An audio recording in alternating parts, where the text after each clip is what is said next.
up, everybody? Good Friday to all of you. I was on live earlier. I had a call, so unfortunately I had to shut everything down in the middle of doing some really good content.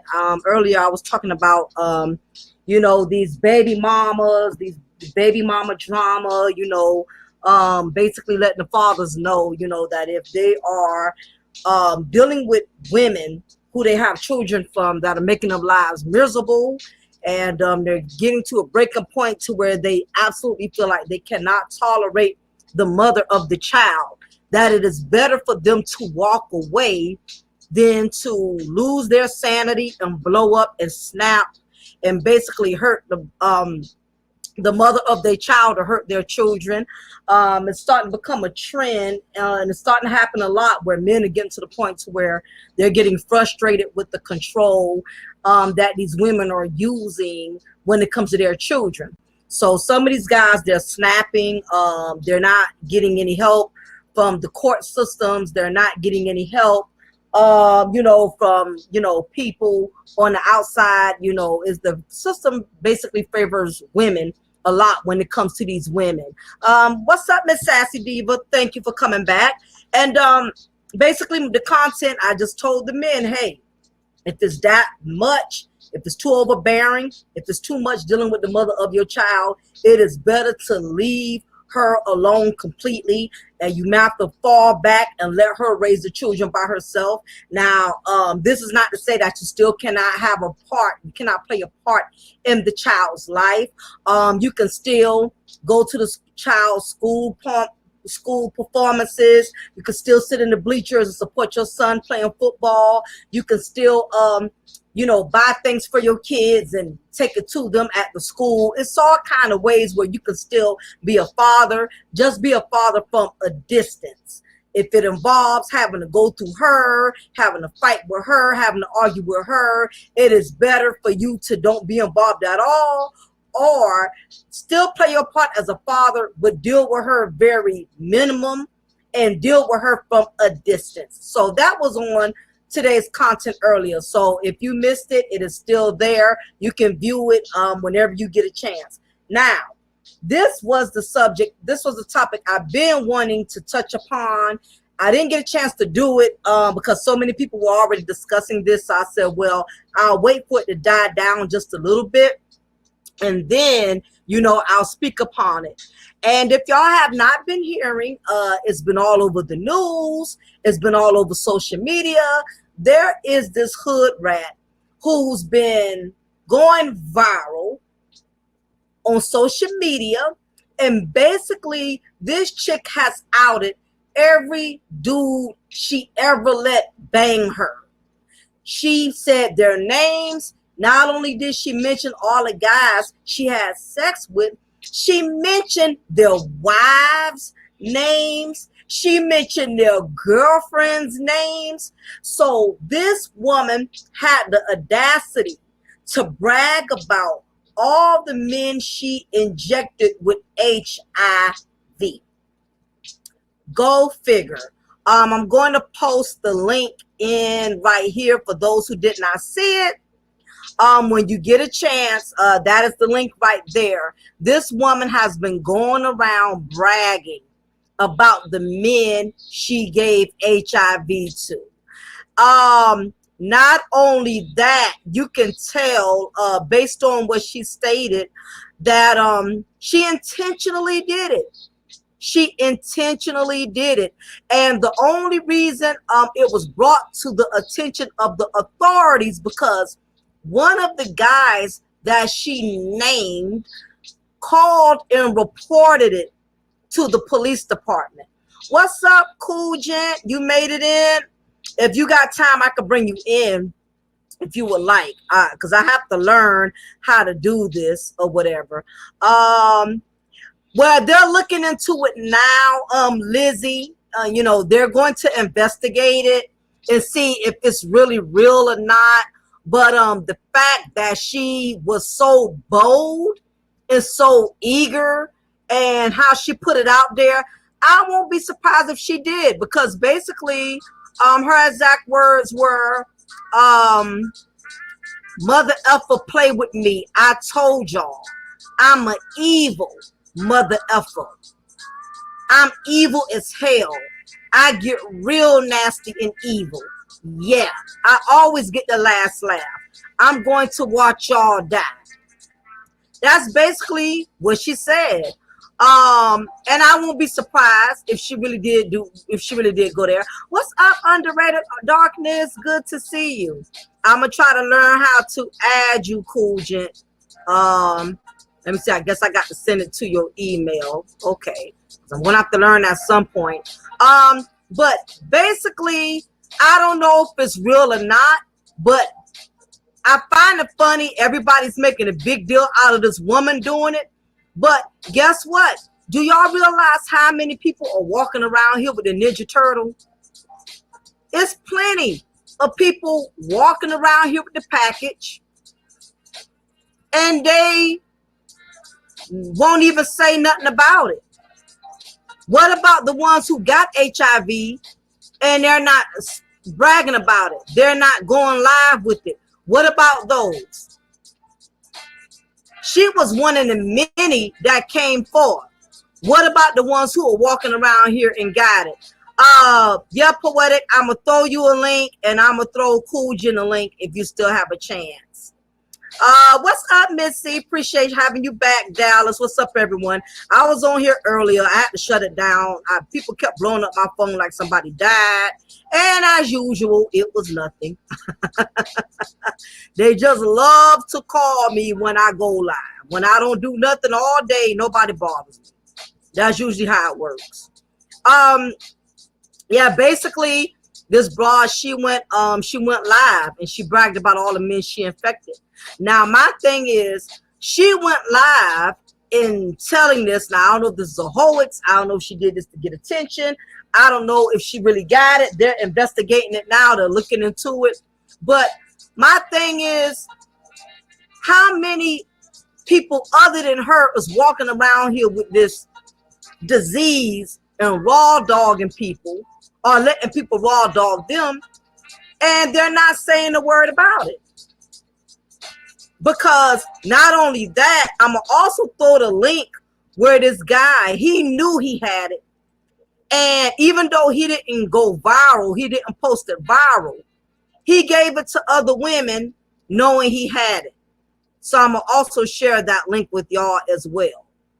It's a lot of people that are going around here HIV infected. And basically what they're doing is they're miserable that they got the disease. They're unhappy about it. So what they're doing is they're going around and they're giving it to other people. It's, as the saying goes, misery loves company. They don't want to die by themselves. So basically they are knowingly and intentionally going around here giving it to other people. And the sad part is we do not address this issue enough in the Black YouTube sector. I'm too busy hearing guys telling other guys on YouTube, you need to get all the punani you can get as much as you can. Ladies, broads, don't marry them, bend them over, get what you can get, hit it, quit it, and leave. This is the misinformation that men are giving other men in the YouTube streets. And not only that, it's other women that are also doing the same thing. We are promoting the looseness of people having sex casually, and not even understanding that this is an ongoing problem that a lot of us don't need to be ignoring. You don't need to be sitting up here coaching other men to get as much ass you can get from other women. You don't need to be coaching men to do that. Women don't need to be coaching women. Use your body to get what you want. Get as much as you can out these dudes. Because guess what? You have these demonic individuals that's preying on that. And they're going around and giving people HIV. And not only, it's happening everywhere. We had a guy here in Savannah that was doing it, where I live in my hometown. A young man in Savannah, 19, 20 years old, knew he had the package, and he was going around here raw dogging every female you could possibly think about in Chatham County. So, you know, 9 times out of 10, if a female is banging one guy, 9 times out of 10, she's banging other guys. Because these days, people don't believe in being monogamous. They're going around here and they're basically having sex on everyone. Exactly. Yeah, classic. I'm gonna send you a link to get y'all to join me. As I was stating, we are making it easy for HIV and AIDS to be spread from one person to another because for some strange reason, condoms are out of style. And like I said, it ain't just this woman. Men are doing it. I'm going to send you a link now. This guy, he went around knowing he had it and was spreading it to other women. So it's not just women, even though they're making a big deal out of this woman that's going around spreading HIV. What about the ones, like I said, that are being quiet about it? The ones that ain't telling nobody. What about those? Because we got plenty of them. They know they got HIV and they are not telling anyone about it. They're not. Okay, let me see if I go ahead and send this link. Let's see. Okay, send it from here. Yeah, so this woman basically has opened a can of worms. She went virally bragging that she got HIV, and she's been bragging about it. She done put it out there, and basically she's letting everybody know, yeah, I gave it to you. Not only that, she called everybody by their first name and their last name. Then she had the audacity to say, you know, I gave it to you, so I know you done gave it to your wife. Like, wow. This is what we're up against, ladies and gentlemen. And this is why, this is what I noticed about sex in the Black community. The problem with sex is that sex is so overly sexualized.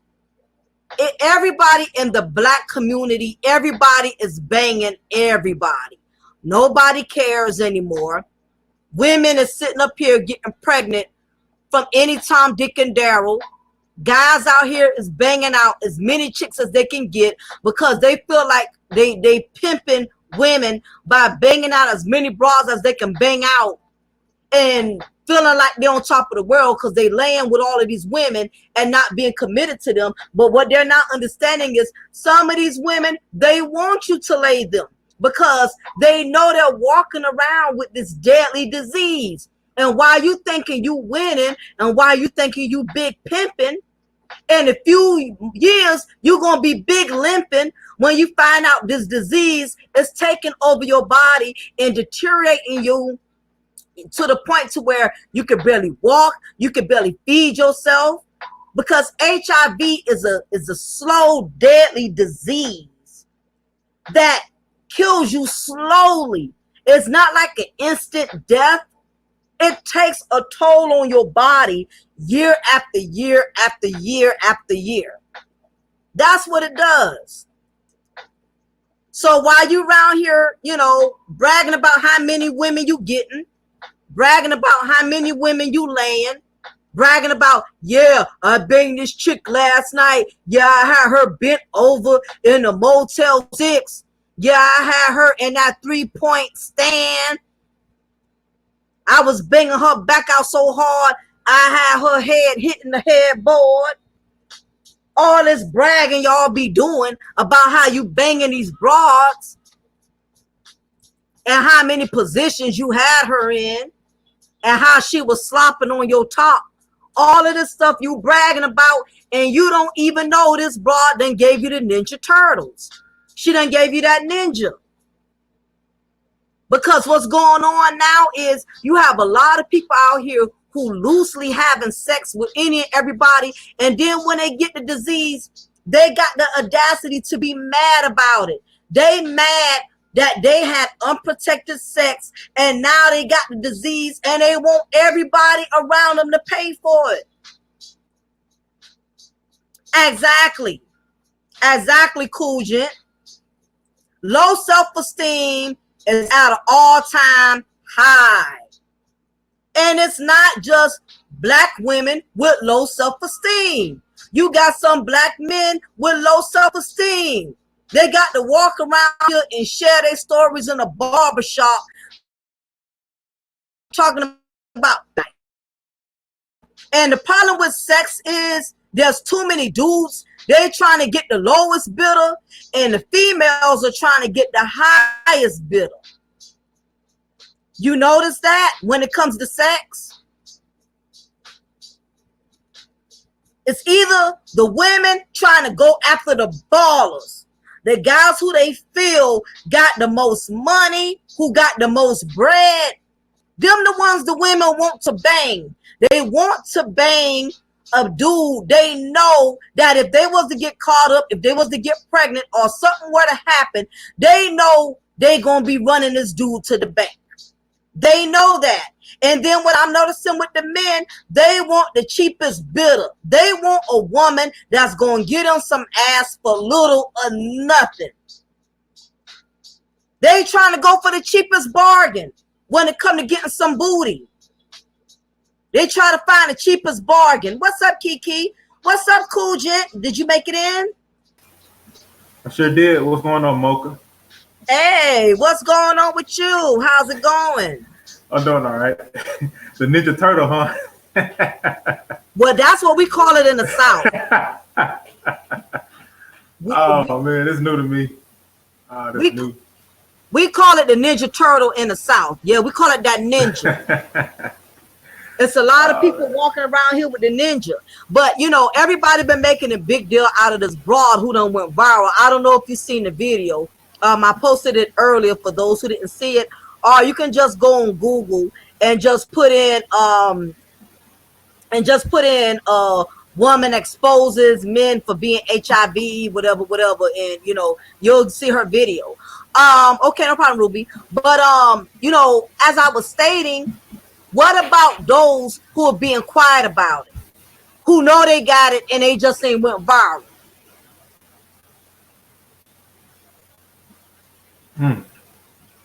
That's the thing. It's a lot of people walking around here with HIV. Now, everybody's making a big deal out of this broad because she was dumb enough. She basically self-incriminated her damn self. Anybody who goes on virally, do you realize anything you say over social media can be used against you? Do you not realize that? That's the other thing with it. Now, Lizzie says, I heard of men who sleep with HIV victims without caring if they get it. Some enjoy the fact they can get HIV. I totally agree with you. I have heard that. Now, this is another thing I've heard also. I heard in the rainbow community, I'm going to say it at that. I watched a documentary where there was some dudes that was intimate with the same sex saying that they actually get a thrill out of barebacking. It's like a rush knowing you're sleeping with someone that has HIV. They get a rush out of having a partaking in sexual activity, knowing somebody, that person is infected. Kind of like a person who's, you know, doing cocaine. You know it can kill you. You know it's not good for you, but you still like the rush. You like the feeling that it brings you. I don't know if you heard anything. Have you heard of that, Kujit? I've heard some. I think I heard somewhat of you know, people doing things like that because they have HIV. You know, they all sleep with each other, and like you said, the bareback thing. I heard of it before, right? And the stuff is crazy. That's why everything is so sick right now. You know, within the black community, because you got, you know, men and women like that who just don't care about their own, excuse my language, their own damn bodies. You know, going around sleeping with every Tom, Dick, and Harry out here with no protection. It's sickening. Oh yeah, I totally can concur with that. What's up, Poetic? Did you make it in the building? Yes, I'm Poetic, here. Hi, Mocha Boo. Hey, Hi. what's up, Kels? How you doing, love? I'm doing fine. Hi, Coolidge. How's what it do? everybody? Poetic kills.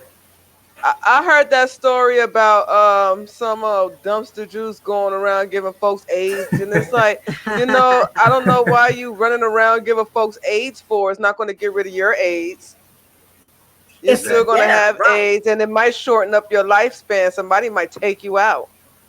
That's what's Mm-hmm. gonna happen. That's the main thing I thought about. I'm like, somebody gonna kill her. She lucky somebody turned her in versus they killing her because they said one of the how it was brought to the attention of the authorities.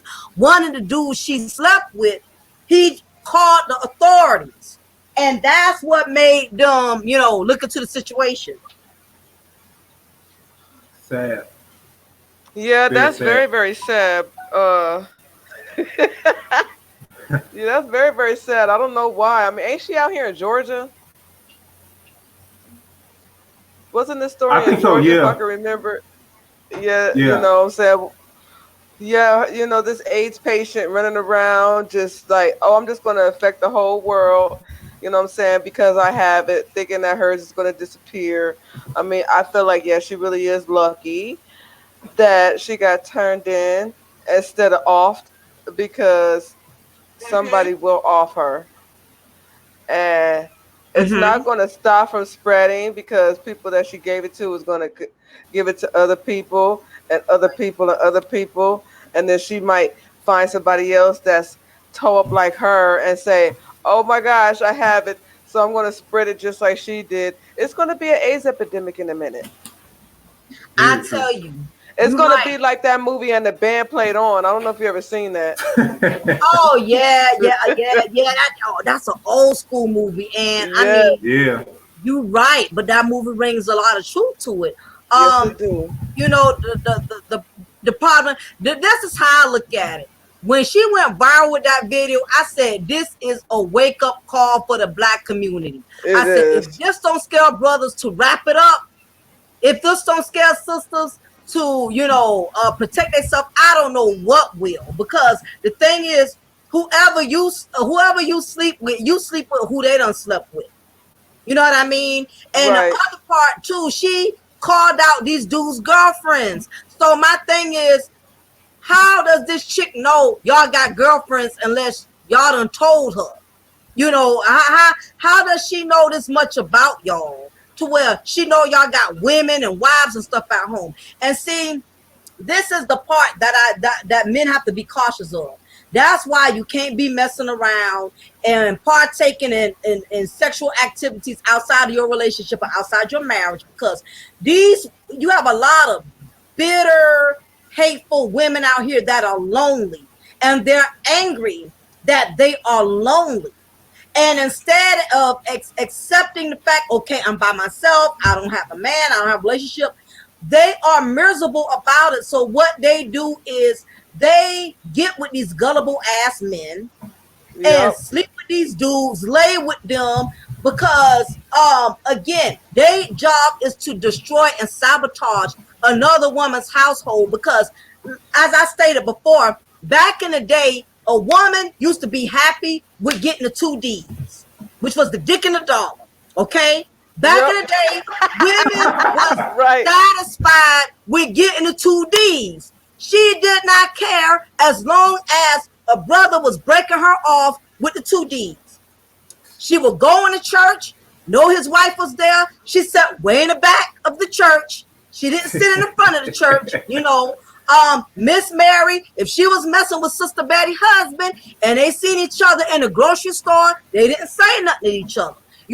Back then, side chicks, and married men, because this been going on since the beginning of time. We can't act like this is something new. But back then, everybody learned to stay in a damn lane. Okay, Sister Betty didn't write no tell-all books about how she had Miss Jenkins' husband.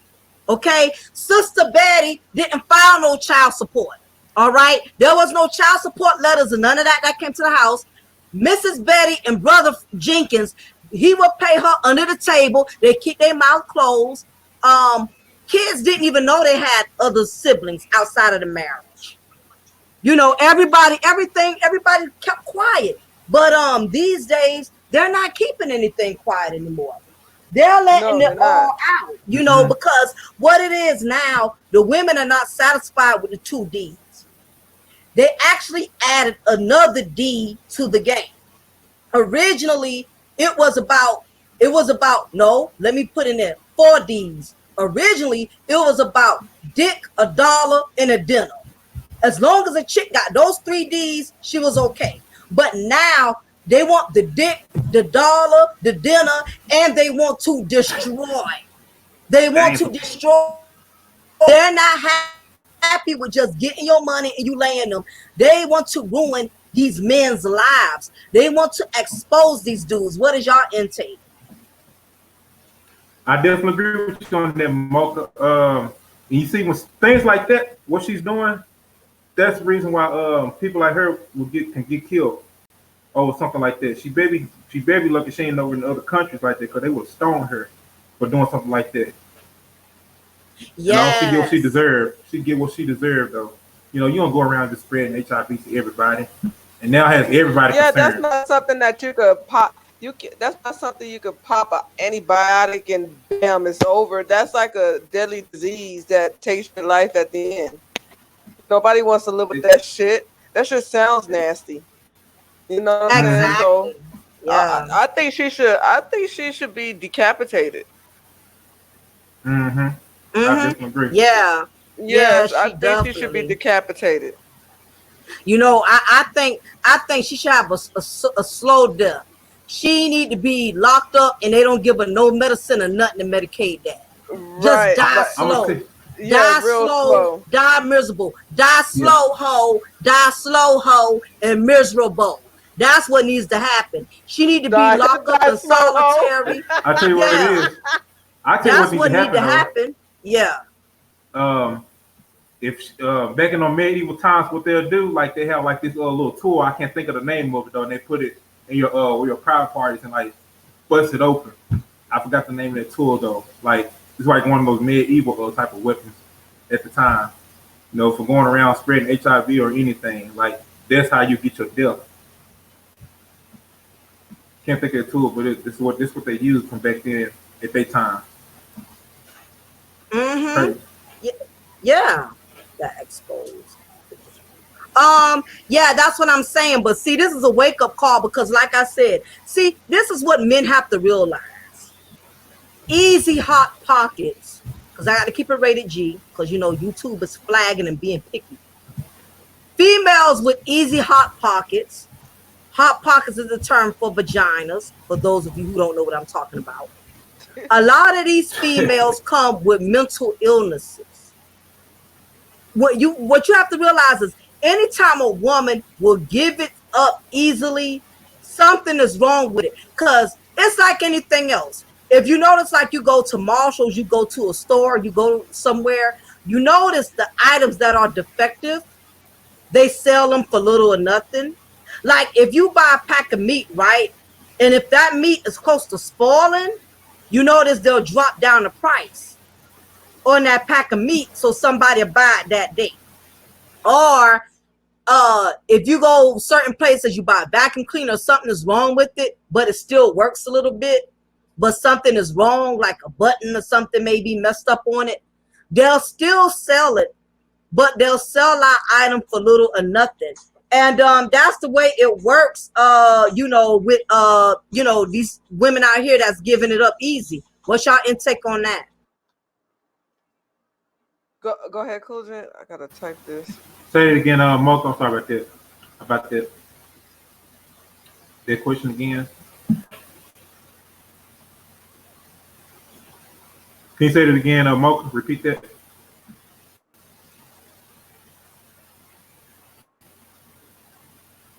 Yeah, what was saying? What was your intake with these women? If they're giving it away too easy, 9 times out of 10, isn't there something wrong with it, or something wrong with her if she's giving it up that Yes, easy?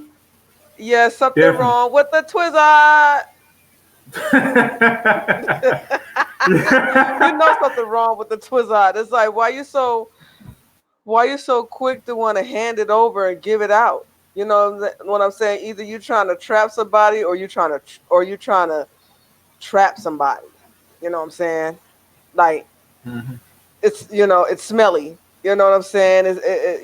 Microorganisms and fungus and everything. Like, you Yeah. trying to get a man's dick to fall off. Excuse my language. I'm sorry. I know YouTube is tearing shit down. My bad. I'm sorry again. But it's true. It's But very true, poetic. it is true, and I think that, yes, Mhm. they are the ones that's trying to give it away real quick. Is they trying to give you diseases? They're trying to lock you down. They're trying to take your life. They're trying to take everything you have. That's why I need men to make, better decisions, and understand that, I understand that you cannot not have sex, but if you do, don't think that condoms are uncool, because now there's AIDS patients running around. So now you don't have no choice but to protect yourself so that you don't become an AIDS patient or any other patient. You don't get sucked in Mhm. to anything else. So I think you're right, Mocha. I think the ones that give it away easy, is something wrong with them. Something's Makes sense. wrong with the Mhm. Twizzard. Yeah, that's exactly my point. That's why I have to school these men out here, because we have people that's not authorized to be dating coaches, because there's too many people out here giving misrepresentation of information. The Mhm. last thing you want to do is bang out as many chicks as you can. I don't recommend that, because this is proof in the pudding as to what you could be signing up for. You could be signing up for that Ninja Turtle. You could be signing up for that lifetime package. You know what I mean? And Russell, look at this right here. Yeah, and basically, it's just that's just something you have to be careful with. If a female is willing to give you some, and you don't have to put in no work. You ain't got to take her out.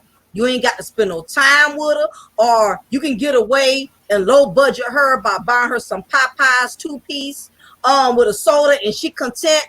She won't argue. She don't expect nothing out of you. If a woman is willing to give you some and she don't expect hardly nothing in return, I'm telling you, there's a catch Hmm. 22.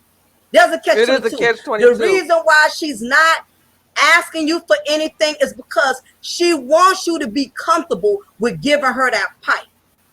And the moment you done went back hitting it and hitting it and hitting it because it's such a quick freebie, it's a freebie, because black folks, when it comes to something free, we stay on it. We jump on it.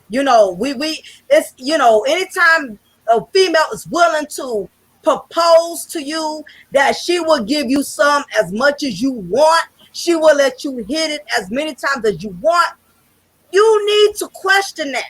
Why is she so willingly wanting to give me some booty all the time, and I ain't took out the dinner?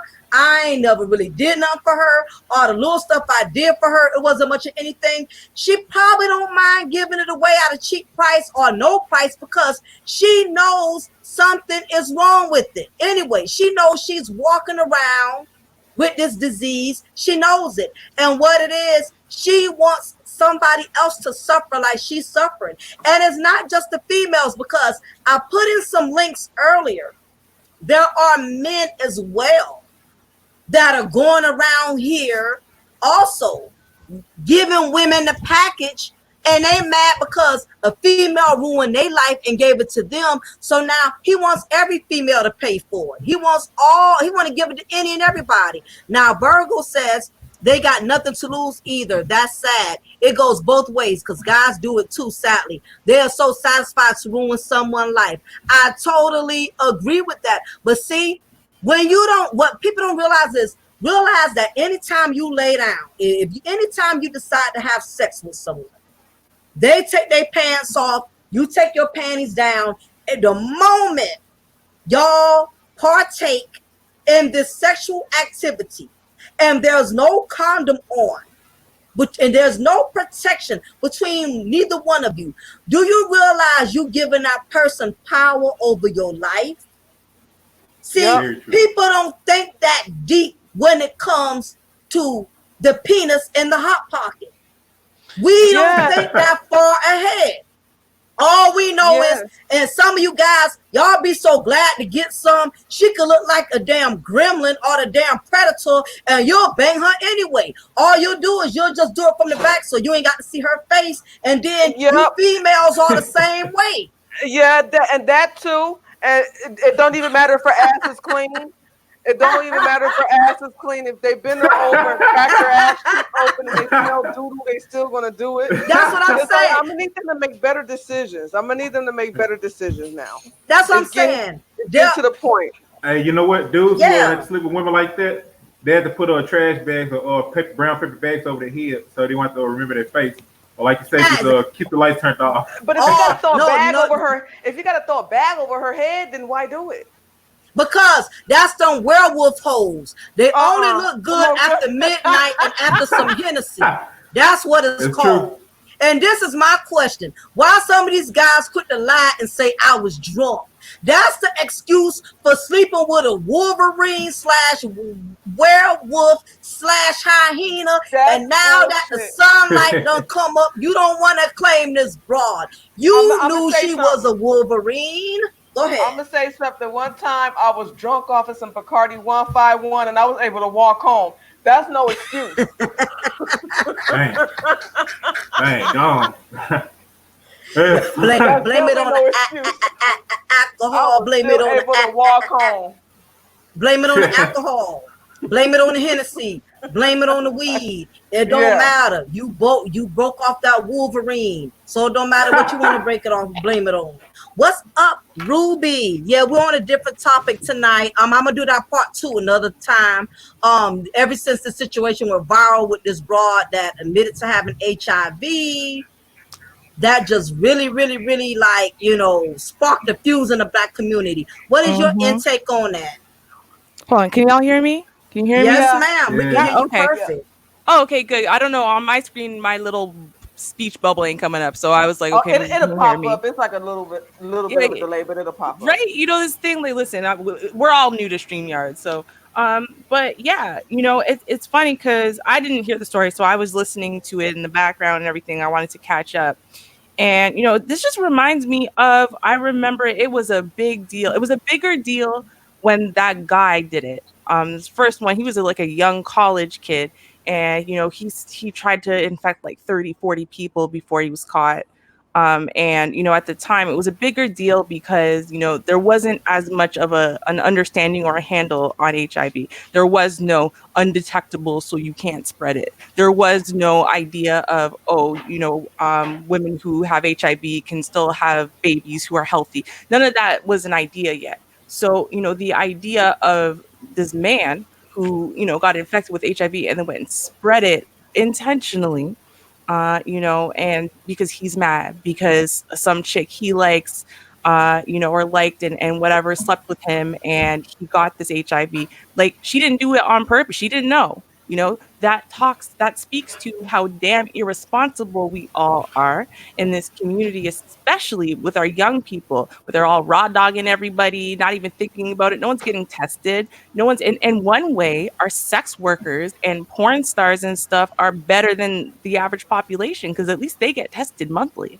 Facts. Where the Facts. hell, why are people are telling me they have no idea? When I hear women who don't know what a pap smear is at 30, who don't know what a yeast infection, bacterial vaginosis, sorry, gentlemen, but they don't know what those things are. That tells me you're not going to go get tested by nobody. You're not having anyone check on your sexual health ever. And as a woman, because you're the one who's being penetrated, and because little tears can happen, whatever, you are even more susceptible to all these diseases. And that's why when we talk about these topics, about the all these accidental pregnancies and whatever, I keep going back to, but I'm confused, y'all, because what about your life? Like, They don't care. right? There's way That's what more I'm permanent saying. presence y'all can have. That isn't about a baby. A baby, I mean, eventually can become a joy. Your herpes, or your HIV is never going to become a joy. You're never going to be like, man, I don't know how I ever lived without HIV. That's never going to happen. You know what I mean? Like, I don't get it. I don't get why we would put ourselves at this kind of risk. You want to be a hoe? I don't understand hoism. Fine. But you're going to put yourself at that kind of risk when there's so many options to keep your ass safe? Why? Why? And then you're going to cry when someone tries to intentionally infect you. But you know what? All these people who are running around trying to intentionally infect me, you know how I know for sure that that won't affect me? Because I'm not out there having casual sex. I'm not out there hoeing. Exactly. I'm not out there doing. I was never. And in fact, I'll tell you. I know I'm talking a little bit long. I'll stop. This is my last story. I promise. You're good. But you know, on Monday I was speaking, and I literally said, you know, I've never had sex with a man who wasn't in love with me, right? And the lady said, the chick that I was talking, she was like, I think you're being disingenuous, you know, whatever. I'm like, I never had casual sex. It wasn't my thing. I'm not saying I only had sex with one person. I just didn't have casual sex. To me, sex was not part of the getting to know you process. So by the time I was going to have sex with someone, this is step number 2 now. So step number 1, we already have to be committed, monogamous. We're in love with each other. Now from there, I recognize that you're a grown ass person. You've been having sex before me.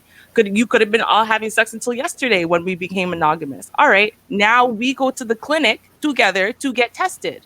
Because I have a sexual past, you have a sexual past. Let's make sure that, you know, we're not going to be passing something to each other accidentally. That was step number 2. That was every time I slept with a new partner ever. I've never slept with someone who did not get tested first. And see, this is the problem. That shouldn't be an abnormal story. Why is it such an abnormal story in our community? The reason why it's such an abnormal story in our community because everybody else don't do it. They don't test. They don't allow themselves to get tested. They don't allow their partner to get tested. Like you said, they never been tested. They don't know what a Pap smear is. They don't know. They don't know nothing. They don't know if they got cancer or not. Right. Even something basic like that. And that's the thing I find terrifying. You know, every time I've ever gotten an HIV test, I've been terrified. I just thought just by the fact of getting the test, I might get it or something crazy. But the point is I did it because it's better to know. Knowledge is power. You can't fight something that you don't know you have. You know, and I think that, you know, in our community, we live so much on fear. We're so scared of everything that we're literally setting ourselves up for our worst fears to come true. You know, all the guys that this girl gets infected. Why? Because you know what? One day she decided to go raw dog some guy, or she decided to live out her little gangbang fantasies, or God knows what. Right. And now she has this president she can't get rid of and whatever. And so, you know what she did? She preyed on a bunch of people. But you know what? Did she really? Did she have to convince them not to use a condom, or they were going to raw dog her anyway? You see? That's probably going to raw dog her anyway. Raw dog her anyway. Yeah, because raw dog. For some reason, condoms ain't cool no more. They like, you say condom, they be like, oh, what you mean condom? Right. You know, yeah. Cool no more. I don't get people in the 21st century. I don't get them. And another thing is too, but then it's a lot of hood tricks out there. For instance, it's females going so far as they poking holes in condoms. You know what I mean? Sometimes you could come correct, but these females got all, like, I knew this one chick, and I'm gonna try to put this as rated G as I can. Hopefully nobody's not eating, but this just goes to show you how far people will go to get what they want. She wanted to get knocked up by this dude so bad, because they was in college at the time. So she felt like he was going to be one of the few that was going to make it. And what she did was she did a sexual favor for him after basically they did it first with the condom on. And she said that she wanted to do a sexual favor to him. But in order for her to do it, she had to convince him to, you know, remove the condom. And being that he had just bust one, he was in the sexual drunk moment, basically. Okay. He was still high off of the nut he just bust. All right. He Mhm. wasn't literally drunk, but what I'm saying, he was nut drunk. You Yeah. know, because sometimes you be delirious depending on how good you climax. Okay, so at this point, he was totally delirious to what was going on. Like, okay, you know, whatever, you know, because she was smart enough to catch him in his weakest moment. So what she did was she was able to get him to remove it, because how many guys are going to stop and say, oh, no, it's so good right now. No, don't stop. Of course he was going to comply.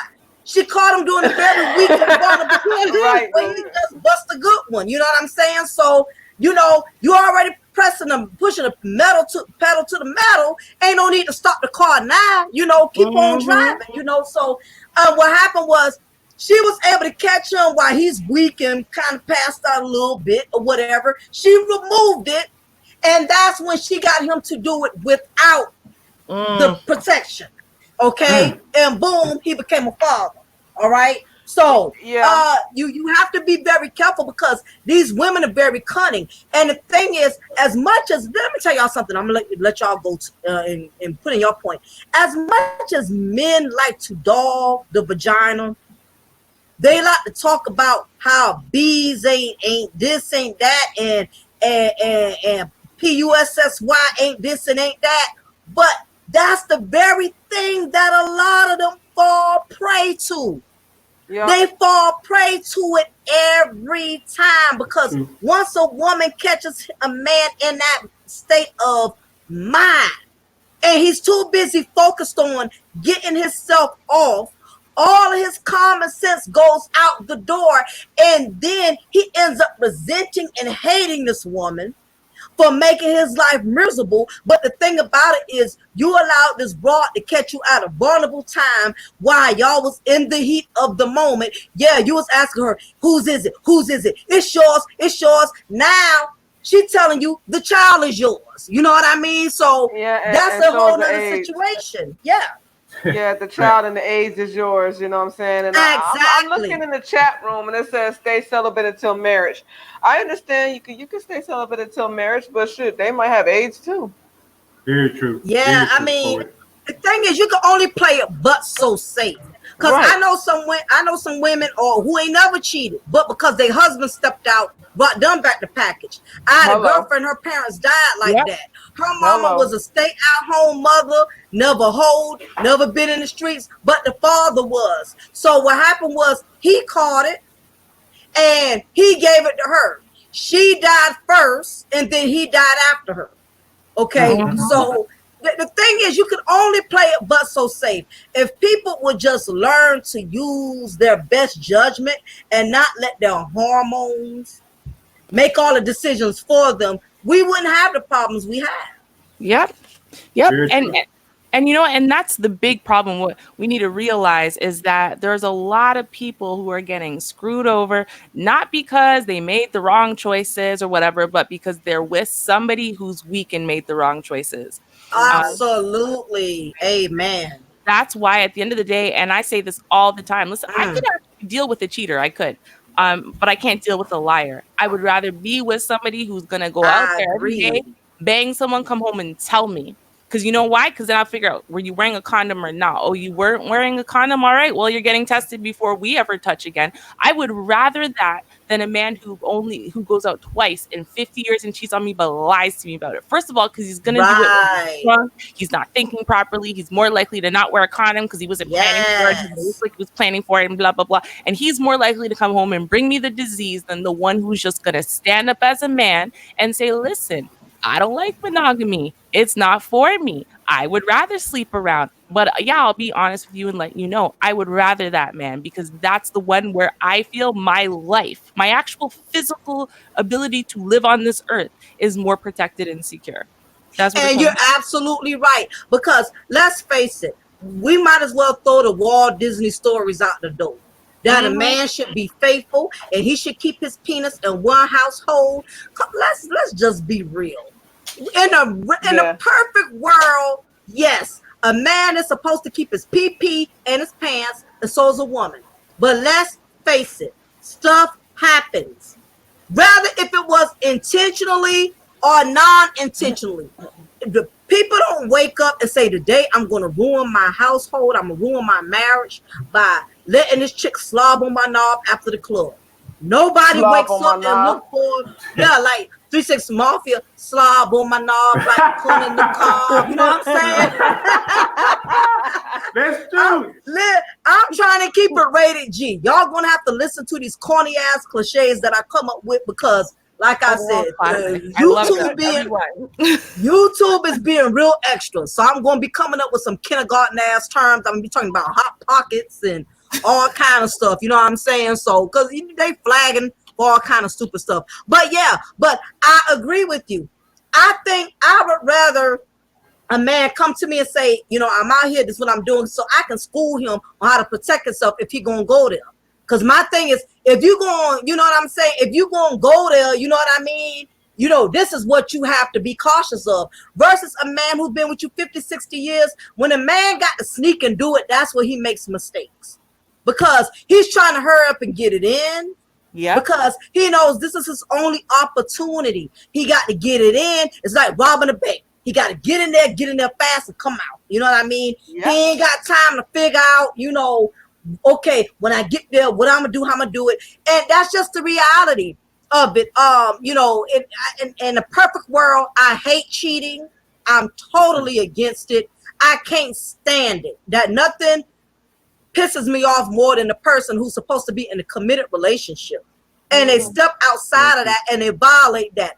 But the truth of the matter is, people are going to violate you in one way or another, because even if they're not cheating on you sexually, the emotional cheating is just as bad. When you sitting down and telling another woman what kind of problems you got with me, she knows mentally how you feel. That's a slap in the face. It's one thing when a female get your man penis, but when she got his heart to the point he's confiding in her and telling her all of his feelings, and he won't even confide in you like that. That's just terrible. Yeah.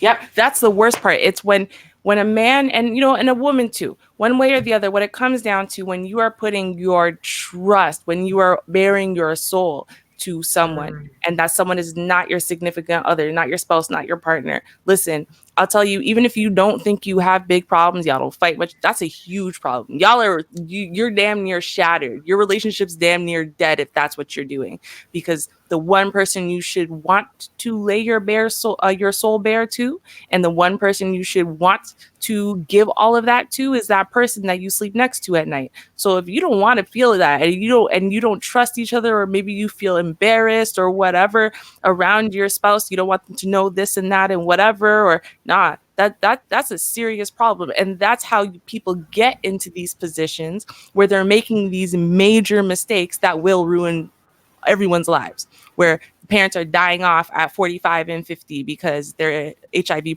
positive, or worse, they have full-blown AIDS, but they don't know they have full-blown AIDS, because at the end of the day, nobody's being honest about the fact that they went and stepped out there and slept with someone else, and that person gave them AIDS. Like, it's such a terrifying. I remember there was this episode of Law and Order, and in that episode of Law and Order, this exact thing happened. This guy was on the DL, and he got HIV from being on the DL or whatever, but brought it home to his wife and didn't tell her he was HIV positive. So didn't tell her she's HIV positive. And she found out because of this whole investigation. And then she goes into the doctor and she has full-blown AIDS. Didn't know. And I remember thinking, I was young at the time, I remember thinking, like, that is terrifying. That to me is like the idea that I could be sitting there and I did everything right.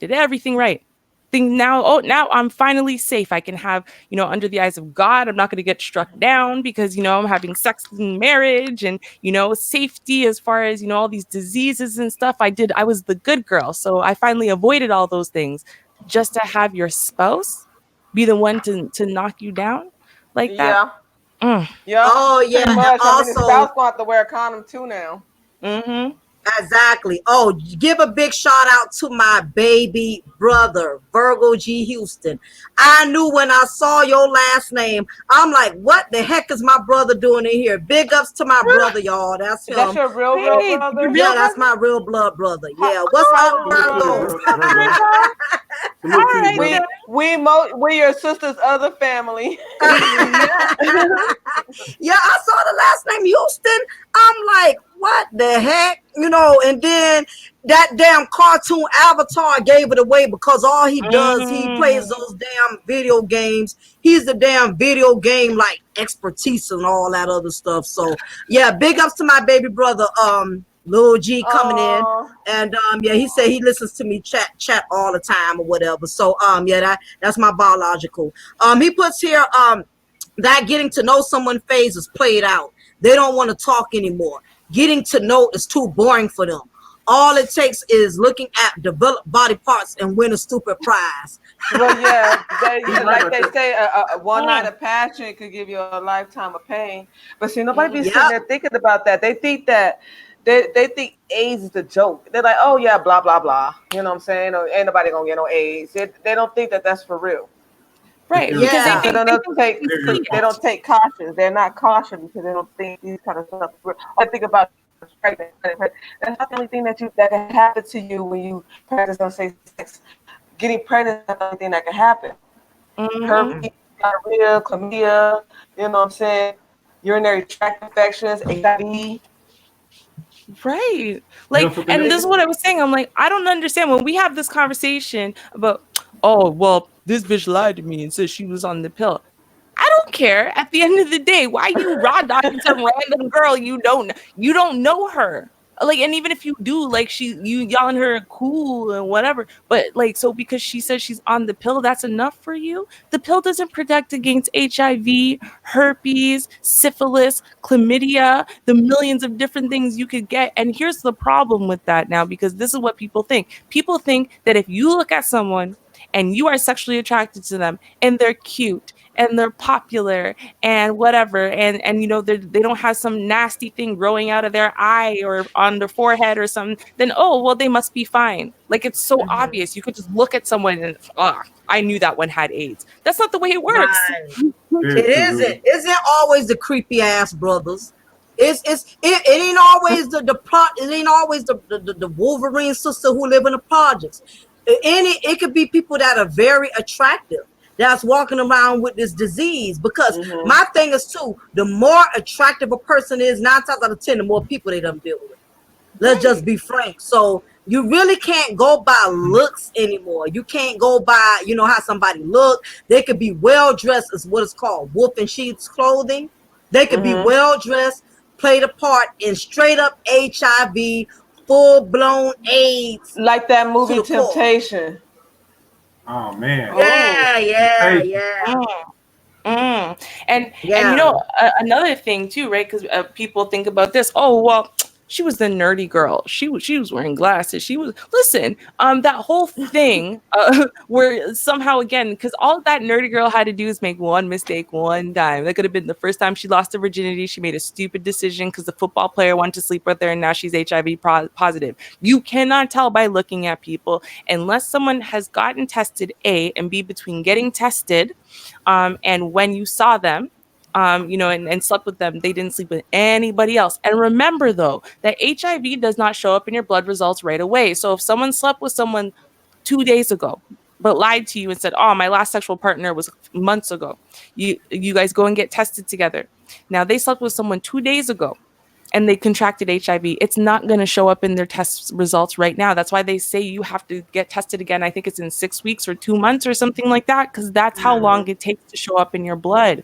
So y'all need to, that's why you need to be doing these things regularly, especially if you are, you know, regularly sexually active. And remember, we have a problem in society already where everybody, but especially women, do not like accountability and responsibility. They don't like it. Bingo. So very if true. you're going to force them into accountability and responsibility this way, because see what happens is I'm doing a video right now, I'm telling you everything. The devil is trying to work against me releasing this video and releasing these truths out into the world, but it addresses the same thing. At the end of the day, these women do not want the accountability. What they want to be able to do is go out there, look like a hoe, dress like a hoe, act like a hoe, you know, have all kinds of D in them in all kinds of places and whatever. And you look at them like they're virginal and respectable and they're the greatest women and wives in the world because They just exist and they're women and they deserve to be treated as such. That's what they want. So when you force them into a position where they have to accept the decisions, listen, if you had kept your knees closed, you wouldn't have HIV.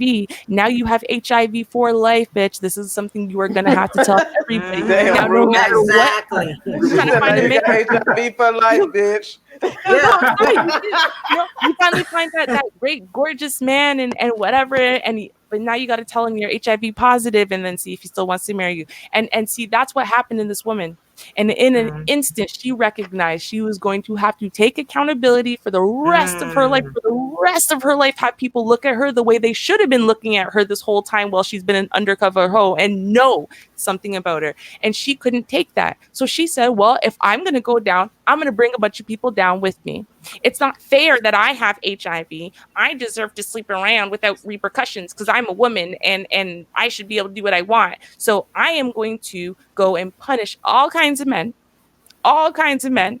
just because I'm screwed over. And I really want to target those men who have girls because I want them to go back and infect those girlfriends, because those girlfriends don't deserve to walk around and not have HIV because I have HIV. So everyone has to have HIV. This is the messed up mentality we're looking And at it's right so now. true. Real talk. And Right? that's the bad part. See, people that don't take accountability, they are dangerous. The people who don't take accountability, they're the most dangerous individuals on this planet, because Yeah. it's no different than these massive shootings. And I don't want to go into that because that's just too heavy of a topic. But what I'm saying is, people got personal issues and they go around just taking it out on the world. They want to punish for everybody for something they're going through personal. Now, another point I want to make: there's also a disease that's killing people every day, other than AIDS, AIDS. There's another disease called kids, KIDS. They are killing people every goddamn day because they're expensive. They create a lot of chaos, especially when they were produced through people who did not love each other, who had no intentions on being together. That in itself is also another big issue that we're dealing with in the Black community. We have so many kids that are being produced out of lust and not love. And when these kids get here, they get cheated out of having the advantage of having a father and a mother in their life because the kid was not part of the plan. So there's a lot of that that's going on. Yep, and then the first thing they do is hit the county office. Yep, they find a caseworker. They go talk to the caseworker and ask for an increase in food stamps and child support. They don't even want. Sometimes they don't even want the man involved in the kid's life. Only if he wants to be with her. You got to be with me in order to be with the kid. It's a package deal type of thing. And it's like, no, he doesn't want to be with you, but he want to take care of the kid. Well, no, I don't want that. He either wants me and the kid, or he don't get neither one of us. And they say and then that's true. I also heard a guy one time.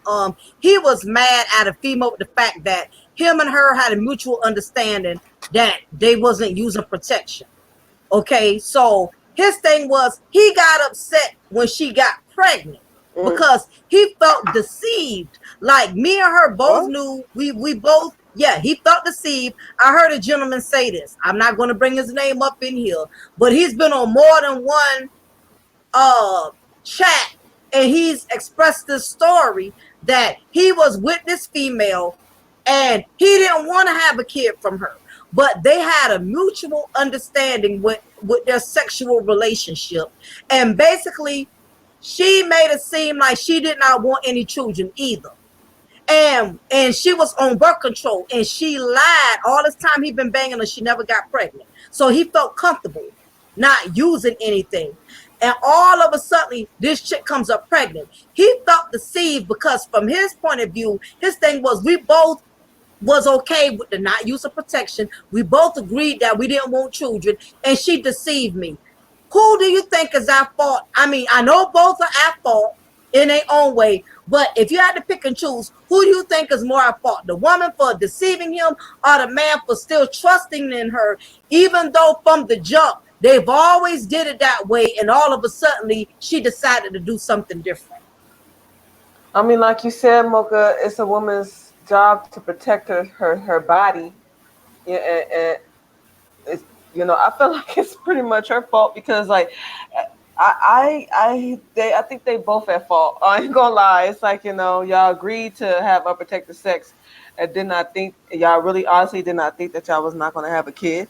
Because we have the power of our vagina. So it's pretty much the woman is supposed to protect herself at all times. I like a lady at all times, protect yourself at all times. Who cares what he says? There's no mutual agreement of us not using condoms. Either we are or we're just not going to do it. Because we have the power of the vaginas. You decide who comes in and you decide who does not enter in the vagina. You have Go that ahead. control. If he doesn't want to be around, oh well, I don't want to be with you no more because we can't have raw sex. That's fine. There's the door. Exactly. What you was going to say, Kuja? Yeah, and that's the thing too, with the men and women out here. And women, control the access to sex. But then, it's the guy's responsibility too. I mean, like when you lay down somebody, I mean, like you was talking about, the Wolverines and stuff like that. Um, they have a child. They found out, she found out she's pregnant or whatever, and then the guy talking about, well, I mean, I ain't got no child. That ain't my baby. So I'm like, Negro, please, like, it's your child. I mean, you slept with her. I mean, you was the only one you was with her, the only person. But then you want to, it's I don't know, man. Like I just don't, common sense and logic is thrown out the window today. But I don't think because he spread the butt cheeks even though he saw dirt stains in them. That's what happened. Doodle crumbs. He said, so it's okay. He did not care. He spread those butt cheeks and he saw that she had stain in her drawers. And guess what? Yeah. He went in anyway. Let me tell you something. If a woman has to pull her panties down in front of you and she balls them up, as soon as she pulls them off, that already lets you know something is wrong with the vagina. Something's wrong with the But you know what? You got nasty men and women out there too. Like they'll take anything with no type of caution. What this person may have and stuff like that. Like they just don't give two flips. They don't care. What's wrong with me? Here's my thing. Now, I'm going to say something, and I really want men in this day and age to understand this. That if your intention is for you to not have any children right now, then you have two things you can do. You can wear a condom and you can get yourself snipped. Those are two things you can do. So you actually have two options. Now, here's the thing. Every man in this situation, because I come from a world where this is how it is. If you decide to raw dog a chick, normally it's your girl, right? You love this girl, whatever. Right. People might say she's a hobo. It's okay. You love your baby mama. You can never let her go, right? Like you love her. Yeah. So you're going to raw dog her. And I come from a world where if you get her pregnant, then you're great. You're having a kid. It's that simple. You've decided already that if you get this chick pregnant, you are good with this chick being pregnant with your baby. That's the world I come from. And if you're not good with that idea, you don't raw dog her, period. You don't. Exactly. If condom breaks, you are literally with her the next day, even though you barely know her name, but you're bringing her to the pharmacy and you're buying her Plan B. I come from a world where that's how it works. So this is my thing. I understand you should be able to trust your woman, blah, blah, blah, blah, blah. Okay, I'm tired of hearing that bullshit. I am, for real. Because the thing is, if she's tired of waiting for a baby and you have a 10-year plan and she's tired of being on your 10-year plan, she wants to be on the 5-year plan and y'all are at year 5, guess what she can do? She can stop taking the pill and then that's it. Now she's pregnant. So we all have a responsibility to protect ourselves. That's what it comes down to. So as much as, and I feel bad, the only ones that I honestly feel like they really get a raw deal in life are ones like, for example, the ones who get HIV from or other diseases from their spouses, because you should be able to raw dog your spouse and not get a disease. Agree. You should be able to do that, right? But other Right. than that, if y'all are just dating and whatever, again, you have a responsibility to protect yourself. Yes, you can mention all the ways women can protect themselves and blah blah blah. You have ways to protect yourself too. You have ways. I have a boy, my boy Jody. He refused. He refused to, even once him and his wife got married, he still slept with this chick with the condom, even though she was on the pill, just in case the pill failed, because he was not ready to have a baby yet. And until he was ready to have a baby, he was going to use those condoms no matter what. And I remember, I think they were together for about 4 or 5 years. Actually, maybe a little bit longer than that before they got married. So then they get married, and then I'll say they're about 2 years in. He had whatever goal he wanted to set. He got to that goal. That's it. He stopped using the condoms. Why? Because he knew that if he had a plan, he had to do everything in his power to protect his plan. It wasn't just on her and her body and her memory and her this and her that. It's on him too. The end. Exactly. Especially for men who claim to be so alpha. Mm-hmm. Y'all are the main ones who don't need to be having any bastard children. Mm-hmm. For y'all to be so masculine, and no woman runs my life and no woman tells me what to do, and I ain't simping for nobody. Well, y'all should be the main ones that should not be complaining, because you being an alpha male that you claim to be, you're not about to allow a woman to take control over your life by you not using any protection with her. And this is the problem that a lot of people are not understanding. See, sex is so casual. It's almost like people do sex like they wash dishes. There's no real thought in it. There's no real, just no real thought, no real reasoning. But what a lot of people have to understand is sex is a very, very fragile act, because we have to be frank, and we have to clearly go there for the fact that this is the only way the Black community is going to get it. You have to realize you're letting another person enter your body. Put the climax aside, put the good feeling, the all of this wonderful stuff that you know that makes sex so interesting to you. You have to realize that person is in possession of your body. So basically, you are giving this other person a lot of power when y'all are not using any protection. This Yes. woman that you may don't even love, you may don't even care about, but you just love the sex alone. This is the kind of person you could be signing up to be with you for the rest of your life. This woman could possibly have your son, have your daughter, and this person is going to be in your life for a lifetime. It don't matter if y'all live in separate states. It don't matter if you just making your payments once a month. You give a person a lot of power when you have sex with them, especially when you use no protection. And that's just the real deal that they really have to understand that. And that's the thing. And this is where, and again, I don't want people to confuse what I'm saying. I'm not saying that people tricking and screwing each other over is okay. I'm not saying that people lying is okay. I'm not saying that. What I'm saying is that you have control over what you do, and you need to protect yourself. The end. I would never sit there and say, okay, you know what? I feel comfortable putting my safety and security in the hands of some random person I met at a club who loaded up an alcohol trying to make a good impression to try to sleep with me. Why would you put your whole life, your whole future, all of your plans, all of your dreams, you're going to go put that in the hands of a relative stranger, and they're supposed to care for it the way your mama cares for you? Like, no, that's not the way it's going to work. And for all that we want to talk about nobility and how people should have integrity and morals and so on and so forth, if we really lived in a world where people were full of integrity and morals, we also would not live in a world where trying to get some is as easy as showing up at the club and waiting till the last call and finding the one who still hasn't gotten brought home yet. That's not the way the world would work right now. So we got to recognize that we got to protect ourselves when it comes to children, when it comes to diseases. Think about all the things that you are putting inside of some random stranger's hand. I agree with that, Ruby. I agree with that. Mm-hmm. Absolutely. Like I was saying, life is too short to be going around here. You gotta, people gotta have some standards, for their private parts. Seriously, Yeah. because you never know what life may bring to you. You got people out here, like I said, bringing out HIV and all these different diseases, like something they come out with, also every year. Um,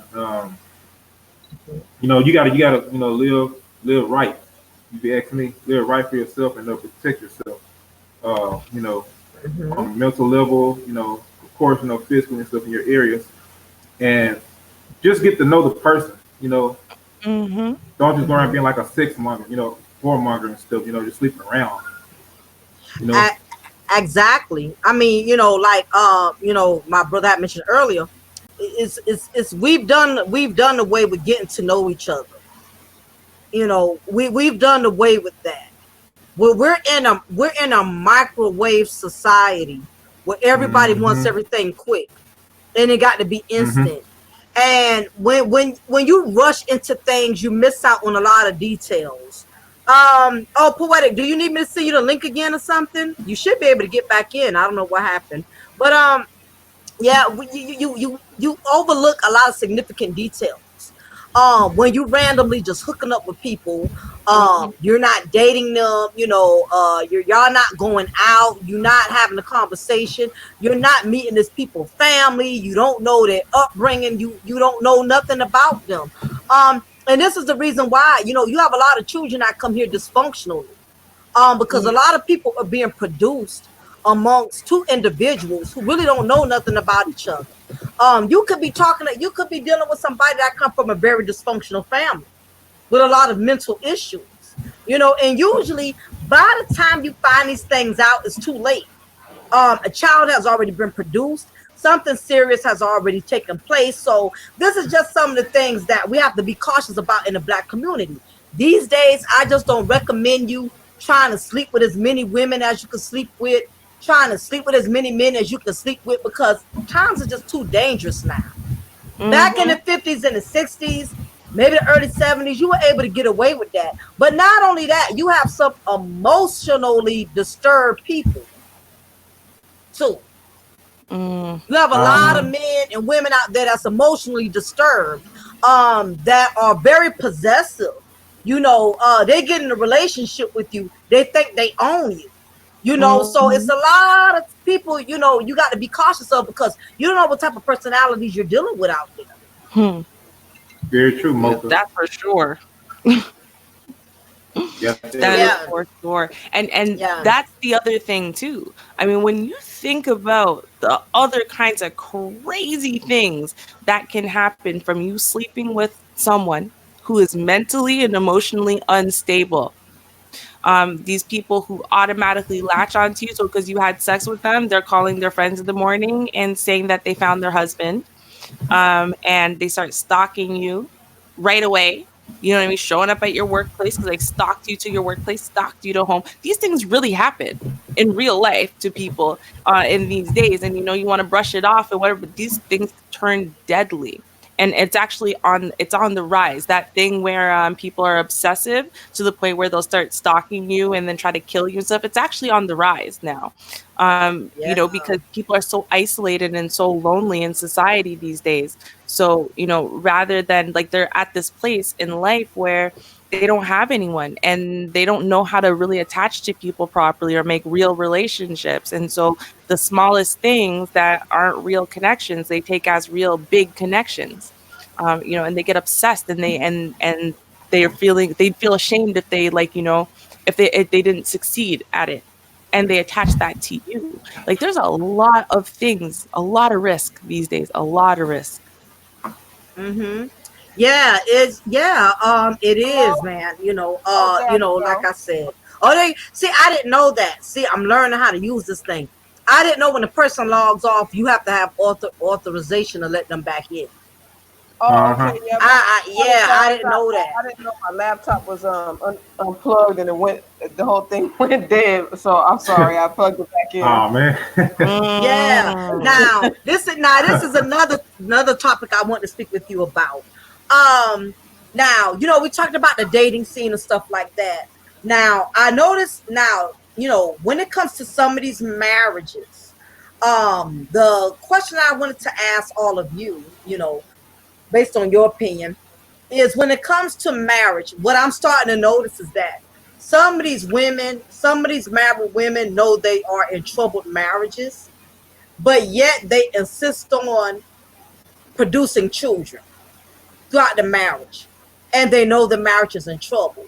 And I realize some women continue to keep having children from their husbands, even though they know the marriage is in shambles and the marriage is in trouble, because they feel like that's the only way they can keep the man at bay is by getting pregnant every year.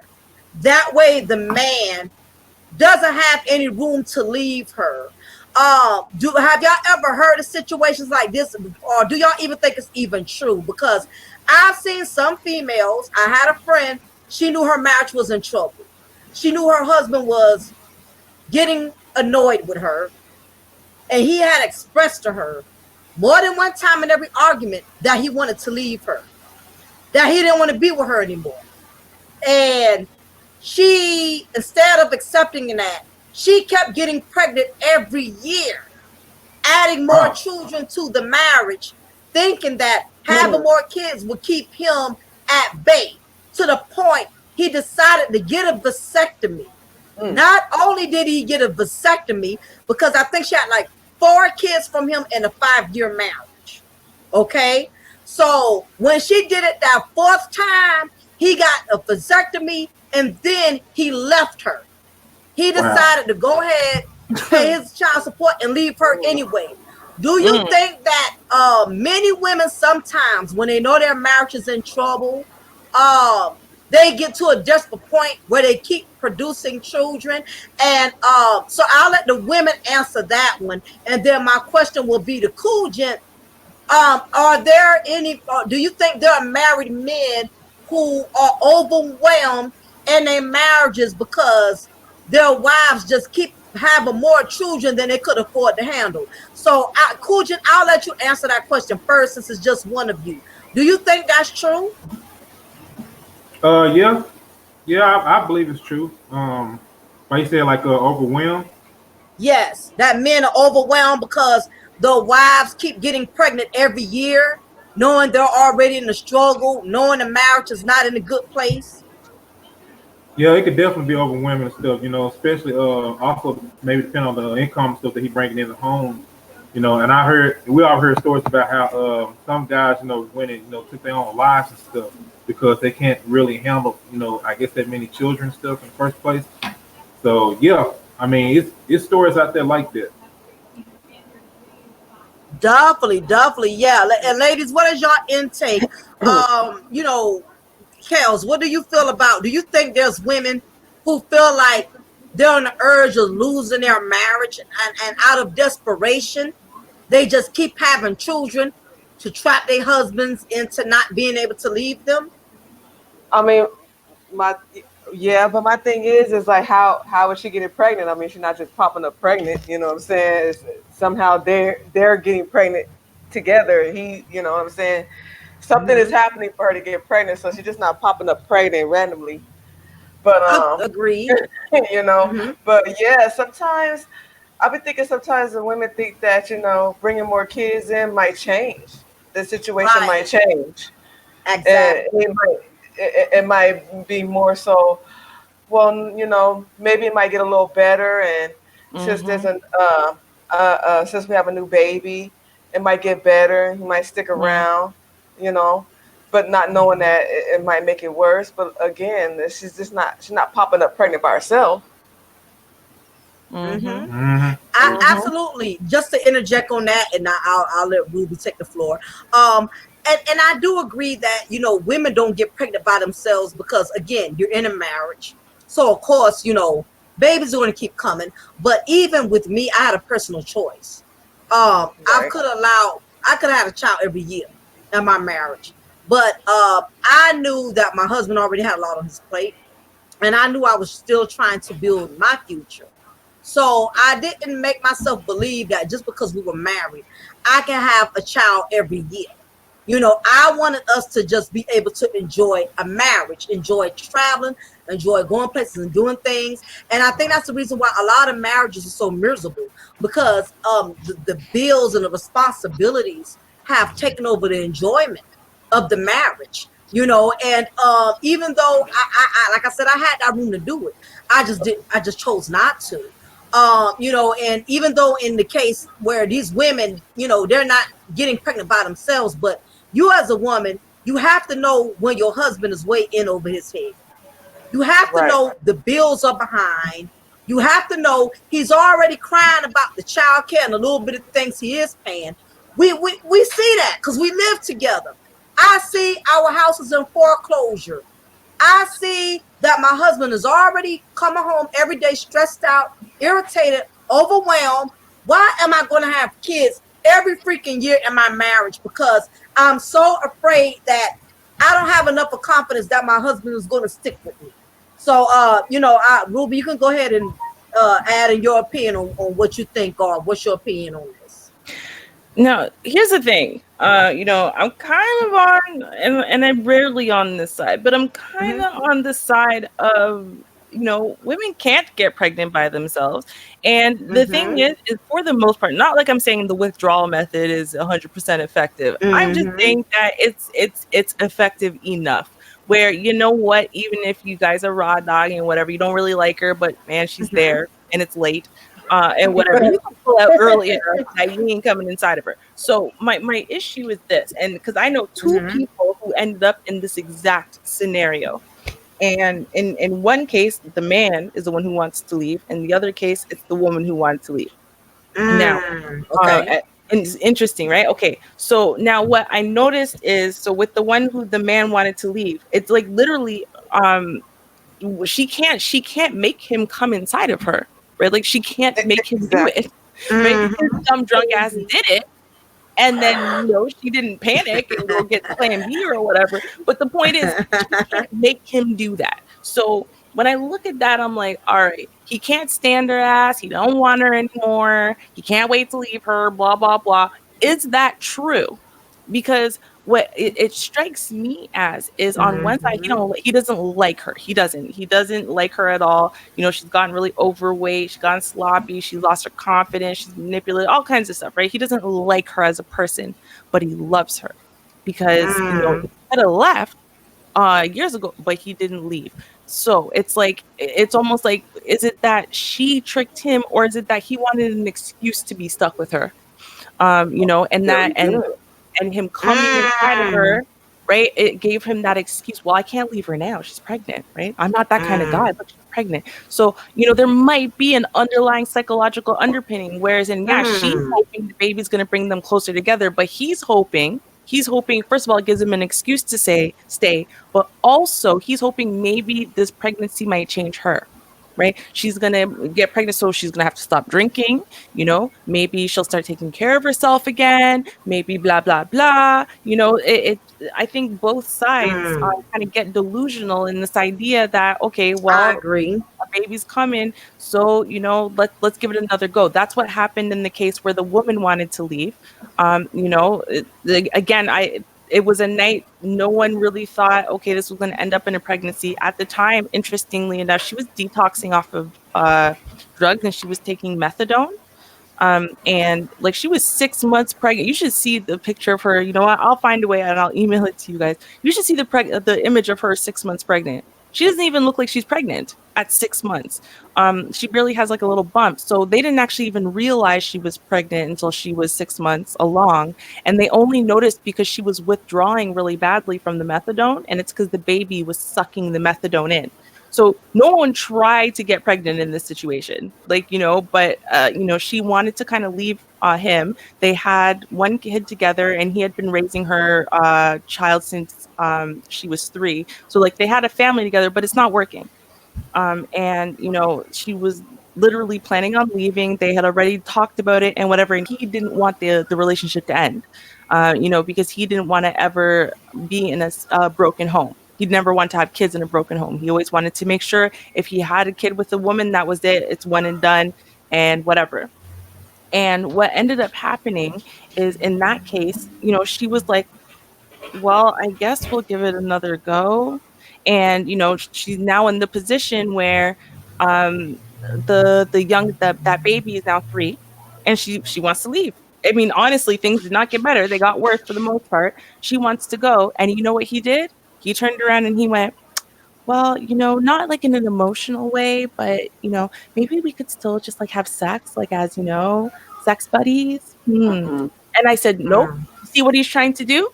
He's hoping that you say yes. And then one day you don't notice, oh, he accidentally comes inside of you. Well, it's okay. I didn't get much inside of you. Or, he's hoping to trap you in the same situation you were in 3 years ago because, well, now you're pregnant. Well, I might as well just hang around and, just help you with the kids. I mean, you're pregnant, and then you're hoping. You're hoping it's going to bring you guys together. You're hoping this baby's going to change everything. You're hoping this baby's going to blah, blah, blah.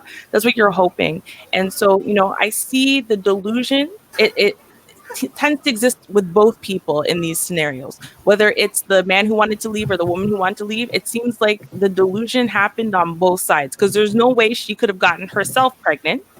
And even if she wanted to leave, you kind of know when someone comes inside of you. You're not an idiot. When it starts coming out of you, you're like, oh no, I smell cum. That doesn't smell like me. That's probably cum. At that point, you should go get plan B. If you didn't go get plan B and you're not on the birth control pill, well, there's a high probability. Do you see what I'm saying? Like both people knew. Both people I knew. agree.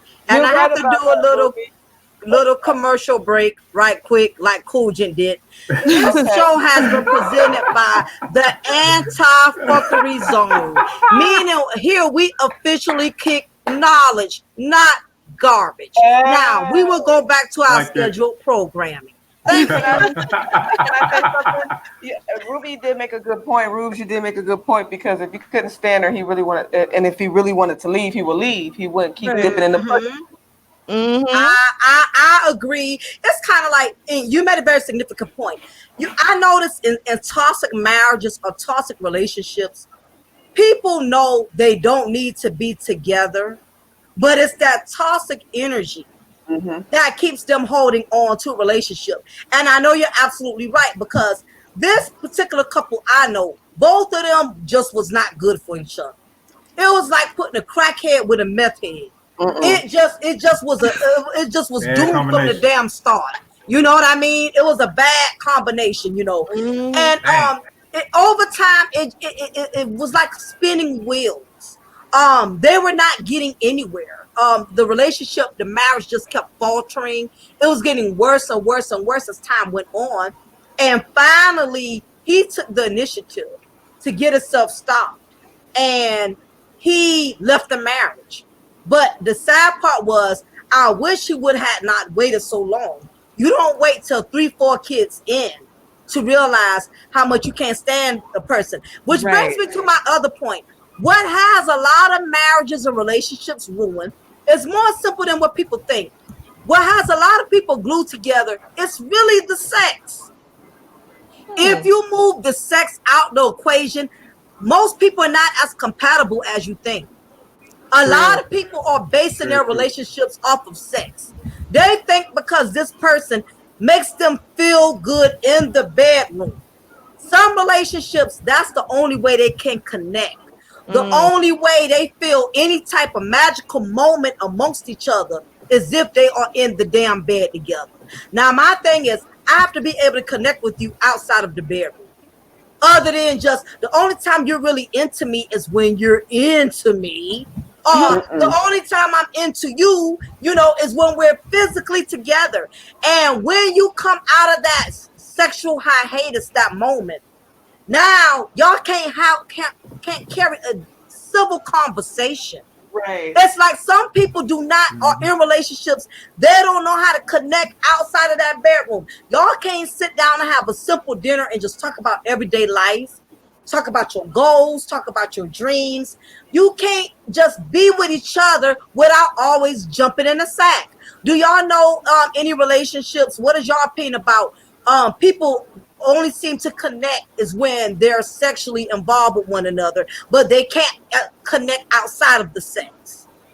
I think that happens all the time. In fact, I think we have a disease in our community where honestly, there's too many people who don't know. They honestly do not know that relationships between men and women can actually be fulfilling in several ways. Like, I actually hear this conversation on YouTube all the time where they're like, well, besides looks and sex, what the hell could women possibly bring to the table? I had that conversation with Obsidian on RBR's channel where I'm like, intangibles. What intangibles could women possibly bring to man? Oh, I remember that. Personality, the way that y'all interact and connect with each other. You might have, similar sense of humor or interests that you can share. Like, and a lot of people, honestly, because they've never had a real or deep connection with anyone of the opposite sex, friend or otherwise, they actually really don't know, and they do not think that relationships are supposed to be about anything other than, well, the sex has to be good. He brings home the bacon and I'm supposed to cook and, spread my legs, and that's it. Like, a lot of people don't know, I think, honestly. Yeah, that's because it started off that way. They started the relationship off with sex and bringing home the bacon, and she cooking the bacon and opening her legs. They didn't take the Mm-hmm. time to see if they had any chemistry outside of sex. Mm-hmm. Very So true. when they finally do take away the sex and try to have some chemistry and realize that it's not there, it tends to fail. Mm-hmm.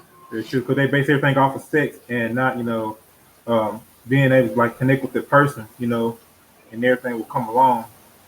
But that's where everything is based off of in this society. So it's just sex and screwing. That's all what it is now. But see, my question would be, and I honestly think that the answer to this is no, but the question is, do people know that relationships are supposed to be more than that? I don't think they do. I And I don't No, think they either. that's why don't. they Yeah, base I don't think relationships on so only either. sex. Mm-hmm. I don't think Yeah, so they, either. they yeah, I'm definitely with you on that. And what a lot of them are not understanding is you will eventually whatever your true intentions are, it will eventually reflect. Because what's going to happen is as the relationship progresses, you both are going to be facing some obstacles. You're both are going to experience trials and tribulations together. And it's going to come a point when sex is not going to be able to overshadow everything.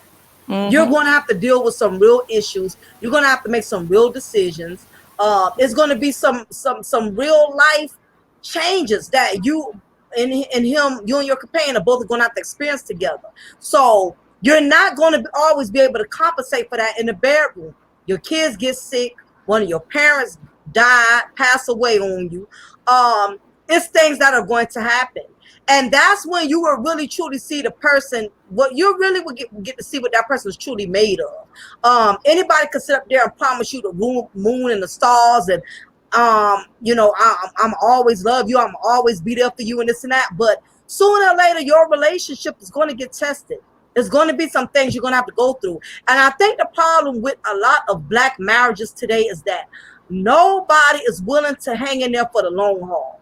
People will jump ship the moment there's an obstacle, there's a problem. Some people are not willing to weather the storm. They only want to stick around when things are going great. But you cannot be those type of person that's only built off of being in a relationship as long as the good times are rolling. You got to be able to endure the good and the bad. And it's not enough of people that are preaching on that. People who have been together for 10 years or more can tell you they went through a lot together. Mm-hmm. Everybody doesn't have a Walt Disney story. Everybody does not have a Tyler Perry story. You're not going to always meet your knight in shining armor and you ride off into the sunset and you never have any problems. People who have been married for a long time can tell you there is no such thing as happily married. I hate when people even use the term. I'm happily married. No, you're going to have happy moments. But there's no goddamn way you're happily married, meaning you happy to be around his ass all goddamn day. And he's happy to be around you all Yeah, right. goddamn day. He gets tired of looking at your wigs. He gets tired of looking at your thongs drying over the damn shower curtain in the Oh, goddamn bathtub. You get tired of seeing his boxers with skid marks in it. oh, Let's talk about the real deal with these marriages and these relationships. Everybody wants to highlight the wonderful points. Well, She ain't no good woman. Some people, first of all, another thing is you got to be careful who you get your advice from. People who have Very not true. been married, people who have not been in a relationship, they cannot coach you anything because they have not been with a man or a woman long enough for them to give you any advice. They're not qualified. My thing is, if you have never been married, or let's say you've never been married, but if you've never been in a long-term relationship, you are not qualified to tell anybody anything on what they need to do to get a good man or good woman, because you haven't stayed with one long enough to know what it takes to be in a relationship. And the problem is, everybody wants to qualify themselves as a marital coach, as a dating coach, and can't coach nothing. Yep. And there's too many of y'all are getting the wrong advice from the wrong people. Now, just my 4 cents, and I'm gonna let y'all step in, but I want to acknowledge this. Thank you for the super chat. Just my 4 cents says, I knew how to make my wife. I knew how to make my now wife laugh. I would have her cracking up for hours. 20 years later, I'm running out of jokes. Exactly. Exactly. And that's really what it boils down to.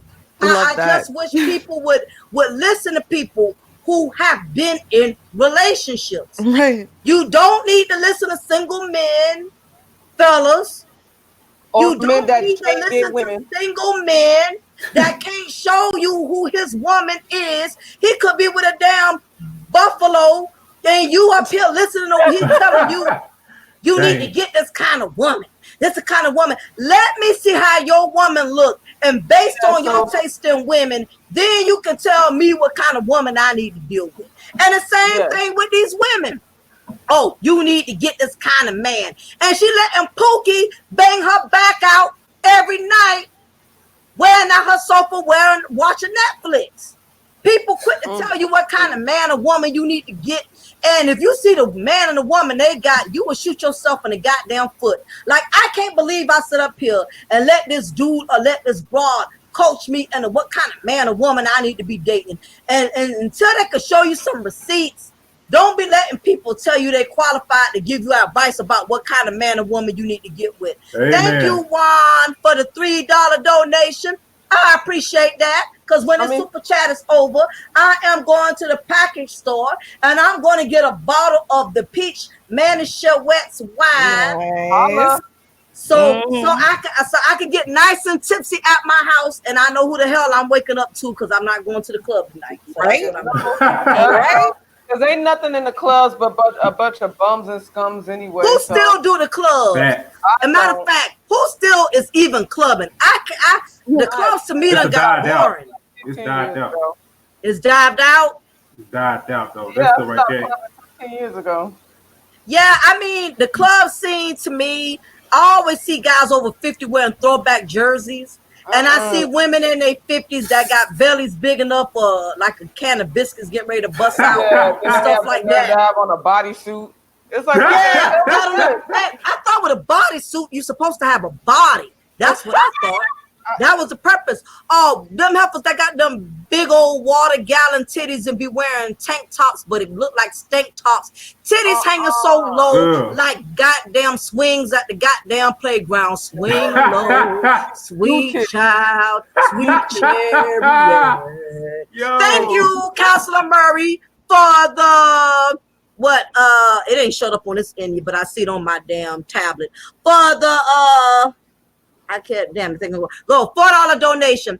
Appreciate that, Counselor Murray. Thank you very much. Thank you for donating towards my wine, because I'm gonna stop to the package store when I get off this live. What's up, Lord Drag? He always saying Mocha. What's up, Lord? How you doing? Good to see you. Appreciate that. But yeah, what y'all was saying, I just had to acknowledge my super chats. I don't even remember. I had something we were talking about the clubs and stuff like that or whatever. What we see before the club? Yeah, I was telling you, I ain't clubbed in 15 years. When the club done got too damn expensive. The club done got as expensive as church. Even I think the club's even passing around collection plates. But you already got the club. Yeah, go ahead. In the club. we made a good point. Look what's in the club: bums and scums. Yep. Yeah, bums and scums, or senior. You got all these senior citizens. It's And women then in there in not their only 60s. And they be Yeah. watering down their drinks. They don't even be strong. Oh yeah, yeah, yeah, Paying yeah. The club $10 be for a hot. cup of water. Why the black clubs don't never have no working air conditioning? Why the black clubs, they AC don't never be working? You know, black people, we already draw body heat when it's too many of us. And they don't have no working air conditioning in the clubs. How the doggone bouncer, he passing out fans like we entering church on a Sunday in the club because they ain't got no AC. He passing out church fans. What Yeah. the heck? Because it's so Yo. goddamn hot in the club. You already charging me to get in the club. Then I got to turn around and pay a drink. Then that's still that brother that's selling mixtapes from the 70s. Don't even realize people don't even buy damn mixtapes no more. Huh? Yeah, or mixed CDs. There's a Mixed guy in CDs. there, he be at the park over there on the west side still selling mixed CDs. It was like, we don't even need those CDs anymore. You know? I know, right? Hey, wait, I know. Don't nobody use mixed CDs anymore. Yeah. That's what I'm saying, man. You know, I just don't see. Club once in a while, but some people go to church faithfully. Some people go to the club faithfully, like Christians go to church. They don't miss a Saturday. They be to the club every Saturday night. And I don't see how they don't get tired of seeing the same thing day in and day out. And now what's going on is a lot of young people coming in the club. That's a big issue too. That's why I don't do the clubs anymore. Because you got a lot of young dudes that's going in the clubs now. So, you know, that done took away from the fun of it. You got these young people in there. Music stuff anyway. It's understandable if you're like 22 and 23 up in the club, but my age, nah. Yeah. That's all the killing and stuff too that's going on. Yeah, that's a big thing. It's the violence. You can't go nowhere and enjoy yourself anymore. I tell you one thing, a club is not always a good place for a couple to go. Because either somebody, you know your man from back in the day, or somebody know you from back in the day, especially if you in them small towns. Like me, I'm from Savannah. So half of us done went to the same school together. We graduated from the same school. It's like the same small circle. It's like a little maze, you get what I'm saying? The same people, we run into each other all the time. So that's a big issue, especially if you're a man and you've been with a woman who done been around the block more than an Uber driver. And she done been with a lot of dudes. And everybody know your girl as soon as you come up in the club. Now, that's some embarrassing bull crap. As soon as you bring her in the club, the bouncing over. And if you know a female been to the club too much a day. If they know her by her first name, you know she done been in the club too long. What's up, Keisha? What's up, Peaches? The damn bouncer know your name, the club owner, that's not a good sign. If you bring a woman in the club and everybody know her. Yeah, that's not good. I'm telling you. You'll be surprised. But I'm more into lounges. I don't mind going to jazz clubs. I love to go to jazz clubs. If I go to a club, it gotta be a jazz club. I would say a lounge is good. Yeah, I can do that. I can't do the hole in the wall, where they got that watered down Hennessy and them watered down drinks and stuff like that. I don't do the hole in the wall clubs. I remember they had like a little. Me either. Those are toe up. Yeah, these hole in the wall clubs over here is real toe up. And the people in it. Oh, really? And you in Atlanta, so you have all the clubs. Y'all don't have no nice clubs there?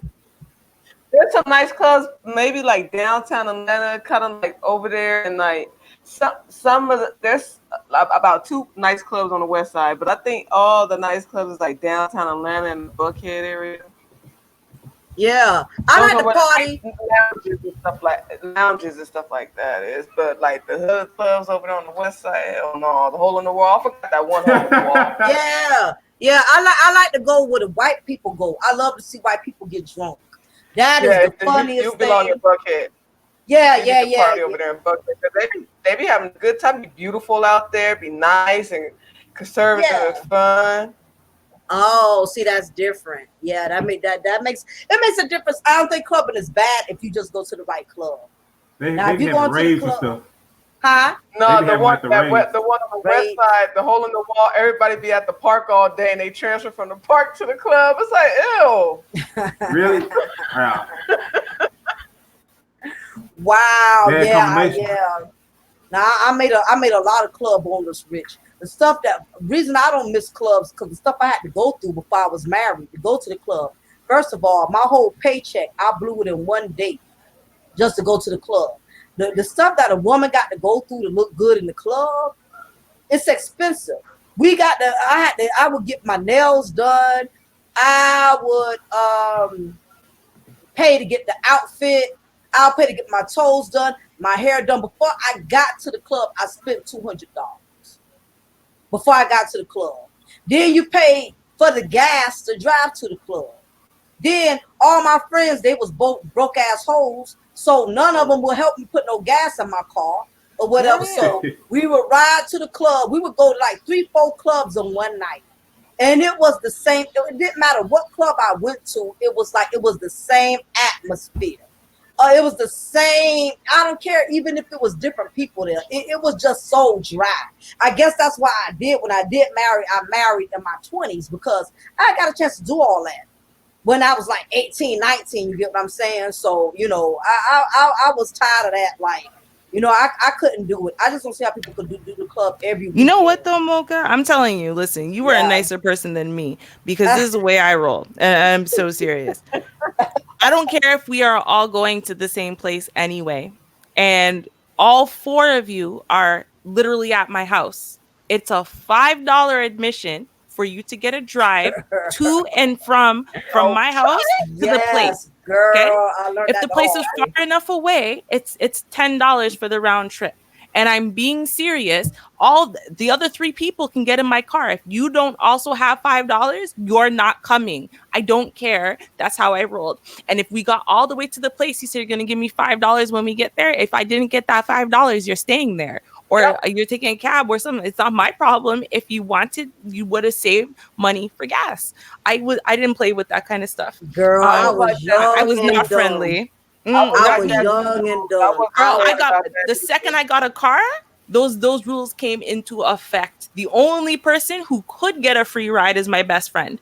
But everyone else, listen, you were charging an admission fee for a drive. And on top of that, you had to buy me drinks too, especially if I didn't want to already go to the place, then I needed drinks too. If I didn't get 3 drinks minimum, or you could buy me a 6-pack of beer, one way or the other, plus the gas, I'm not driving. I was the worst. Like, trust me, I'm not friendly. I know I seem friendly. I'm not friendly. Nobody rolled. Yes, I learned that the hard way. I need $20 in the tank plus dinner. So nobody rolled with me. Sitting there, you want to play games with my life. Listen, I could be doing nothing, and I liked doing nothing. I was the worst. I like doing nothing. So for me, it's not going to bother me. It's going to bother you. You're the one who wants to go somewhere. Okay. So. Now, let's stop the press, because I got the bone to pick with somebody. See, this is the typical baby daddy. You disappear and you want to come in my chat room and act like you are a full-time father. Freelance Ronan. Ooh, yo, my baby daddy. That's true. You are behind on your child support, sir. Don't be coming up in this chat room trying to act all friendly, like, and having these people convinced in the chat room that you are a real father, because you're not. You have an arrearage that you need to make good on. Yes, sir. Until I see that freelance, me and you have nothing to discuss. Freelance, you gets no chance, no finance, no romance. You need to pay up, sir. Super chat that. How about that? She ain't playing freelance. She ain't playing, bro. He's like that unreliable baby daddy. His ass pops up when you don't forgot all about his ass, and here he comes. Right? Yes, I'm calling you out. You want to come up over here and act like you're handling your business, because you're not. So pay up. That's what you need to do. Other than that, we have nothing to discuss, Mr. Freelance. Thank you very much. Now back to our programming. I had to call his ass out because he want to come over here. That's my boy, but I had to call his ass out because he coming over here acting like he a good baby daddy, and he's not. He's not a good baby father. He's not a father. He's a bother. He's my baby father. He don't even deserve the F. Father. Yes, honey, he's a hot mess. Big ups, Freelance. How you doing, boo? Good to see you. I got a couple of cyber husbands. He the main one right now, but his ass about to go in slot number 2 because he's slipping. I'm out to find. I'm demoted. Yeah, he about to be demoted. His lame baby daddy ass like to pop up like a zit when you least expect it. Right? Makes you happy you have ovaries sometimes. Lord Jesus. Girl, yes, Lord. What's up, Tyrone? How you doing, Tyrone? Good to see you. I tell you, Tyrone don't miss a chat. He's like one of those faithful church members. I don't care how many people don't show up. You know he's gonna be there. He's the Tyrone that everyone's calling in all these songs. You see what I'm saying? You know, you better call Tyrone. He's like, yeah, I'm right here. What's up? Always. Right? I don't give a damn. Tyrone gonna be there. He like the American Express card. He always there. I be looking, I'm like, Tyrone. I know Tyrone gonna be there. I don't care what nobody say. Tyrone always in the crowd. He be way in the back, but I know he there. You know what I'm saying? So what's up, Tyrone? Good to see you. Big ups to everybody in the chat room. We appreciate y'all coming in. We cutting up, having fun. You know, we try. This is the anti-fuckery zone that we in. You know, we all about just cutting up, having fun. First of all, let me call somebody else out. I got to pick a bone. With my boy Kujin. I'm gonna tell you what. I'm being all jokes aside. You know, I got love for you, Kujin, you my boy and everything, but you disappoint me right now because you were supposed to come on here and call us bees and hoes, and you did not do none of that. Right? And you are messing up my views right now.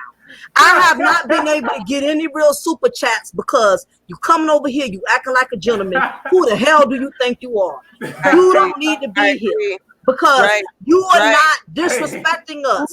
You're not making it fun and interesting. You're supposed to be calling us bees and hoes and talking about us like trash, and you just coming over here being a gentleman. That's not gonna work. You know that you messing up the views. How I'm supposed to get more subscribers? You're over here being polite. You're ruining the whole damn aura. And the same thing, you know, Poetic coming over here kicking real knowledge. Y'all, you know what? I'm going to have to get rid of my whole panel. I need some people that's going to promote some fuckery because y'all is ruining my whole damn. I can't get no subscribers because you're coming over here being polite.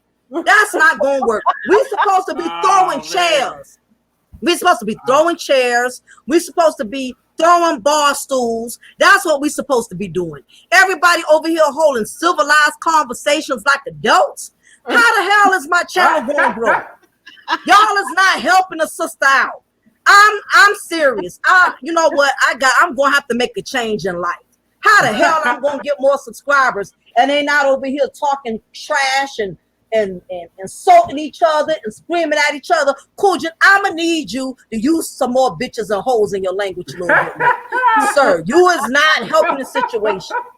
That's all I'm saying. I'm gonna have to do something different this year because this is not helping my situation right now or whatever. But anyway, while I'm doing that, also this has been brought to you by the commercial break. This has been brought to you by the anti-fuckery zone.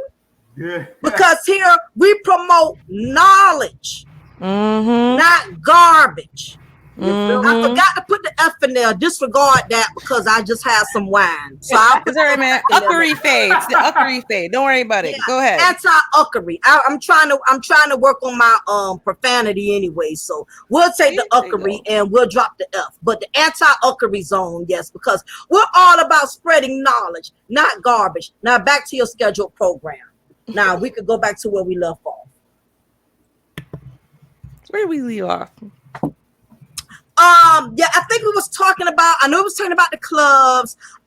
We was talking about. I was going off on freelance, baby daddy, freelance, cyber baby daddy, and for he being said it's behind. coming. He said it's coming by carrier pigeon, I believe. So Carrier pigeon. Yeah. Okay, Mhm. all right, Mhm. freelance. Yeah. I will deal with you later. I will deal with you later, cyber baby daddy. Not Right? tonight. You in can leave. You can trouble. leave my change on the nightstand on your way out, and we'll talk about it You in later. trouble. Ooh. But seriously, it's just it's so much that is going on in the Black YouTube sector, and it's not enough of us that are talking about issues, because I know the initial reason for me doing this content was, was talking about the girl who was going around spreading HIV. And for those of you who have not heard about the situation, because I know different people have been coming in and wondering what's going on, and we were all over the place having fun, which is cool. But we were initially talking about that we're in a society where Black men and Black women are so overly sexualized. And this is the question. This is another topic. Have you ladies, I know Ruby, you don't deal with a lot of social media, and Kels, you don't either, but have y'all been keeping up with this cucumber challenge? Listen, I'm afraid to buy a cucumber out the goddamn grocery store, because I'm afraid people gonna look at my ass sideways. Right, But have y'all been keeping up? No, they will. Yeah. They will. No, you know what? That is the video that the devil is trying to prevent me from editing and getting out there, because I recorded the audio. I have all of the video You've evidence seen it. to present y'all. This cucumber, I've been following this cucumber challenge for a minute. So before that ridiculous party happened last weekend, I was following the cucumber challenge anyway. So I followed it from when the chick did the cucumber challenge, and Amber Rose said we shouldn't shame that chick, we should be praising her, to the chicks who are sitting there damn near dying trying to be the coolest one doing the cucumber challenge, to now this idiot at the party. I mean, I've been following it. And trust me, when this video comes out, y'all will be like, oh my God, I can't believe this is really happening to our society. So yes, I actually have been following this, and I'm not going to give away too much of my outrage and disgust at this generation. I want to hear it. Oh, you're gonna hear it. It's in the video. I did a good job. I gotta say, girl. So you've been keeping up. Have y'all seen? Have you seen the one where because there's several of them out there, but this one, the girl inserted the cucumber in her and took. Okay, you seen that one, Kels? You seen it, Cool Jim? That will be in the video. No, I didn't. So it will be in the video. Okay, it will be in the video, and obviously, since it's pornographic in nature, because you can literally see the chick's cooch, that will be blanked out in the YouTube video, but there will be a link to my website where you can see the full thing. Yes. She's stuck in her cooch. Yeah, what happened? Another girl. So another girl. Yeah, Alexa Sky was the one who did the insertion. Exactly. Yeah, Alexa Sky from Love and Hip Hop. She was the one who did the insertion. So Alexa was with her raggedy ass stuck it in her cooch. No. It's better than that. What happened was she was sticking it in her mouth, like, she's banging her in the mouth with the cucumber, and then stuck it into her cooch, banging her with it in her cooch, and then put it back in her mouth. That's what she did. Yeah, and you're absolutely right. I can't. I'm scared of cucumbers now. I don't want to buy no cucumbers. I don't want them to assume that I'm going to stick it in my cooch. Girl, my thing is, I don't feel the same about a cucumber like I used to. When I buy a cucumber, I be looking around, looking to see who looking at me get it, because I don't want nobody snapping a picture of me at the grocery store saying, "Oh, Mocha getting cucumbers. Wonder what she about to do with that." You know what I'm saying? Girl, I'm gonna put the ruined bananas for you too. Salad with it. And watch, I'm gonna ruin bananas for you too, because one of the videos I'm gonna show you ruins bananas for you too. No. I love bananas. Ruining it. No, it's already done. I already have it. And the thing is this chick sitting in a car in public with the sun out. Like, if you see what these morons are doing, because I already thought the For the D challenge was bad enough, where you got our young people, even kids, people promoting their kids doing this, what they do for the D, what they do for the P, foolishness. I remember when them celebrities like Erykah Badu them did that and all Yep, that. disgusting. It was just so pathetic. And then people advertise like they're having their kids rap these things, and I'm like, what they do for the D? Do they even know that they have a D or a P or an anything yet? But what they would do for the D. But you know, I thought that was bad enough.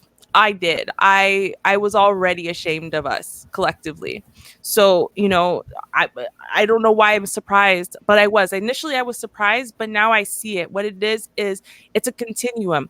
You know, we have to keep outdoing ourselves, because the problem is that now we don't behave based on internal satisfaction or internal pride or internal anything. Like, nothing that we do is about the internals. Everything we do is about external. It's about external validation. It's about clicks and likes and views and going viral. And Exactly. so we always have to outdo ourselves. So, you Every know, when time. right, you make an outrageous song about what you do for the D.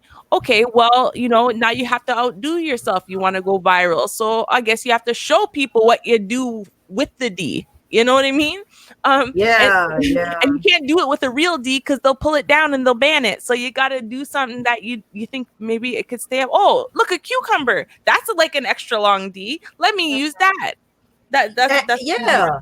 And they done took it so far now. It's damn near close to porn, to where you seeing them drool, you seeing them, you know, salivate on the cucumber, you know. They're just up in the ante, like what you call, like one of them just said it here. I can't remember who said it, but like somebody just mentioned, you know, next they're going, yeah, it was turf, I believe. Next somebody, they'll be using watermelons. You know, they're going to take it to the next extent, because again, as you stated, Ruby, it's all about validation. You have to keep up in the ante. If you want to be recognized, if you want to stand out from above the rest, they got to constantly take it up the notch. So yeah, when I saw it, I was totally disturbed by it. And it's unfortunate that so many Black women, and if it doesn't apply, you don't have to reply. I'm not saying all Black women, but these select few of Black women, for some reason, they feel like being overly sexualized is like liberation. They consider it as being liberated. They feel like now, because we as women, we have all of these rights, thanks to the Me Too movement. We really feel like now we can get out of pocket, we can say what we want, we can do what we want. And my thing is this is the reason why as Black women, we have to work 20 times harder to fight for respect, because it's these ratchet assholes that's doing these cucumber challenges and all of this stuff.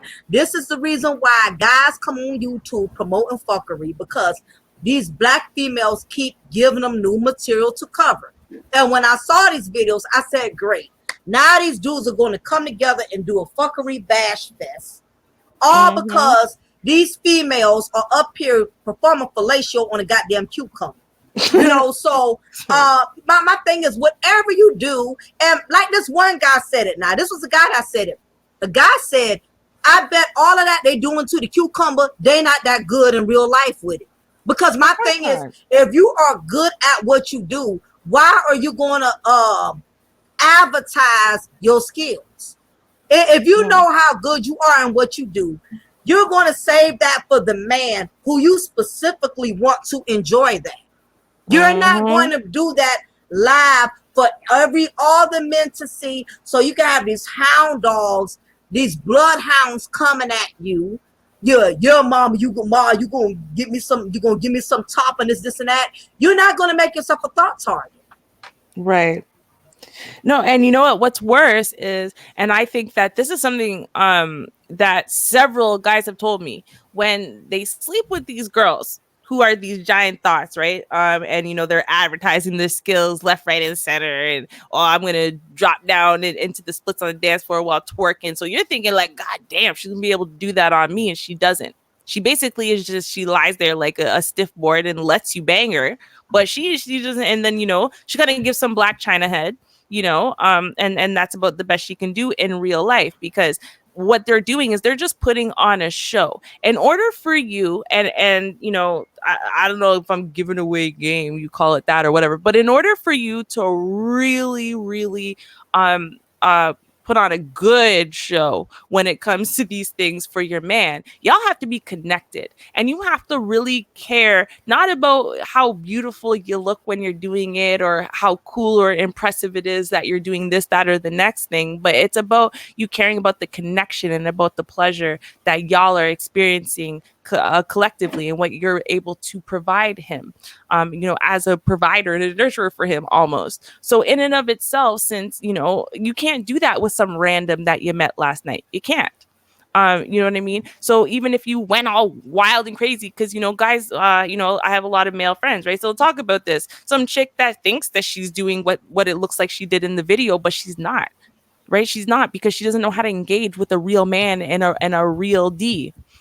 So she's just doing some weird stuff that doesn't even really feel good, and eventually he just turns her over and you know, bends her over the couch, as Obsidian says, and whatever. Because what's the point? She doesn't know what she's doing, because what you're supposed to be doing is engaging with the other person to bring them pleasure. And a lot of these girls don't know how to do that. They've just been they've been exploiting themselves, because they don't think they're worth anything except for sexual gratification, a sexual object. That's it. Mm-hmm. Yeah, I totally agree that it is definitely a desperate attempt for attention. You know, again, it's anybody could be a hoe, but it takes a particular woman to make a man feel special, to make him feel like a man. And what's going on is some of these black women, they have it misconstrued. They're lacking the understanding of what makes a man feels like a man.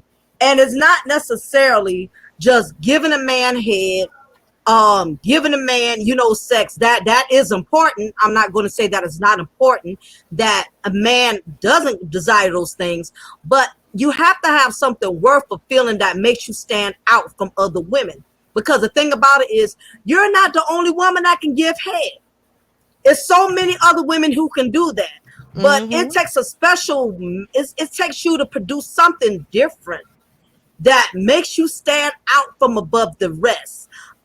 Just, you know, calling and checking on him, being attentive, you know, calling him on, yeah. Even sexually though, right? Because here's the thing. Yeah. There's something he likes that's special with head that no one else is going to ask you for. He might like if you put pressure in a certain place in a certain way, but you only know that from learning him. You're not going to learn that. You could have 25, 50, 100 D's inside your mouth in your lifetime, and it won't tell you what that man likes and what's special for that man, right? And if you don't know, because you're just a revolving door and you just let anything in your mouth, then you don't know that that's not what makes it special, is how deep it can go down your throat, and that's it. No, it's about you knowing what that man likes in bed, specifically what gets him off. He might like, that's true. Right? He might like you when you're on top, but then the position that you got to be in when you do this with your back, and that's what really is the prize for him. But it's about you knowing that man. It's so much more than just the action, you know.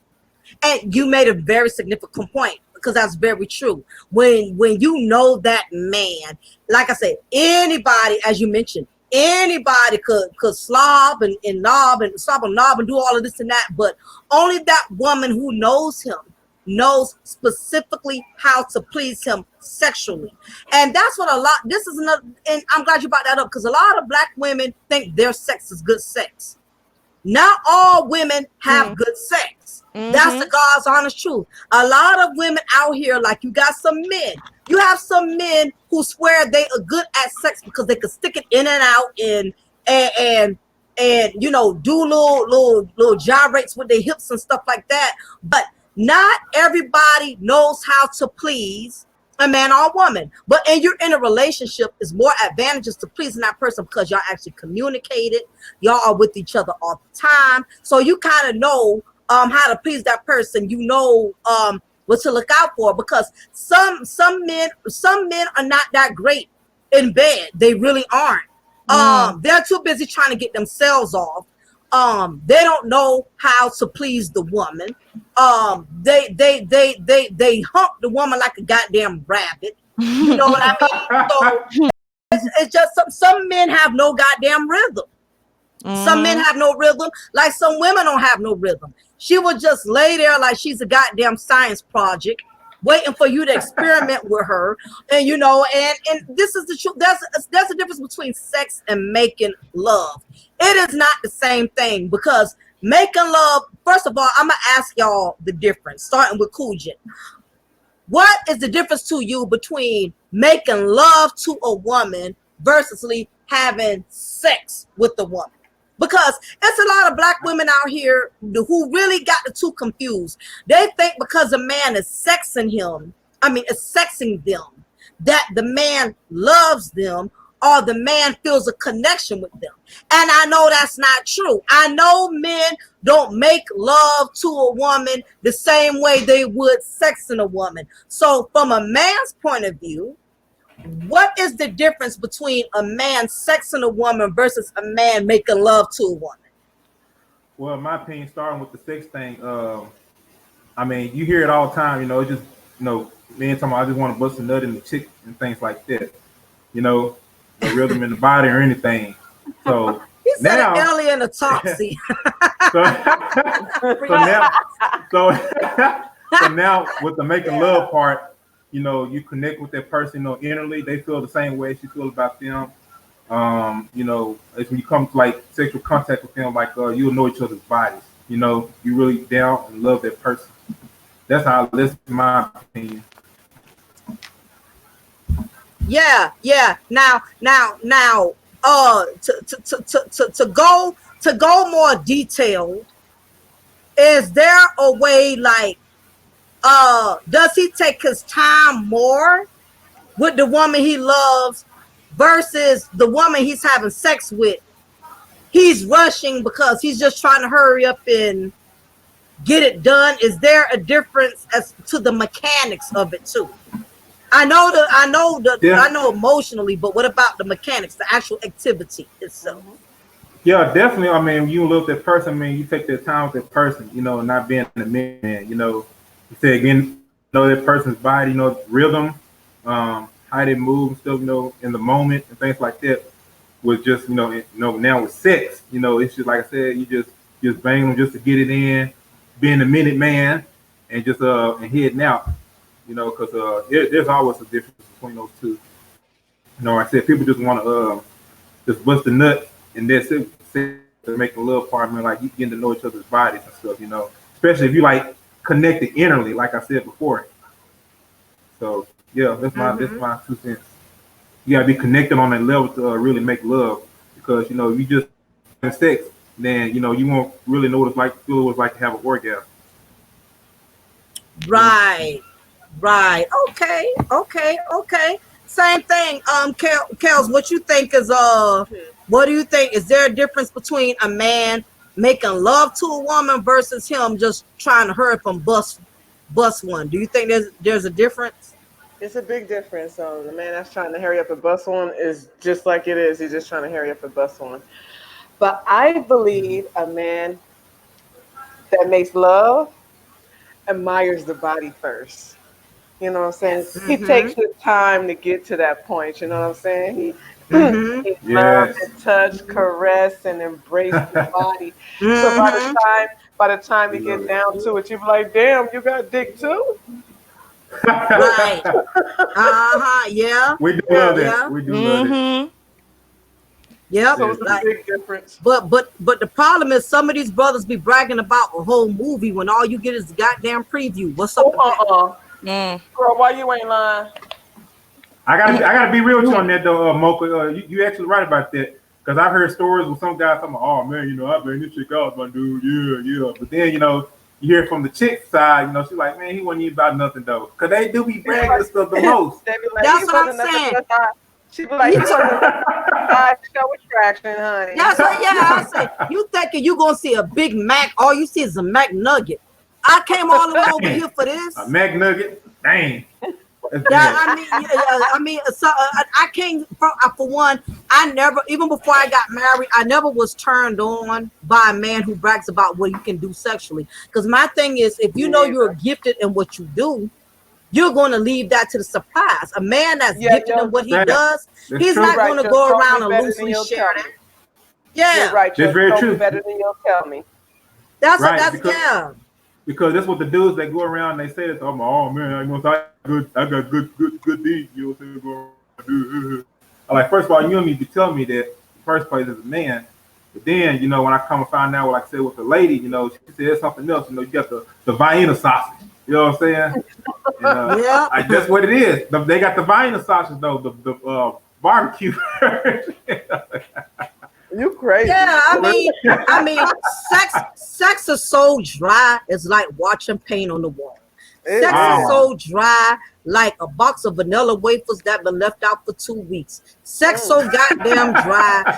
It's Vanilla spoiled like an wafers. old batch of collard greens. Some of y'all is dry as hell, and y'all be around It here really lying to women is. and sitting up here talking about what you could do in the bedroom, and it ain't nothing like that. You know what I mean? It's Yeah, a total disappointment. It's it called is. fast Hey, Mocha. advertisement. That's what Hey, that is Mocha. Right. called. False advertisement. You get to the room as Mr. Softy. It's like that's some serious false advertisement. I Hey, don't listen to people that brag about this shit. hey, Mocha, y'all. And I remember one lady was like, I think I seen a video or something like that. I guess the dude didn't do it right. And she said, I'd rather live in the Sierra than do anything. She said what? I'd rather land in Sierra Desert though than be doing it with you though. Sierra Desert. Your Yeah. ass Sierra, crazy. yeah, like the Sierra does. Yeah, like watch your goddamn paint dry. I'd rather count the goddamn towels. Let me tell Mm-hmm. you how you know you're not doing it for one. Cause some of y'all act like y'all don't get it. So me, Ruby, and Just because Kale's they gonna don't give get y'all it. some signs. Yeah, we're Mm. gonna give you some signs that you dry as hell. Because some of y'all don't think you dry and you dry. One sign is if I keep looking at the goddamn clock on the wall while you're on top of me. Brother, abort the mission. Abort. Oh man. Abort the mission. Because I'm looking at how long it's going to take for you to hurry up and goddamn finish. Because I'm tired. I'm getting dry down there. I'm feeling like I'm smelling goddamn burnt tires because you killing me. Some of these Sandpaper women, dry. you're not getting a woman wet. So it's almost like it's torture to a woman. It's like a goddamn rug burn down there because, for one, you got to realize every woman is different. Some women, you got to preheat the oven first. Some of y'all just want to stick in a turkey and you don't want to preheat the oven and get it warm first. You know Like, what I'm yeah, like every woman, her oven preheats at different temperatures. And certain women, you cannot He's the just oven. automatically, go full force. You know what I mean? Every woman is different, so you have to learn that woman. You have to Right. learn her body. You have to learn some women. Very You true. have to be affectionate in the beginning first. You have to rub her. You have to caress her back. You have to make her feel like a woman. You know what I mean? But I think the problem is too. Some of you men done been with so many hoes. You don't know how to please a woman. There's a difference. You cannot sex all women the same way. You know what I mean? A hoe is that's not somebody that you have to please because you're basically pleasing yourself. But if you're in a relationship with a woman, you have to study that woman's body. Some women you have to start off and do foreplay. Some women you have to do different things, you know what I mean? So a lot of times you have some men, they be like, oh well, she's dry in the bedroom, she's this and that. She's going to be dry if you're not stimulating her. Yeah, because if you dry, I'm dry. So we dry. We dry together. I dry, And you dry, we're dry together. Now get out and go home. you know what else? I want to add something to this too. I want to add this on too as a man. I know you ladies will agree with me on this.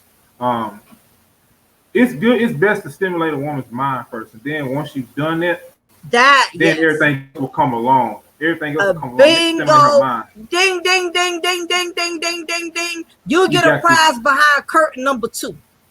Absolutely. Because if a man's stale in conversation, it already kills you from even wanting to get to know the sexual part. But yeah, go ahead.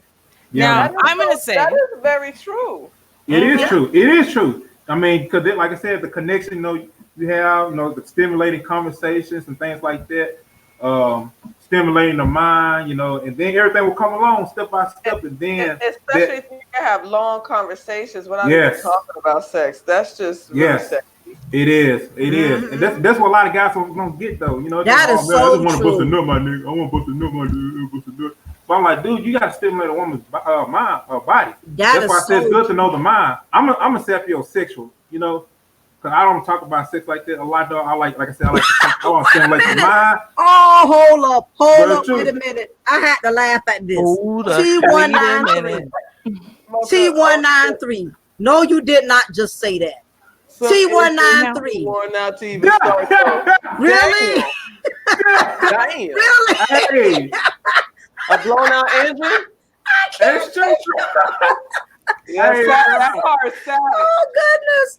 That was That car is funny. total. I can't y'all believe are he said wilding that. today, just so we're all clear. I Um, can't believe he said that. y'all are hilarious T193, today. I'm going to block your ass for that comment. That's but funny. that's true. That, but he's right. He's right. Sometimes a person that's been overly sexualized, you can't please a person. That is Right. true. It takes If too they done much been to around too please much, them. it's too much to it's too much to preheat them. You right, T193. That was I want to funny say this. as hell. You I know want. what though? I Mm-hmm. I am going to challenge that, and I'm going to say that is not true. Now, Okay, what's your and opinion, Uh-oh. Miss I'll Wolf Cass? tell you, got I'll tell you, this. I was waiting because I'm like, listen, you know what? I'm always different, and this is going to be no exception. But here's the thing, and you know what? Cool Gent brought it up real fast. Like, what did he say? He said he's sapiosexual. For those people who don't know what that means, it means you're turned on by knowledge, you're turned on by wisdom, by that intelligence, right? And that's why his automatic thing he went to was, you stimulate her mind, because for him that's stimulating, right? Now for everyone it's not stimulating, right? For me, for example, right, I'm a demisexual. It's something I brought up a lot, and people are like, I don't know what that means. And it's an emotional connection. I have literally zero sexual attraction to a human without an emotional connection. So it doesn't matter how gorgeous you are, it doesn't matter how brilliant you are.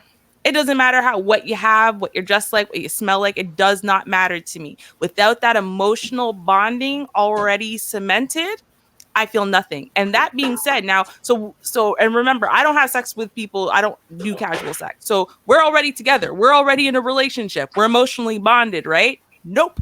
We could be fighting right now. We could be just off balance, off kilter with each other.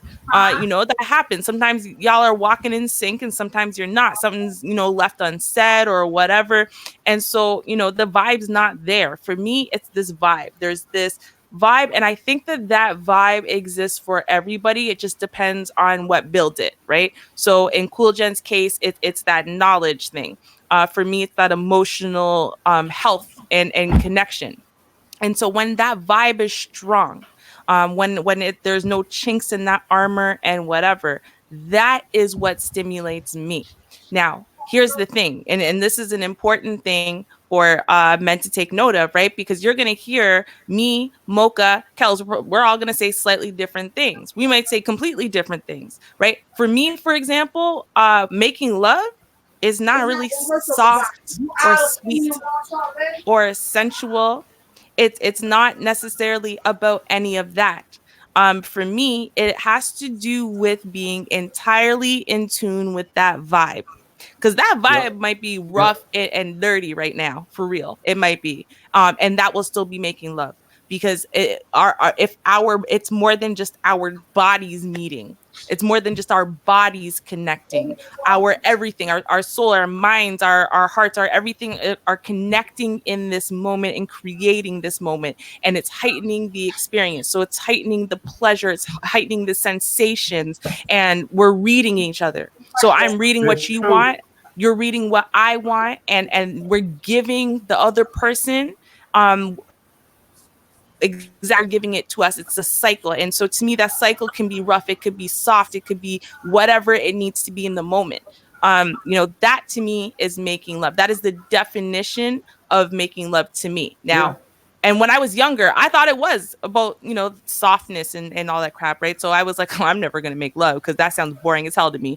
I have always been more towards the BDSM level of things, specifically the whole domination submission thing. So to me, I was like, ew, I don't want to sit there and be all soft and cuddly and kissy and ugh.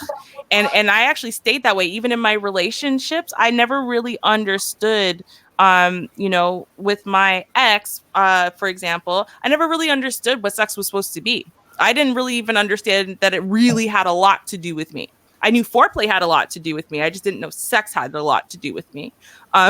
So, it's funny how through stages of our lives, we can learn these different things.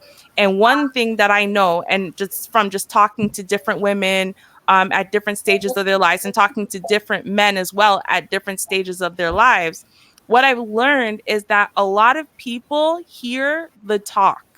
So they hear what people are bragging on, size queens, right? Like you would swear to God, every single Black woman on the face of the planet will not have sex with you unless, your D is 12 inches and long and 17 inches thick. Right? Like you would swear that every Black woman. Now, most of those women, they wouldn't know what the hell to do with like a quarter of that. Right? But they're gonna say it. That's too much. That's another thing. Where are you gonna put it? Big list. I know. That shit ain't gonna fit into anything. Come on, let's be serious. And my thing is, if he doesn't know what he's doing with something that big, he could call more pain and pleasure. He could call it hysterectomy. You're right. I know, right? Could. You literally will hit my ovaries with a lot less than that, and that shit hurts. I mean, I can't speak for other women, but I would not want a dude that big. First of all, the moment I see it, all bets are off. Right. You're not about to mess me up. Why have a hysterectomy and I can't have no more children? Mocha, I swear on my life, I have dated more than one person, and taking one look at it, I knew, and I told them as much. It will never go in me. There's no point on even trying. We'll date. I'll love you forever, but with that, no. Yeah, you can have a girl on the side. You can bang her, and you ain't banging me. Some women got a wide playing field to take all that. That's You know what? I know this guy. And like I met him. I don't know. He used to give me head. He was amazing at it. Anyway, point is, he had this girlfriend, and it's funny because what I noticed is I think I bumped into him 20 years after this. So like literally, it was like maybe 4 or 5 years ago, and he's still with that chick, and he's got like 10 kids with her. Anyway, point is the reason why he stayed with her. When I say the man was hung like an actual physical horse, I'm not over exaggerating the point. He was so thick and so long, it's like inhuman. Like, I don't know how that's even possible. Like, I've never even seen it in porn. You've never seen it in porn. That's how big it was. Because he could have been uncircumcised. No, he was circumcised. No, it was like, it's like literally like a forearm. Like, look down on your forearm, Kels. Look at your forearm right now. Yes. That was him. Okay. Oh, no. The whole thing. Yeah, no, I'm not even over exaggerating. So he stayed with this chick that he was with because basically she let him have sex with her because no one else would. And the thing is, he'd been having sex with her for like 5 years at that point. And every time he had sex with her, he would tear her. Every time. Like, is she still living? Okay. She's still alive. She had all 10 kids. So just keep pushing them out. Why not? She got that Grand Canyon coochie. Yes. Yes. Right? I'm like, dude, no way in the world. No way. I don't care what these stupid size queens want. At the end of the day, that's just not natural. It's not healthy. We are the world. All the children. Right? Or like, I had an ex-boyfriend. I don't know how I kept meeting these people with abnormally hung things. Anyway, of course, again, another person I would never sleep with ever.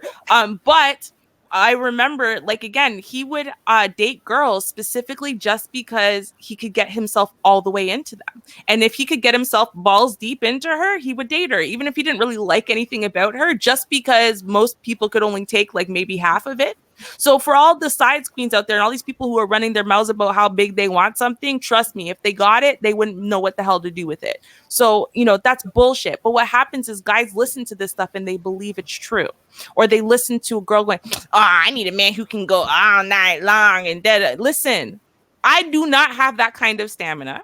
I do not know a lot of women who literally want a penis in vagina for 6 hours. That shit will get dry and painful. But you know what? I'm glad you're addressing this, and I'm glad you brought this up because there's a lot of myths. That women, we like big penises. Women, we see you less of a man if you can't go for hours. That's a lie. I don't need somebody on top of me for no 2-3 hours, and I don't want to be on top of you for no 2-3 hours. You know what I'm saying? That's exhausting. Ain't no way in the world. You know what I mean? That's just, unless she got that Grand Canyon. Right. And I'm saying like it literally, like, our body cannot maintain being hyper wet for that long, so it's gonna dry up. So then what, you're gonna get lube. Listen, if I dried up naturally at this point, even though like I was still turned on by you, it's time to stop. Like, I don't need you to be able to go for 100 hours. But what happens is a lot of guys, that's what they train for. So they train themselves to be able to pull back and not come. So instead of learning where a woman's G spot is and where the A spot is and what feels good and what motions feel good and blah, blah, blah, they learn how to just be able to pound on her as hard. Because again, this is something someone told them, that if you pound as hard as you can, that's perfect for her. And so they try to get as deep as possible, pound as hard as they can, and go for like 3 hours. And that's what their training is. So they're worthless, basically, right? So it doesn't matter how many inches they have, it's worthless. She didn't have a good time, not because you're too small, not because you're too thick. It's because you don't know what to do with what you got. And you don't know what actually makes a woman feel good, just literally physically. Forget everything else. Now you passed all the other tests, you finally got inside of her, and you don't know what to do, so you just pound it away like you're a 13-year-old boy. That's not cool. Dang. No, 13-year-old boy. Dang. That's not cool. Man. I'm telling you, one of the best sexual experiences, first times I ever had in my whole entire life, was with a boyfriend that I did when I was 18. And, I'd known him for years and whatever and blah, blah. So now we're finally dating. And, it's when I lived in Brooklyn and whatever. And, so we had our first time, and like mind blowing, right? And, it wasn't until days later I found out that day he lost his virginity. And I'm like, wait, what? That was your first time? Like that it blew my mind. Like, how was that your first time? Like, that was really, really good. Like, that was insanely good. Like, you knew what you were doing. You've never done this before. Like, and he said no. And then he showed me, he actually had a whole bunch of books. He had the Kama Sutra, but he had a whole bunch of books, like literally like everything you need to know about pleasing a woman kind of books. And I mean, like literally ones that show you the anatomy and show you this and that and what you're aiming for and what you're trying and what you look for in her face and what you look for in her pupils. Like, this man really did some studying. So when he was going to have his first time, he wasn't going to walk in there unprepared. And he actually learned some things about women as far as just their physically, what they would want and what they would like. Right. See, now that's the kind of studying y'all should be doing. And a lot of women, unfortunately, because I would love to say listen to women, but a lot of women don't know what they would like either, because a lot of women don't know that sex is for them too, and sex should feel good for them too. And that it's not just some stupid performance show, and it's not just about telling your friends some stupid stories about whatever.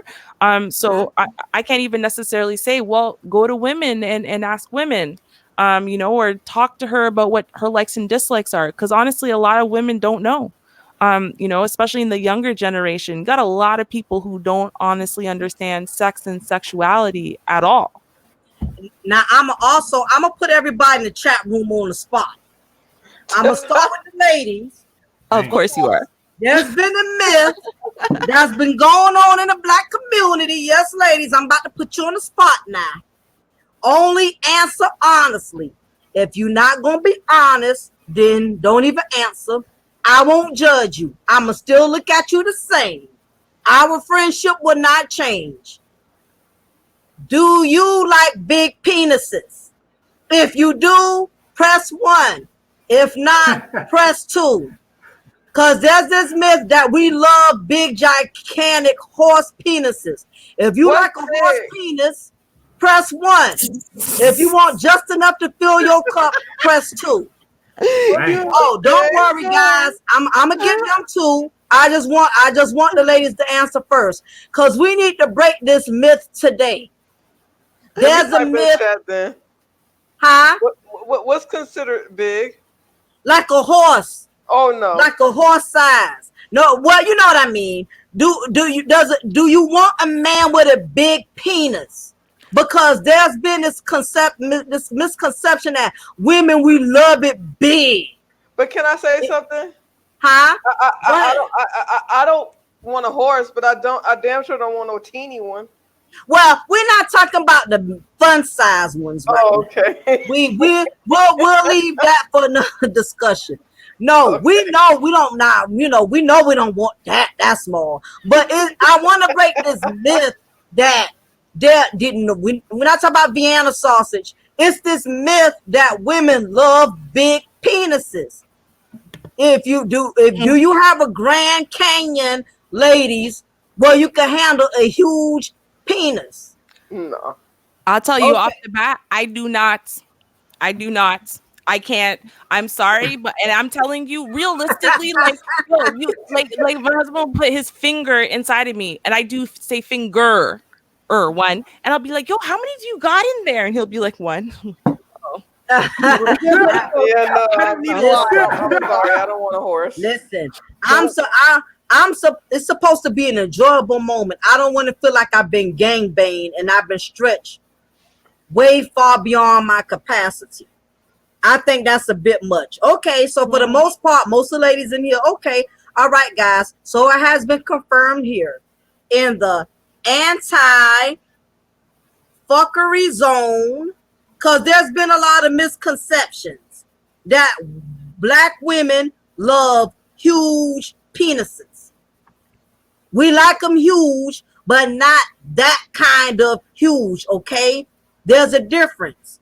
A woman don't want a hysterectomy, all right? So let's not misconfuse how big is too big. Now, I don't want you to our hit my commercial heart now. break. I don't want you to hit Kujin, my heart. could you do my commercial break, please, sir? I will be honored.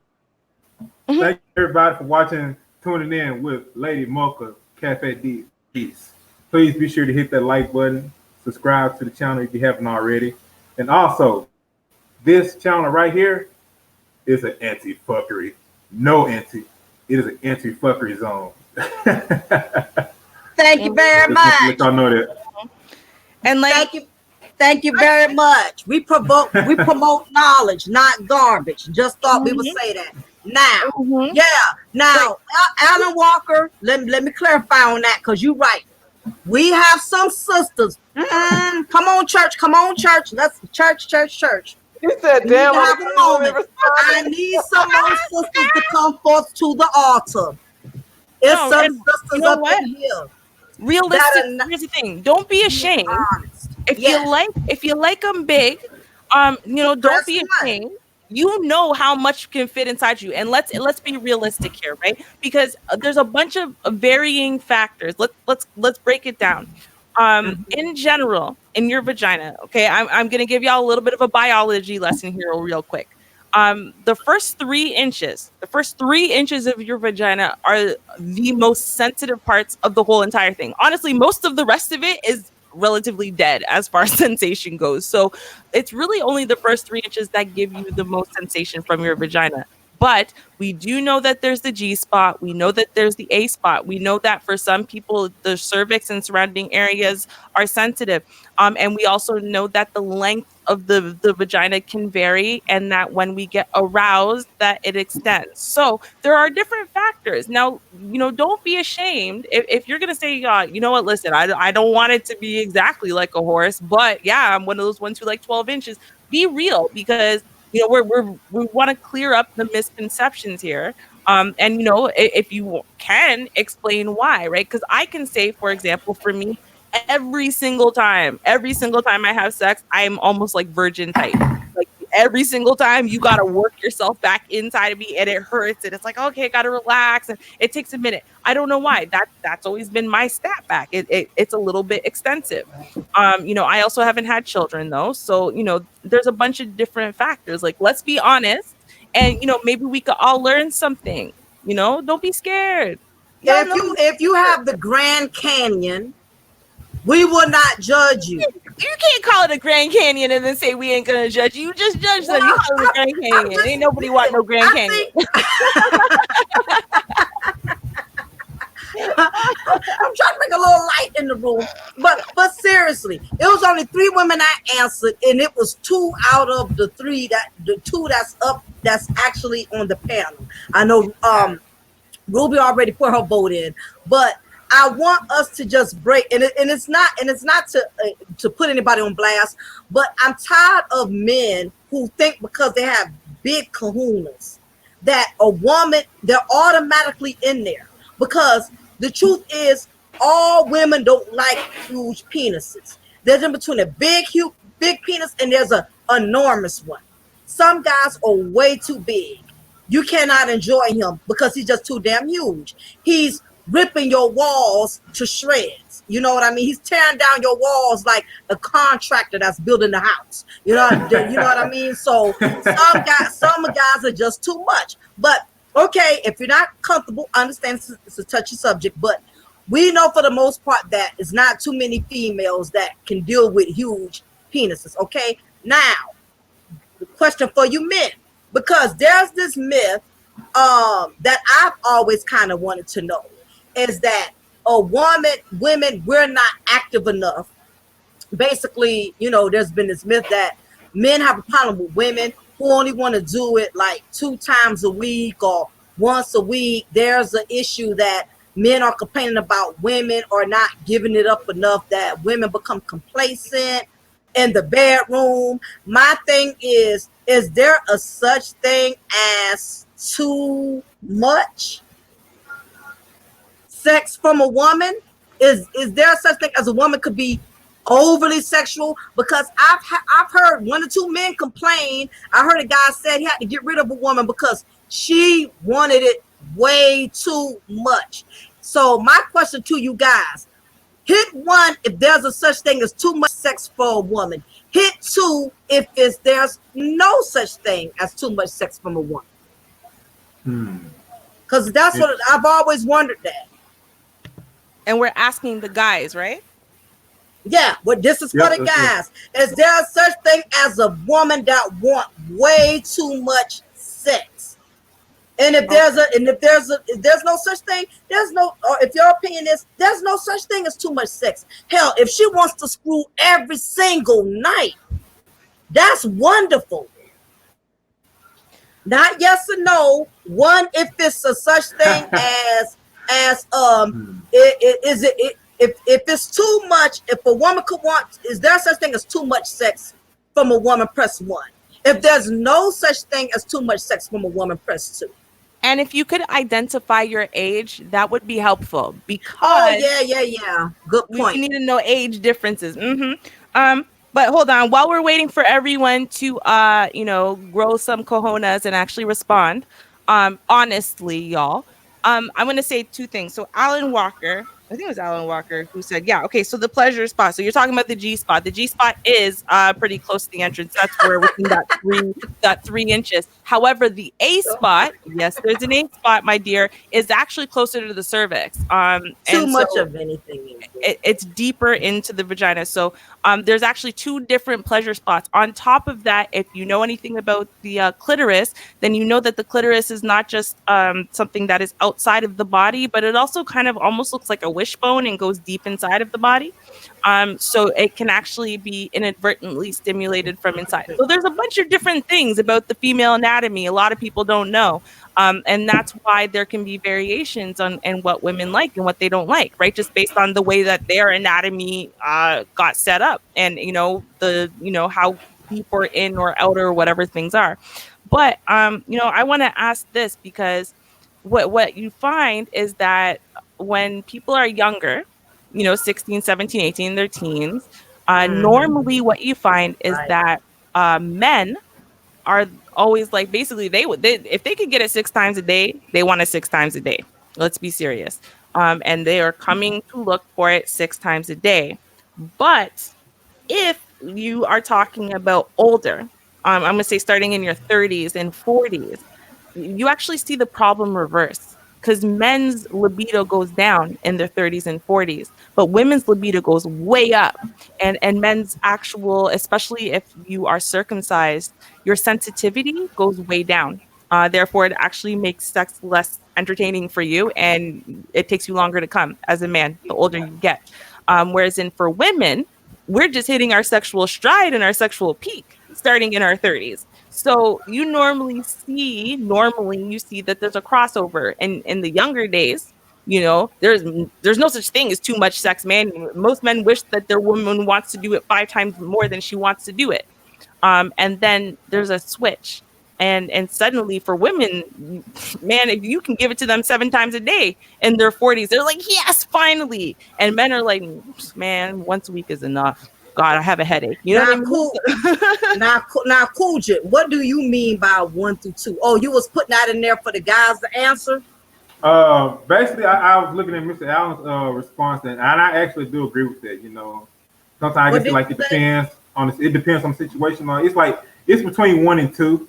Okay. Basically, with elaborate on that. With I mean, I guess like it'd be a day like just between me and woman, whatever. Probably could possibly maybe go a whole day. Some days, like I said, a lot of us work, and then it'll be the other way around. So you may not have as much time as you want often. So that's why I put like 1 and 2. So it can go both ways. So yeah, I'm sure it's so many factors that play into it. It does depend on how new the relationship is. Of course, in the beginning, everybody's, because it's fun and exciting.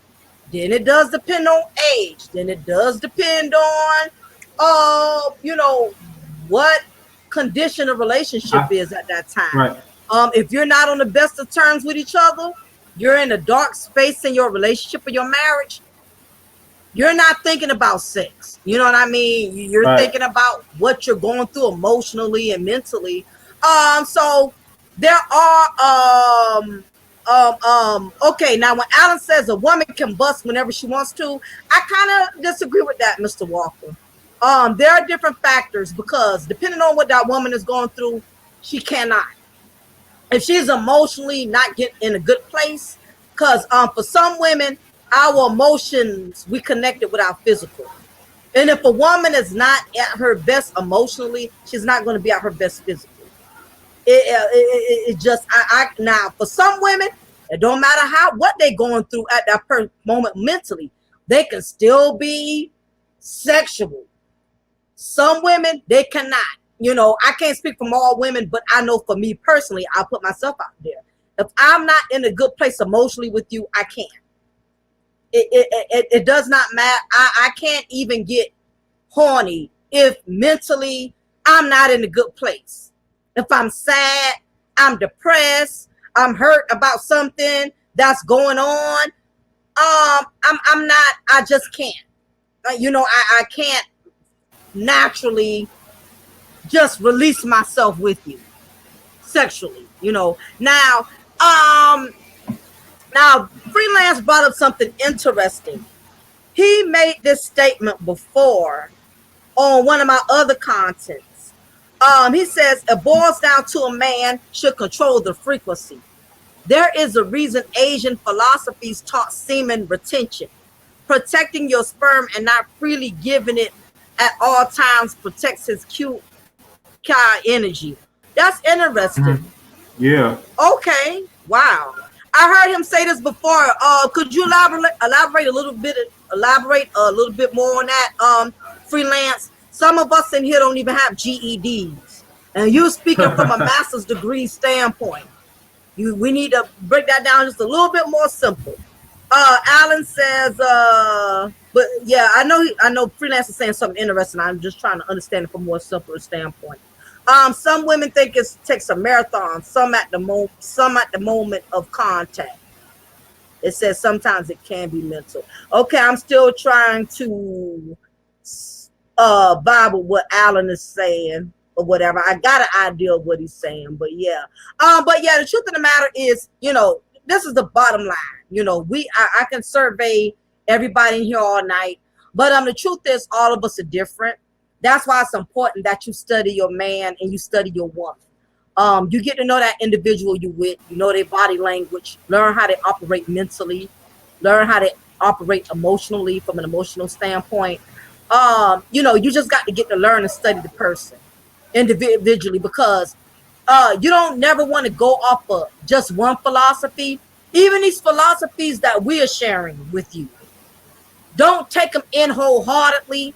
I mean, learn it, to your advantage. But again, you cannot apply the same method to every man or every woman you meet. You can't.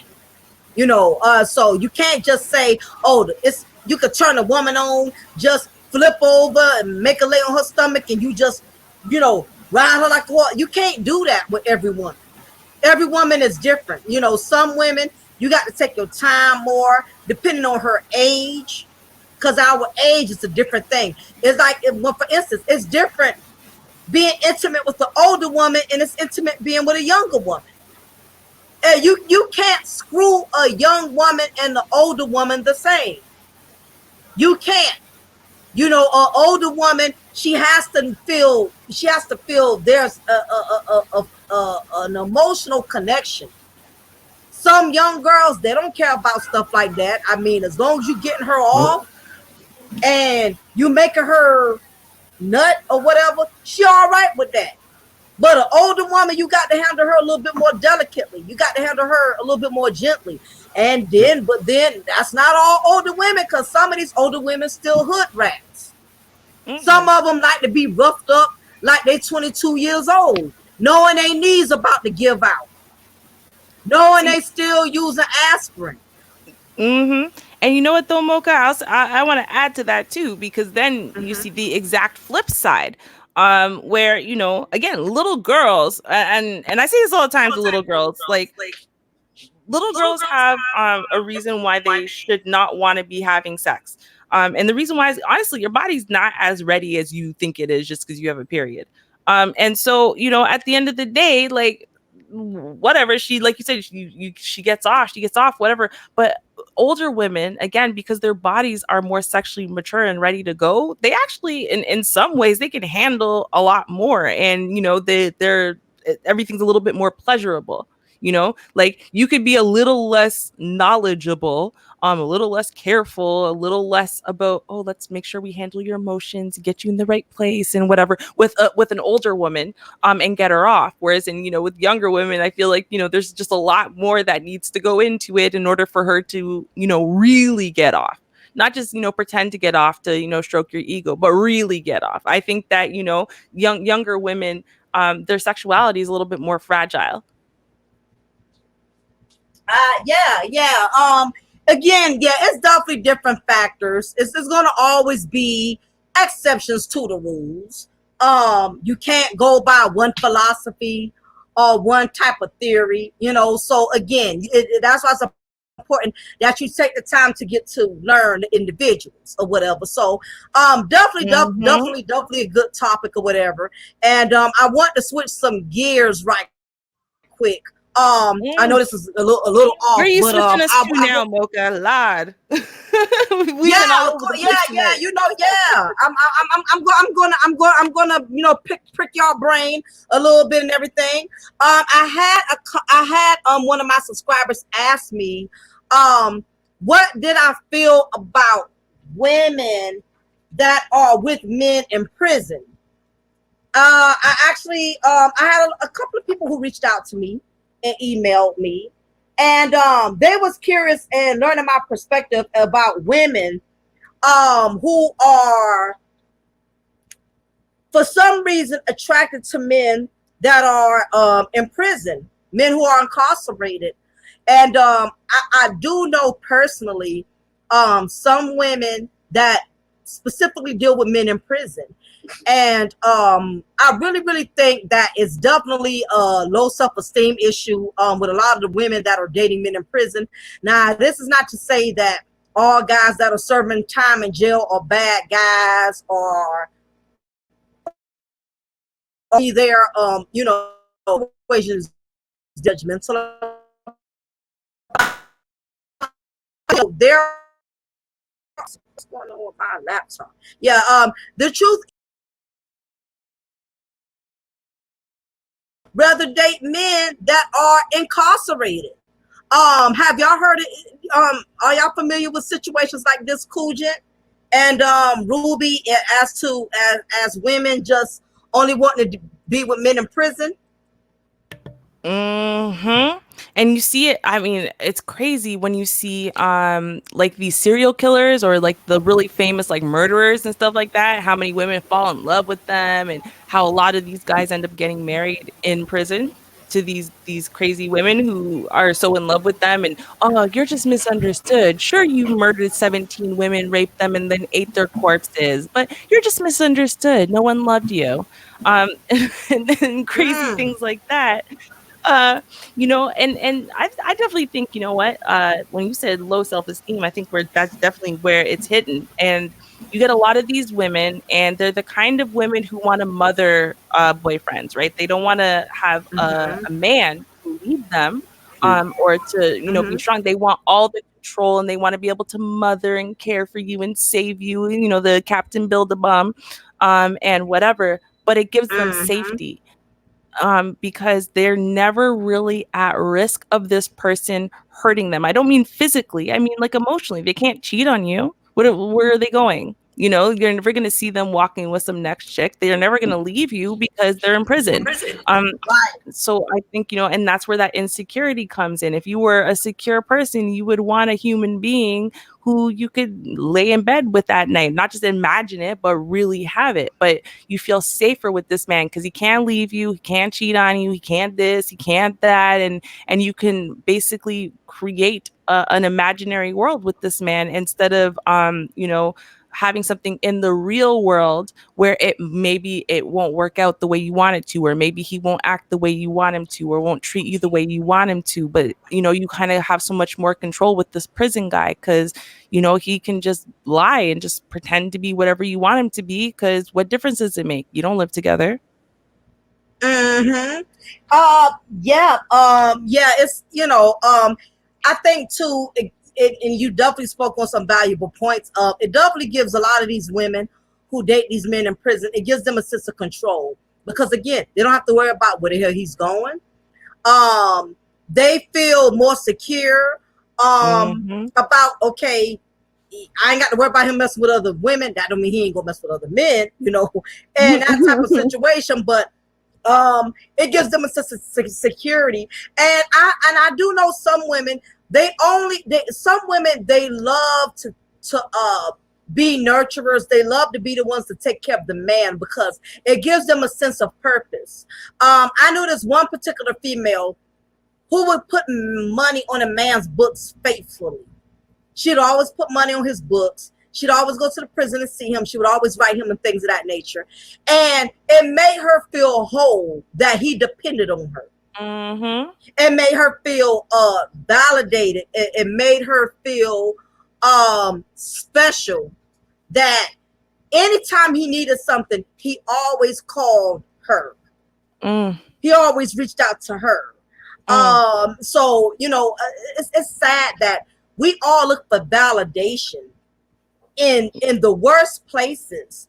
Of course, a man is going to need you if he's doing 10, 15 years, 20 years. He needs somebody to put money on the books. He needs somebody to provide commissary. He needs somebody to pay for his phone calls. I know one thing I know, dealing with men in prison, you have to really financially be well off to deal with it, because taking care of a man in prison is very, very expensive. I don't know how much of the phone calls now. What, $2 a minute or something like that? Putting money on the books. Now they got it. Prison is charging a lot of people for everything. For those of you who have loved ones in there, you got children in there, prison is making relatives pay for a lot of stuff. Like back then, prison used to provide shirts, drawers, wife beaters. Prison used to provide inmates with all type of things, but now the family has to pay for all of this stuff. You got to practically pay for everything. They barely give them soap and shampoo for free. So I could only imagine those in prison who don't have any family support. They really stuck like Right. Chuck because it's very expensive in there. Yeah. Mm-hmm. Mm-hmm. And you know what the funny thing is, like, I've never been one of these people to chase someone who's in prison. That being said, I have dated a couple people who landed in prison while I was with them. But you know, I'm going to talk about my cousin. Now my cousin and, you know, his baby mom, they're the most dysfunctional relationship on the face of the planet. I mean, this chick was basically prostituting to support his cause. And at the time, his cause was prison. He needed stuff on his books and this and that and whatever. So she had to go back to, you know, working at the massage parlor, quote unquote. And you know, she would need a ride to the prison to go put money on his books, or need a ride pick up from the massage place or whatever. And all of a sudden, I became his best friend. All of a sudden, he knew my number off by heart. And you know, the day he got out of prison, you know, he forgot my number that quickly. And see, that's the thing is, these women don't recognize, or maybe they don't want to recognize that, you know, it's making the guys in prison users. And I'm not going to say that they're all terrible people. It's just at the end of the day, if they don't have someone on the outside looking out for them, putting that money on their books, or doing this or doing that, taking care of things, handling things, then it's not going to happen. Period. They are literally in a concrete box. They are in a prison. So they need resources on the outside. And the way that they do that is it's like a reciprocal thing. They're going to give you emotional or social validation in some way. You know, and they're doing that so you give them what they want. It's kind of like these guys who live in these third world countries and, you know, lie to all these rich American women or whatever to try to get them to marry them, right? It's Yeah. all manipulation. You have more than I have. I need whatever you have. I need you to give it to me. I need you to want to give it to me and to give it to me freely. So I'm going to give you the emotional, social validation. I'm going to, you know, make you feel better about yourself and about life and tell you how beautiful and lovely and wonderful you are. And oh my God, no one's ever understood me this way. And but they create a whole person. They created your perfect Casanova so that way you keep feeding the machine. You keep feeding them the money. And the second they don't need you anymore, you're never going to hear from them again. They don't love you. They don't even care about you. You're just an ATM to them, basically. And this is how the all the stuff they're saying to you, that's the passcode for them to get the money out. Of course, you know, I realized, and big ups to Kujin. I know Kujin had to leave, had to go to work. Thank you, Kujin, for joining me, Ruby and Kels today. I appreciate your presence, and I understand time is money. I'm unemployed right now, so I can be on here all day and all night. So I get it. Yes, ma'am. Got to work and make their bread and make their money. So I totally understand, Kujin. And again, thank you for being an awesome guest as usual. But yes, when it comes to these prison systems, these guys, it's unfortunate because a lot of them go in these prison institutions and they come out being worse than what they were coming in. Because prison, to me, it enhances you. It enhances criminal behavior. That's just my personal opinion. I really don't think too many people could be rehabilitated from prison unless they are older.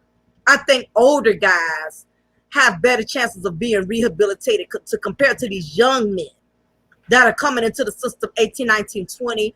But I think any woman that's involved with a man in prison, you know, I see it all the time. There's this show that I'm a fan of called Love After Lockup. It comes on A&E, and it's very interesting. I watch a lot of documentary on these prison wives, how they wait for years and years and years for these men to get out of prison. And when these men got out of prison, the relationship becomes a disaster because now you're living with this person. Mhm. Unlike when he was in prison, y'all were on it, riding each other. It was just wonderful conversation. Y'all was not living up under the same roof, so you did not have to deal with the worst sides of him.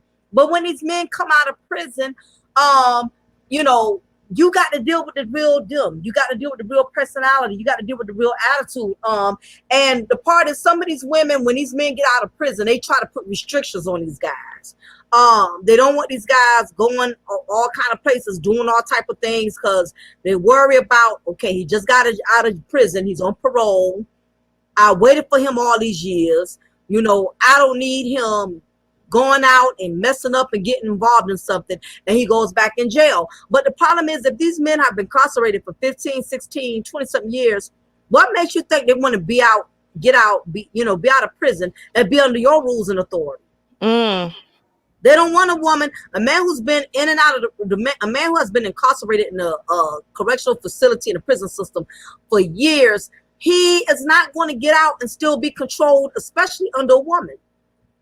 And when I watch these shows where these women wait hand and foot for these men to get out of jail, and they cannot understand, why these guys get out and they loose on them, and they won't sit still. The man been locked up for 20 something years. You think he want to go from another prison to your prison? You put the fence around him, telling them you can't go here, you can't go there. He's going to rebel on you. You have to realize that the system that has limited his freedom. This man had to get up when they told him to get up. He had to go to bed when they said go to bed. He had to eat when they told him to eat. You go through years of that. Who wants to be under somebody's control as soon as you get released out of jail? Right. Exactly. Especially someone, and it's one thing if you were already married or with the person before you went to prison, and then they waited for you all this time and blah, blah, blah. That's already going to be a hard enough adjustment for you to have to go back to, this life, like this life that didn't exist to you for who knows how many years. But when it comes to this, you don't even know, like, really, you didn't know this person before. You met them in prison. All you know is their words. It's like meeting someone on the internet. Y'all talk for 5 years, 10 years, whatever, over the internet. And then you're going to go move in with them right away. And they're going to tell you everything that you can and can't do. Like, does that sound like something you'd want to do? It doesn't. I wouldn't want to do it. You know what I mean?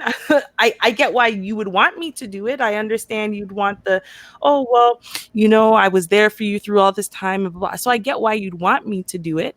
But think about it. Would you want to do it? Would you want to sit there and now lock down all your life? You can't. You move to a new place, a new country. You can't go anywhere. You can't do anything. They tell you who you can talk to, what you can wear, what you can dress, what you can eat. What you can... Good luck. Yeah, prison. Yeah, it's definitely a hellified environment, but it's a lot of schemes and stuff that's going on in prison too. That you got to be cautious of. If you have a loved one, you have family in there. I mentioned this a couple of months ago on one of my contents, but just in case for some of you who have missed out, there's a new prison scheme that's going on. Because believe it or not, inside prison, a lot of these inmates got access to things that we got access to. They have access to cash out. They have access to all type of ways now of getting money. And ironically, these guys are able to get phones in prison. Believe it or not, they're getting mobile phones quicker than we can get mobile phones, and we out here working. It's a lot of the inmates in prison. They have access to cash out. I actually have a relative that's been incarcerated for almost 19 years. He'll be getting out this year. And he had me and my husband as, I guess, his guest or something on a visitation list or whatever. And, we've never going to see him because, of course, these prisons now, they done got smart. They ship these guys way up north, so it makes it harder for the family to communicate at least personally with these guys that are locked up. But anyway, a lot of these prisoners, they're getting access to phones now. So somehow, some way, he was contacting us through a cell phone, okay? And he would call and he was asking us to send him money through Cash App. And the part that made me skeptical was the Cash App tags that he would give us, or the Cash App, you know, whatever they call it, where you send the money through there. He kept sending us different ones. It had different names. It kept, you know, he kept, you know, getting different names, usernames. Yeah, he kept giving different usernames, and some of them was females talking about Ma, could you look out and send me $25-$30? And I'm like, you know, first of all, you know what I'm saying? I ain't about to send you no money through no Cash App. You in prison. I don't even know if you really getting it. You know what I mean? Like that, because he was up here sending different usernames. And what made it more skeptical was when I would deny him and tell him I didn't have the money, he was calling and not so much calling, but he was texting me at least like maybe 5 times out the week, asking for the same amount of money, but yet he would keep sending me different Cash App usernames, like send it to Rebecca Jean and send it to blah blah blah. So I'm like, what the hell is going on? Because make it so bad. The funny part, his real username for the Cash App was Get Money. Coincidentally, that was his username. I'm getting different people asking me for $35 or $40. They would ask for the same amount, just under different username. So I started putting 2 and 2 together, and my mom hit me to it. My mom told me, she said, they got a new scheme going on in prison. And this is why I'm sharing this information, because some of you may have loved ones, you may have sons or children in there that's telling you Cash App me $20-$30. You think you sending it to your loved one, but you actually sending your money to different inmates. Because what is happening is, if an inmate, let's say if your son is locked up in prison and he owes the inmate money because that inmate lent him some honey buns, or he lost a bet over, you know, who won a fight in jail, or whatever the case is, and he can't pay him. What these loved ones are doing, they are giving your number to other inmates, and the inmates are posing as your loved ones. That's what's going on. So I started putting 2 and 2 together. I'm like, no, this dude, evidently he owes somebody money. He was trying to get us to Cash App money to different people. And probably what it was, because he owed that inmate. The inmate was like, I tell you what, well, I'm going to give you my girlfriend or my wife Cash App. You Cash App it to her. That way she could send it to me through the books. Because, you know, you can't use Cash App in jail. Right. You get what I'm saying? Prison, you can't. You know, so that's what he was doing. So y'all have to be careful with these loved ones in these prison systems, because they're coming up with all kind of schemes. You thinking you sending money to your son, your daughter, somebody in there, and you really sending it to another inmate that they owe. Yep. And at the same time, though, like one of the things that people are paying for, obviously, is drugs. Oh yeah, that's a big thing. You're right about that. Yeah, them drugs is real bad. And because in prison they can't cope. Especially if you're going to be there for years. We had a young man here. He had murdered another young man. He shot him and killed him. And this was a young man who was really doing well for himself. He was getting ready to go to college or whatever the case was. Long story short, he killed him. And you're only 17 years old and you facing life. And you never been in prison in your life before. And the first time you ever went to prison was for the worst crime you could think of. And it's so unfortunate that these young black men, what they're not understanding is the system is not going to spare them just for the color of their skin. You killing another young black man, and a judge sees you. The moment you step into that courtroom, you are already at a disadvantage just by the color of your skin. And the fact that you are a male, a black male, the system already sees black males as a nuisance to the criminal justice system. And it's just so unfortunate that a lot of these young men, they're not understanding that. They're not understanding that. And then they don't see nothing wrong with it until time and time goes by, and you realize you will never get out of there. The only way you're going to get out of prison is in a body bag. We're talking about a lifetime sentence. Your freedom is gone, and he just had a newborn baby before he got incarcerated. So I just felt like that was another topic that just kind of needed to be addressed. I'm just so fed up with so many young black men that are becoming a part of the criminal justice system, and it's not because they're working for it. They're actually having to serve time in these prisons. And the thing about it is, when people get in prisons, they're so quick to complain about prison. Oh, I don't like the food in here. Well, where the hell you think you at? The Sheriat? The Sheraton? The Sheriat. No, I get that. It's the Sheridan and the Marriott all together. You know what? Here's the thing. And it goes back to what you were talking about in the last stream too, with these baby mamas. And what I hate seeing is black men have given up. They finally figured out that yes, it's unfair. The system's unfair. It's stacked against you. All the cards are stacked against you. Yep. And it's like it took them a minute to get to that place where they have accepted that it is unfair. You're not fighting for fairness and equality. It's never going to happen. And so they figured out that it's unfair. And then from there, what they decided to do is give up. If you can't fight it, then I guess you can't fight it.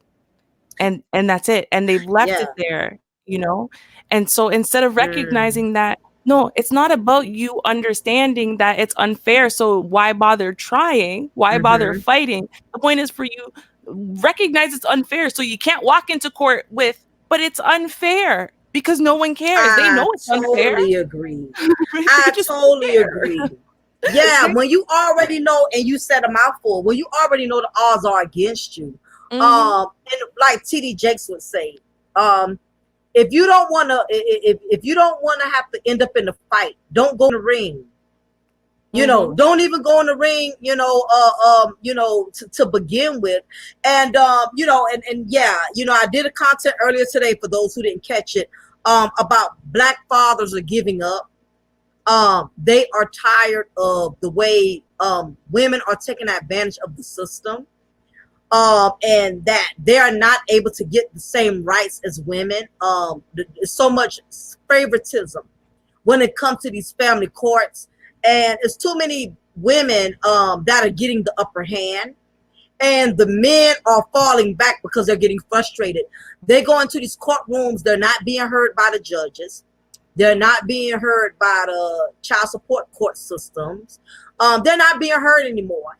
And what happened was, this young man, he got frustrated. He was already paying child support. He was already way in over his head. He was doing the right thing. He was paying child support. So it wasn't that he was trying to avoid his responsibility, but this female had to keep pushing. She pushed and asked for a modification.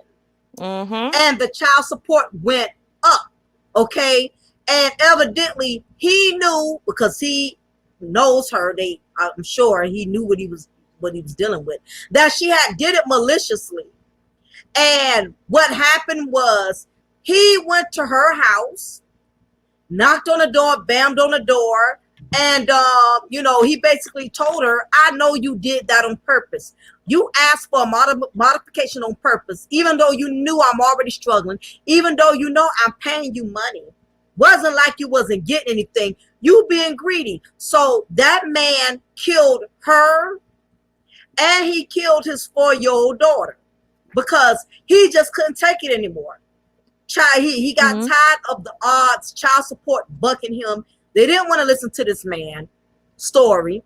Mm-hmm. They automatically sided with the mother and said, Mm-hmm. yes, she deserves a modification in child support. We need to increase it. So he snapped.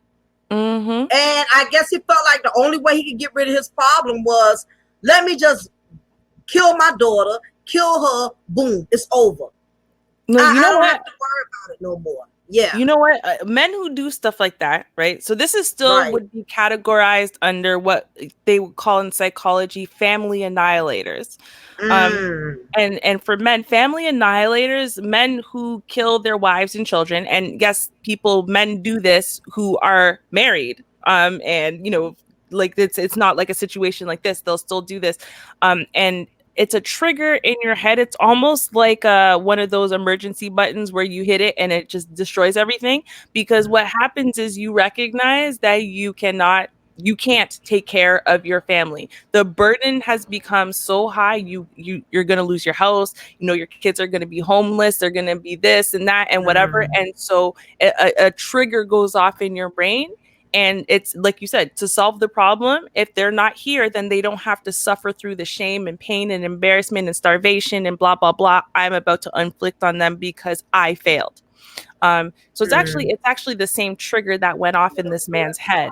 And the problem is, yes, and we see it. And, I'm the first one who's up here with everyone else talking when we see these things in the court system that prove that the bias is so automatic and unjust that people who they were never in a child's life, they've been denying this kid from the start, they were thrown on child support even though they were denying the kid, 2 years later they finally get a paternity test, the child's not theirs, and they're still stuck with paternity with the child support. We've seen it, right? Oh, yeah.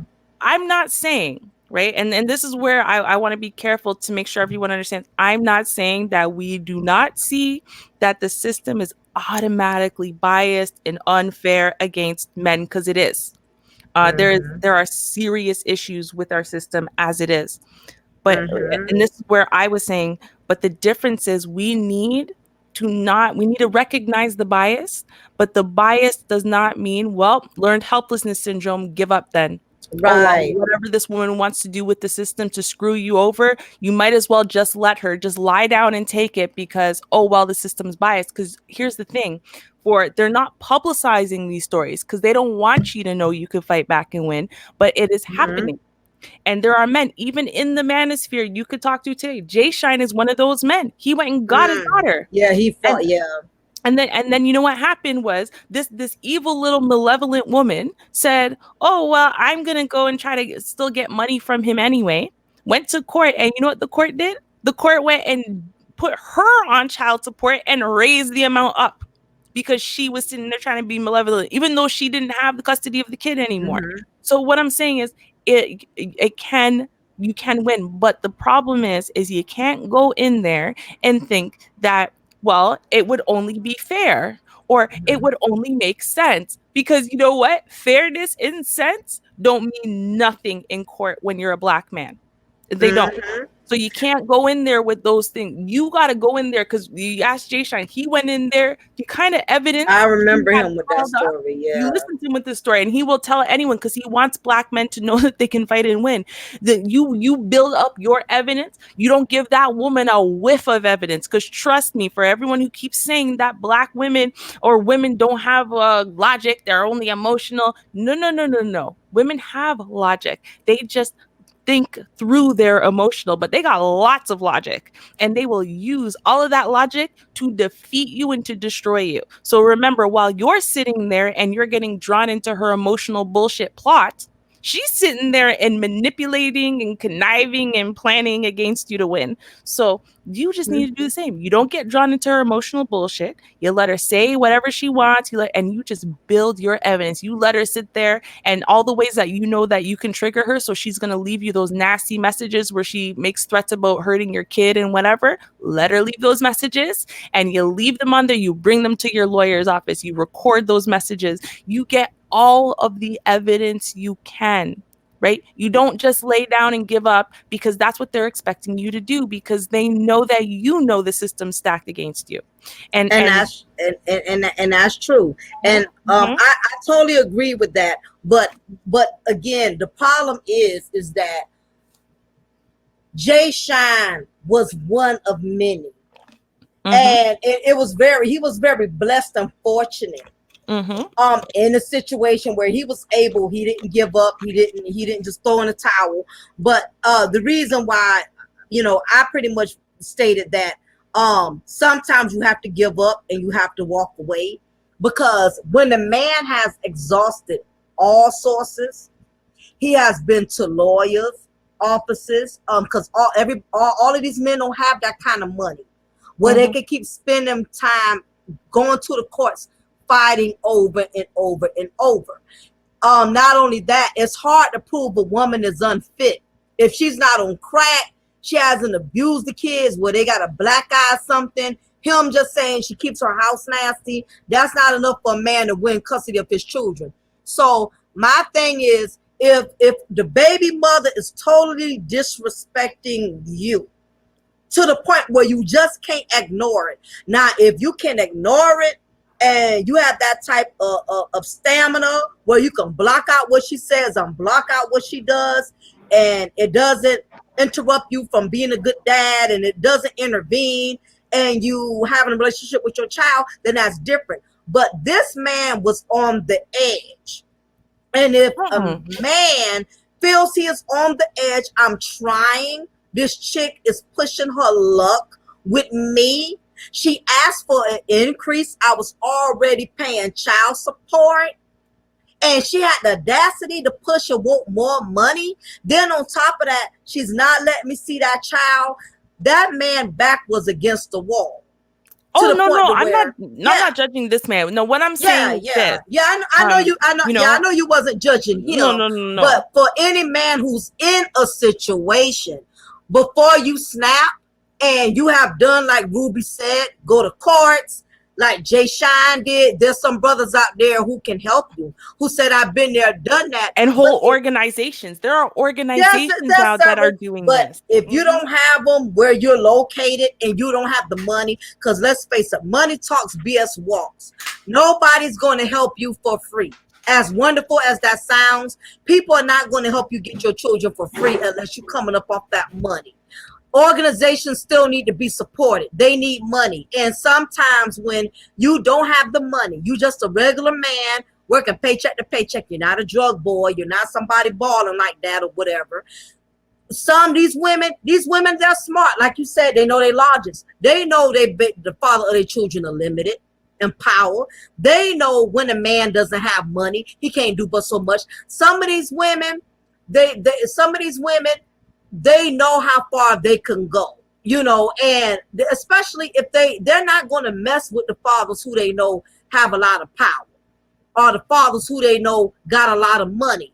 They don't bother them as much because they know those men will fight them back, or depending on the laws of that state.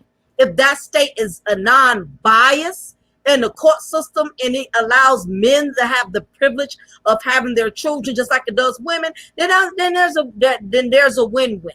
But that's the only part I was saying. I would rather the man walk away before he kills the woman and kills the children, because he feel like, I'm not being heard. I don't have no money. I can't keep lawyering up every time this chick is challenging me for me to deal with my child, because some of these women are very ruthless. They're very ruthless. I agree with you, but see, this is where I actually start way before that. Way before that. Whereas listen, when your baby mama ain't shit. When she's a manipulative, evil, conniving, so-and-so. This, right? And this is where people make a mistake. Right at the very beginning, they make the mistake of thinking that maybe she cares about this kid more than she cares about herself, more than she wants to manipulate you, or things are chill at first until she sees you with some next chick or something, right? And so they make the mistake at the beginning, right? And what I'm suggesting is this: you need to protect yourself from instant one, because you don't need to actually deal with her. You actually don't need to deal with her. You can go to court, and long before you get to the place where you're going to sleep at night and happily dreaming of snapping her neck, long before that place, you can be in a place where it's actually court appointed, where your drop off to be able to see this kid or whatever it is through a center or through a third party that's not her. So you don't actually have to speak to her directly. You know, you can actually, and this is something, and it's not just Jay Shine, other people have said they wanted evidence from almost from day one. So they actually made sure that all of their payments, they had receipts for all of their payments and all of the money transfers and all of the agreements, because women will go in and lie, right? And say, well, he didn't pay for this or he didn't pay for that and blah, blah, blah. And, you know, without a lawyer, because a lot of these women don't have lawyers, and, you know, except for the person that they meet in that day and whatever. No, because the system has a design where they will always get they give her a caseworker. So by the state going to always make sure the mothers are straight. They're going to always give them somebody to help them. The father is the one that has to fend for himself and get the lawyer. But But see, that's why these organizations, and I mean, I remember once, it was a while ago, so I can't remember the woman's name. And she was actually even she was speaking on your channel. And we were talking about something similar, and she was talking about her organization and the various states that they help, and they know all the truth Uptown Girl. Yeah. You remember her? Okay. Yeah. And that was the first time I'd ever heard anything like that. But since then, you know, over and over and over again, what I'm starting to find out, there's actually a network of men's rights groups that actually are funding these nonprofit groups and what they can do, right? So they're not lawyers that are going to come out with you in your case, but they will help you work on your case. They will tell you what you need to get and what you need to know. And, you know, so from day one, you and this chick break up and you got a 3-year-old, you can turn to this group and say, okay, what are my rights? What do I need to know? What do I need to start arming myself with?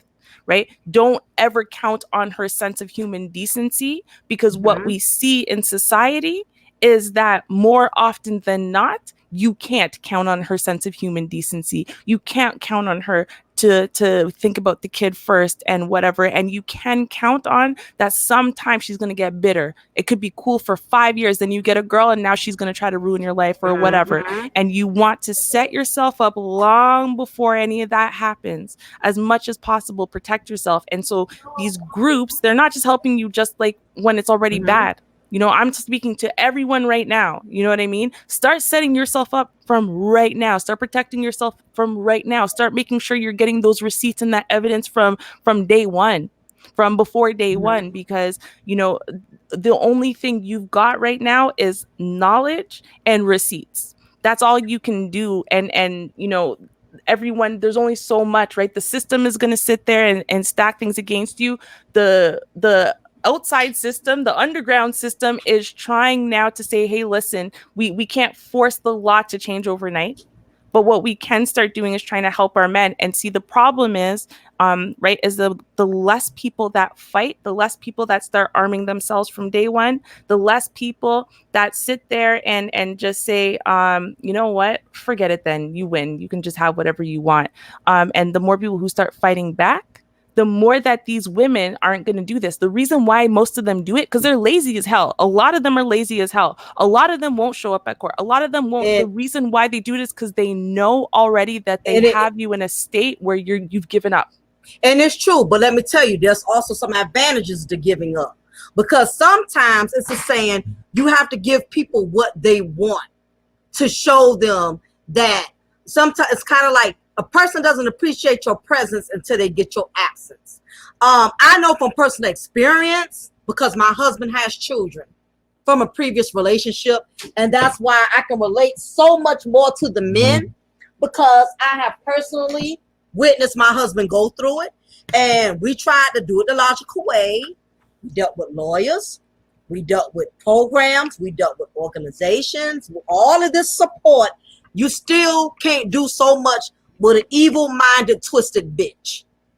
It's one thing to hear about it, but to be in the situation up close and personal, those of us who have experienced it know it doesn't work like that. because like I said, we have done that. We've done everything civil to try to not have to throw in the towel, and it comes a point when it's so many factors. It depends on the state. It depends on the laws. It depends on the judge you're dealing with. It's so many things so many odds that are against these men.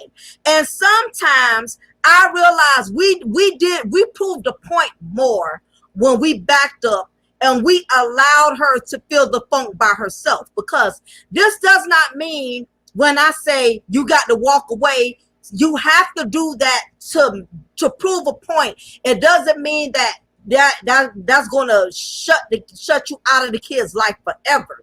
But what it does is it gives her a wake-up call to where she will see and feel the funk of what it's like having to do it by herself, to where she will allow you to have a purpose in your child's life, because she had a chance to feel the funk without you being there. Like I said, now this is after you have exhausted all sources. If you wasn't lucky and got lawyers, there was no organization, you did everything right, and this woman is still taunting you. She's still using the children as a pawn to try to make your life miserable. Then what I realized as a mom, no matter how much we as Black women try to act like we are strong and we can do it by ourselves and we got all the strength and we don't need no man to help hold it down, but it's basically selling wolf tickets, because when she knows you want to be there and the fact that you decided not to, it's crazy, because it's almost like you get more results out of people not giving a damn than you do giving a damn. As long as you keep running behind these chicks and begging, and she sees that you're getting lawyers and she still got full custody. She sees you have organizations step in, she still got full custody. She has seen you run all over the place like a chicken with your head cut off. And she still has the upper hand. What it does is it boosts her ego even more, because she knows, all of the help he got, all of the support he got, I still got the upper hand. I still got full custody. The judge still won't release my child to him. I done got away with murder. I still win. So sometimes you don't win by being a bigger person. Sometimes you have to back up and let that person feel what it's like not having you there, because we had to do that with my husband, ex-wife. It didn't get that bad to where she wasn't like trifling, but she was one of them ones, she just loved to use her control to her advantage. Depending on what she was going through in her life, when things wasn't going right for her, she would, play tug of war with the kids. Want him to get them, then don't want him to get them. If she was doing good with her man, she was all right with him being there. If she wasn't doing good with her man, she took her anger out on him. I witnessed my husband go through a lot of this for years. So I told him, I said, look, she knows how much you love your children. She knows your kids mean the world to you. And as hard as it is, right now, you're going to have to act like you don't give a damn. And I know it's going to hurt you to your soul for your children to not see your face for a couple of months. But you have to look at the rewards long term. That she will stop playing those games with you, because she knows now she can't pinpoint your feelings. So she can't use it to her advantage anymore. And that's what he had to do. Like I said, some of these guys, it doesn't mean they have to stop their kids' life for months. Some of these women will feel the funk within a week or two. And they'll stop playing these mind games, because sure enough, when she wanted to go to the club, Ruby, when she wanted to do when she wanted to go on cruises, and you needed that break to have mommy time, be alone, and you call him, when you coming to get him? No, I'm not. No, I'm busy. It's not to say it didn't hurt him saying that, because he wanted to see his kids. And he was worried about how it would affect them. But I said, sometimes it's called tough love. We know you love the kids. Now make no mistake about it. The money still went on the books, because we was not going to neglect the children financially just because she was acting stupid, because it wouldn't have been fair to them. But we had to show her, oh, you Miss Badass. Oh, you really think you can do this by yourself without him? You treating him like he's a sperm donor when he's trying to be a father. Oh, that's how you want to roll? Okay, go on with your bad self. We gonna leave it on you. Mm-hmm. And it wasn't long, and she found out when she had to deal with the stress by herself. Now she stopped doing that. So it may work. It's a 50-50. It's like trying to fight for custody. You may win, you may not. But I agree with your point too. Yeah. Right? Because that's the problem is, you know, and it's important, right, that you can discern right from the beginning, right, what kind of woman is this and what's her intention, what's her end goal? Because you know, and the reason why, you know, I feel so passionately about this is actually because of my personal experiences dealing specifically with the child support and custody situations in my life. You know, and so when I brought up the whole, oh, they'll lie to you and be like, don't worry about it. You know, now I see you're serious. You know, we don't need to do court. That's what happened to my ex-boyfriend. I was driving him to every single court hearing. It was 2-3 hours away, but I made sure because he wanted to see his daughter. He used to cry about her every night. Hadn't seen her in 5 years. And then this chick, after like the 7th time that they had mediation or whatever, she called him. They talked for hours, and he said, no, she said, I'm going to be able to see my daughter. Forget about the court thing. And I said, well, we should file the papers anyway.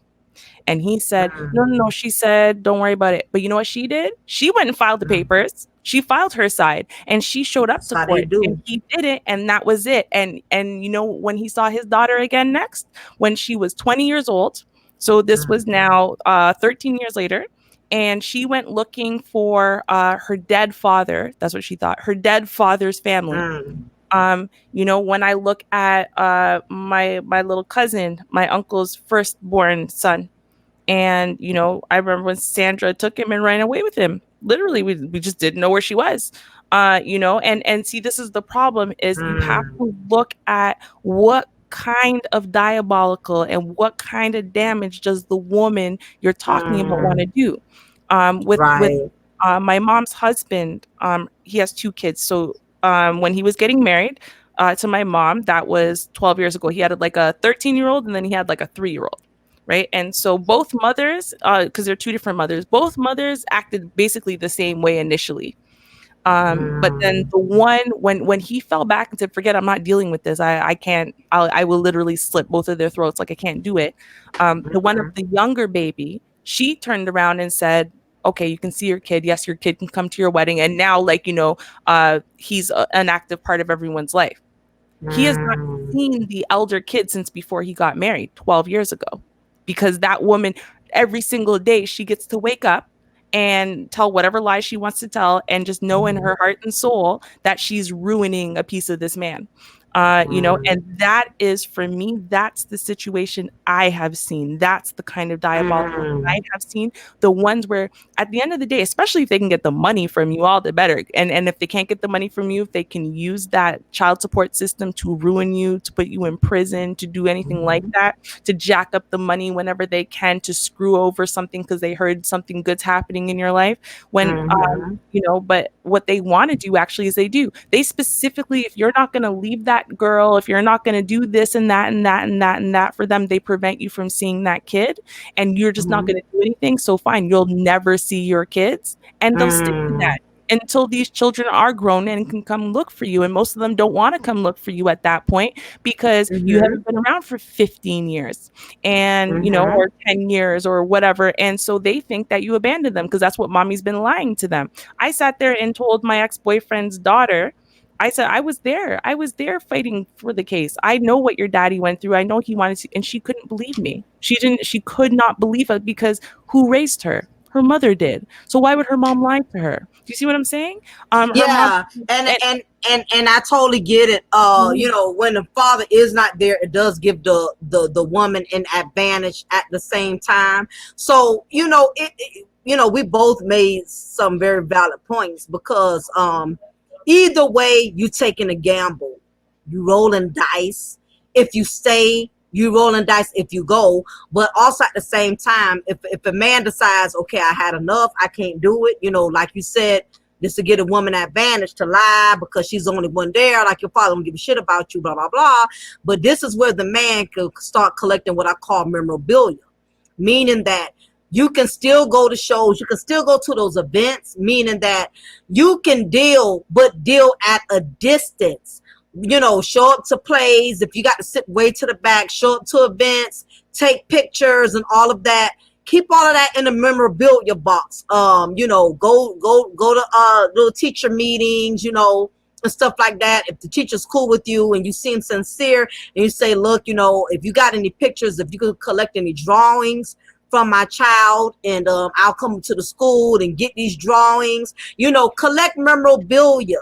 That way that child knows you was there, because in some cases too, these children find out their mothers was beasts all alone. Even if that mother was always there, it could flip too, because sometimes these kids find out their mothers was liars and just didn't want their dads to be there, because that has happened also, where first initially, of course the child is going to believe the mama because daddy wasn't there or whatever. But once that child got old enough to understand, and that child had receipts to show that, yeah, I wasn't there, but look why I wasn't. Your mother did this, your mother did that. Look how much child support I sent every month. Look at how I was going to your place. I had to sneak and sit way to the back because I knew if I asked her if I could come, it would have been a big old mess. And see, that's throwing egg in the baby mama face. So you can still walk away and be there, but you're just going to have to go different angles. So the child will not resent you, because there was this guy on YouTube. He showed the video, I wish I had the link, where he snuck and took his daughter a new iPhone, and he brought her something, and he took it to her school and put it in her hand and said, look, I'm bringing this to you because your mother, she always wants to control the money, blah blah blah, this and that, so I want to give this to you personally. So there's 1,000 ways a man can still be there for his child without being there. At the same as long time, as you can find he them. just has to be creative.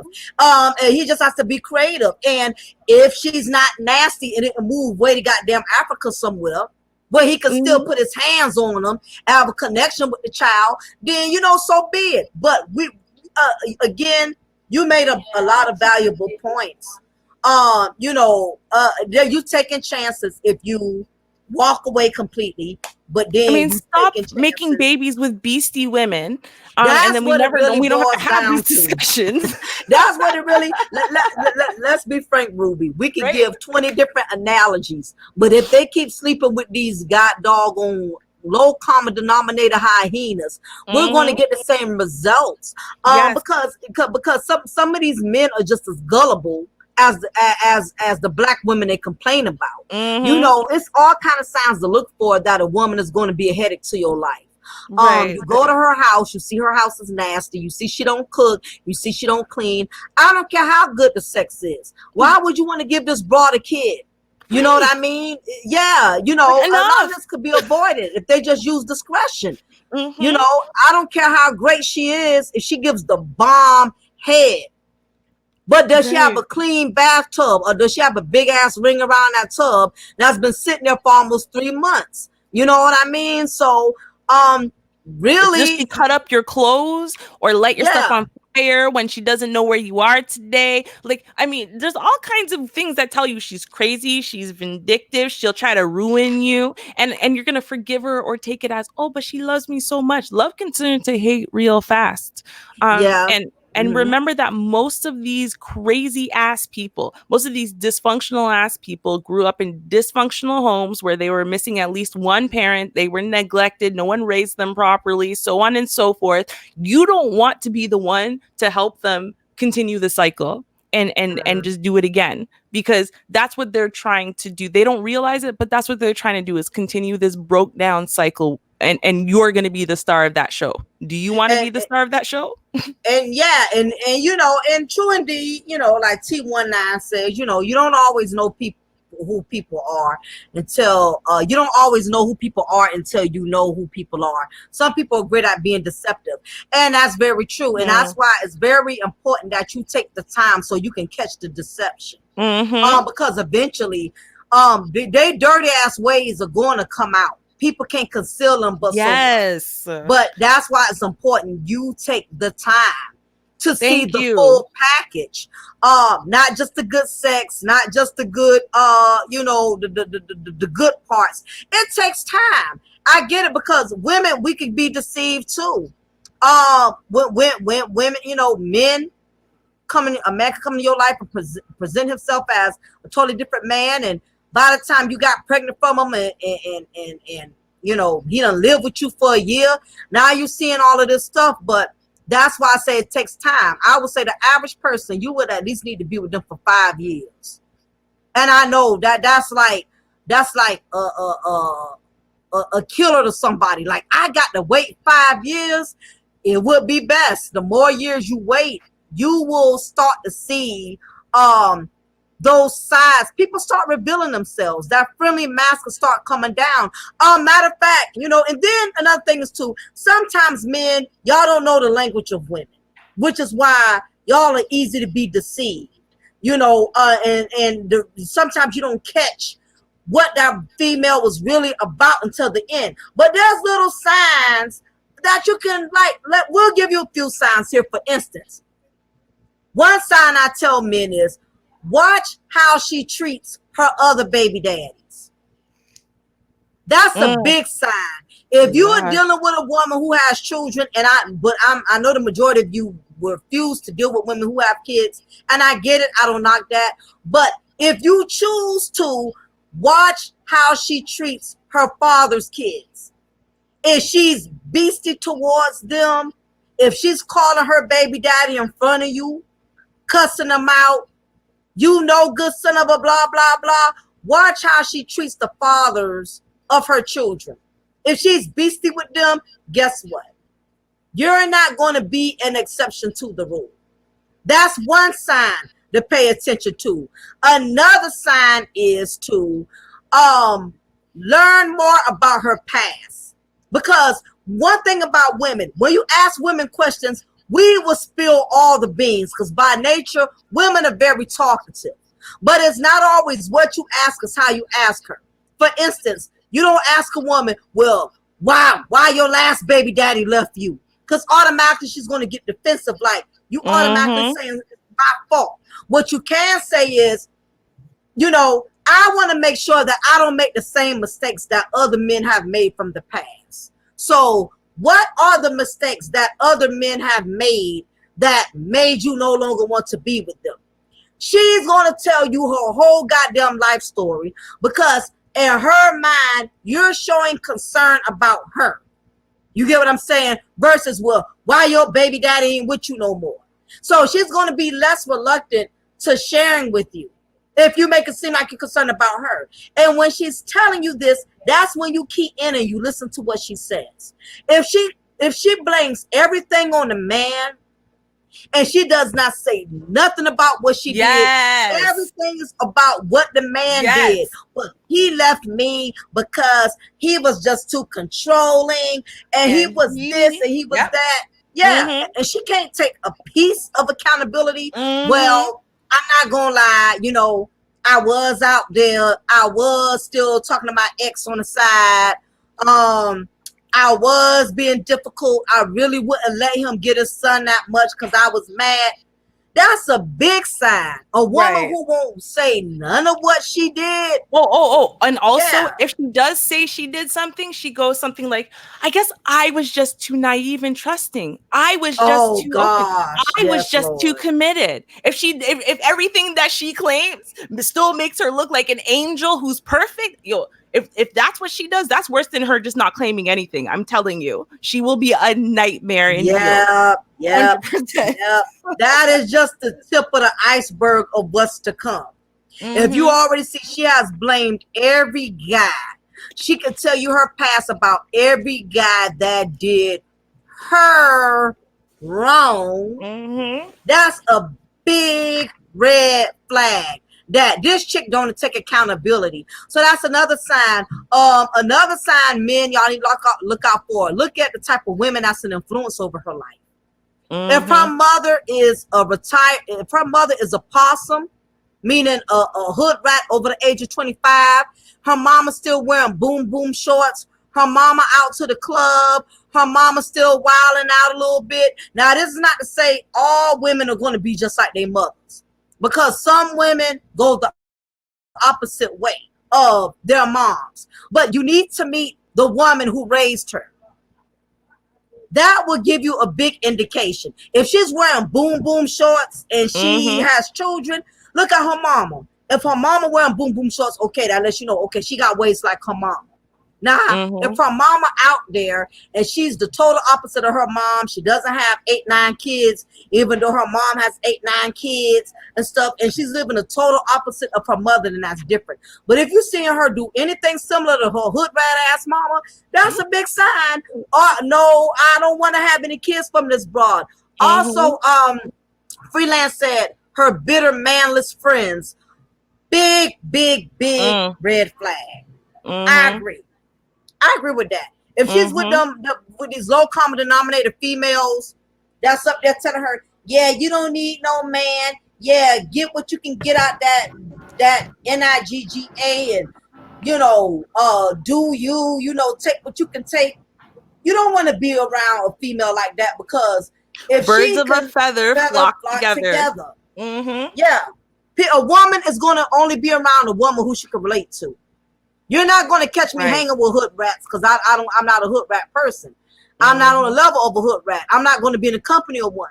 So if she's always in the company of hood rats, that's a big sign or whatever. If she has a reputation in her neighborhood, all the guys know her, the mechanic know her, the guy at the convenience store know her, all the dudes around the way know her. Something is wrong with that. The Uber driver, he knows her. Everybody knows her. Something is wrong with that. It's a lot of signs that men need to be cautious of and pay attention to. Go ahead. One more. Yeah, okay, so we talked about the mama, and and that includes the sisters and the cousins and the overall family. But it's not just what the sisters and the mama and whatever are like. It's her opinion of them, right? So it's just the same thing as those friends, right? If she's turning around and she's making an excuses for them, well, it's not my mama's fault. My mom is awesome, but all the men she meets ain't shit, right? Or, I don't know why these guys treat my sister so bad. My sister's great. Meanwhile, you're watching the sister and you're like, God damn. If she can't see what the hell's wrong with the sister, she can't see what the hell's wrong with the mama. And she tells you these horrific stories. You're like, oh my God, your mom's a ratchet bitch. That's what you're thinking in your head. And she's sitting there telling you how her mom's just the most a feminine angel in the world. That tells you what she really thinks. Right now, she's dressed herself up in the mask of something that you might want to be dating long term, but that's not what she really looks like. Wait, give it 8 months, and I promise you, what you will see is a ratchet, scary woman. You will wonder, what the hell did you ever see in her? And watch those type of females that's always overly compensating with sex. They quick to want to always give you something, because that is her way of making you overlook her faults and her flaws. Yes, especially when you're mad. I was just gonna say that, especially when you're mad, because see, and I mean, I can't lie. I learned that trick very early on with my husband. You know, the best way of getting him to be not mad at me is to give him some head and cook him a good meal. If I give him some head and then hand him some food in front of his video game, trust me, that cures most things I did wrong. Exactly. Man, y'all could easily get got with a hot plate and some head. Yeah, just the 2 H's. The 2 H's. Make them a hot plate and give them some head. Hot plate, give them some head. Hot plate, give them some head. We know, and they fall for it every time. Yeah, baby, you go ahead and take the credit card this weekend. And that's the thing. The problem ain't getting solved. She's just sexing her way out of having to be accountable. Exactly.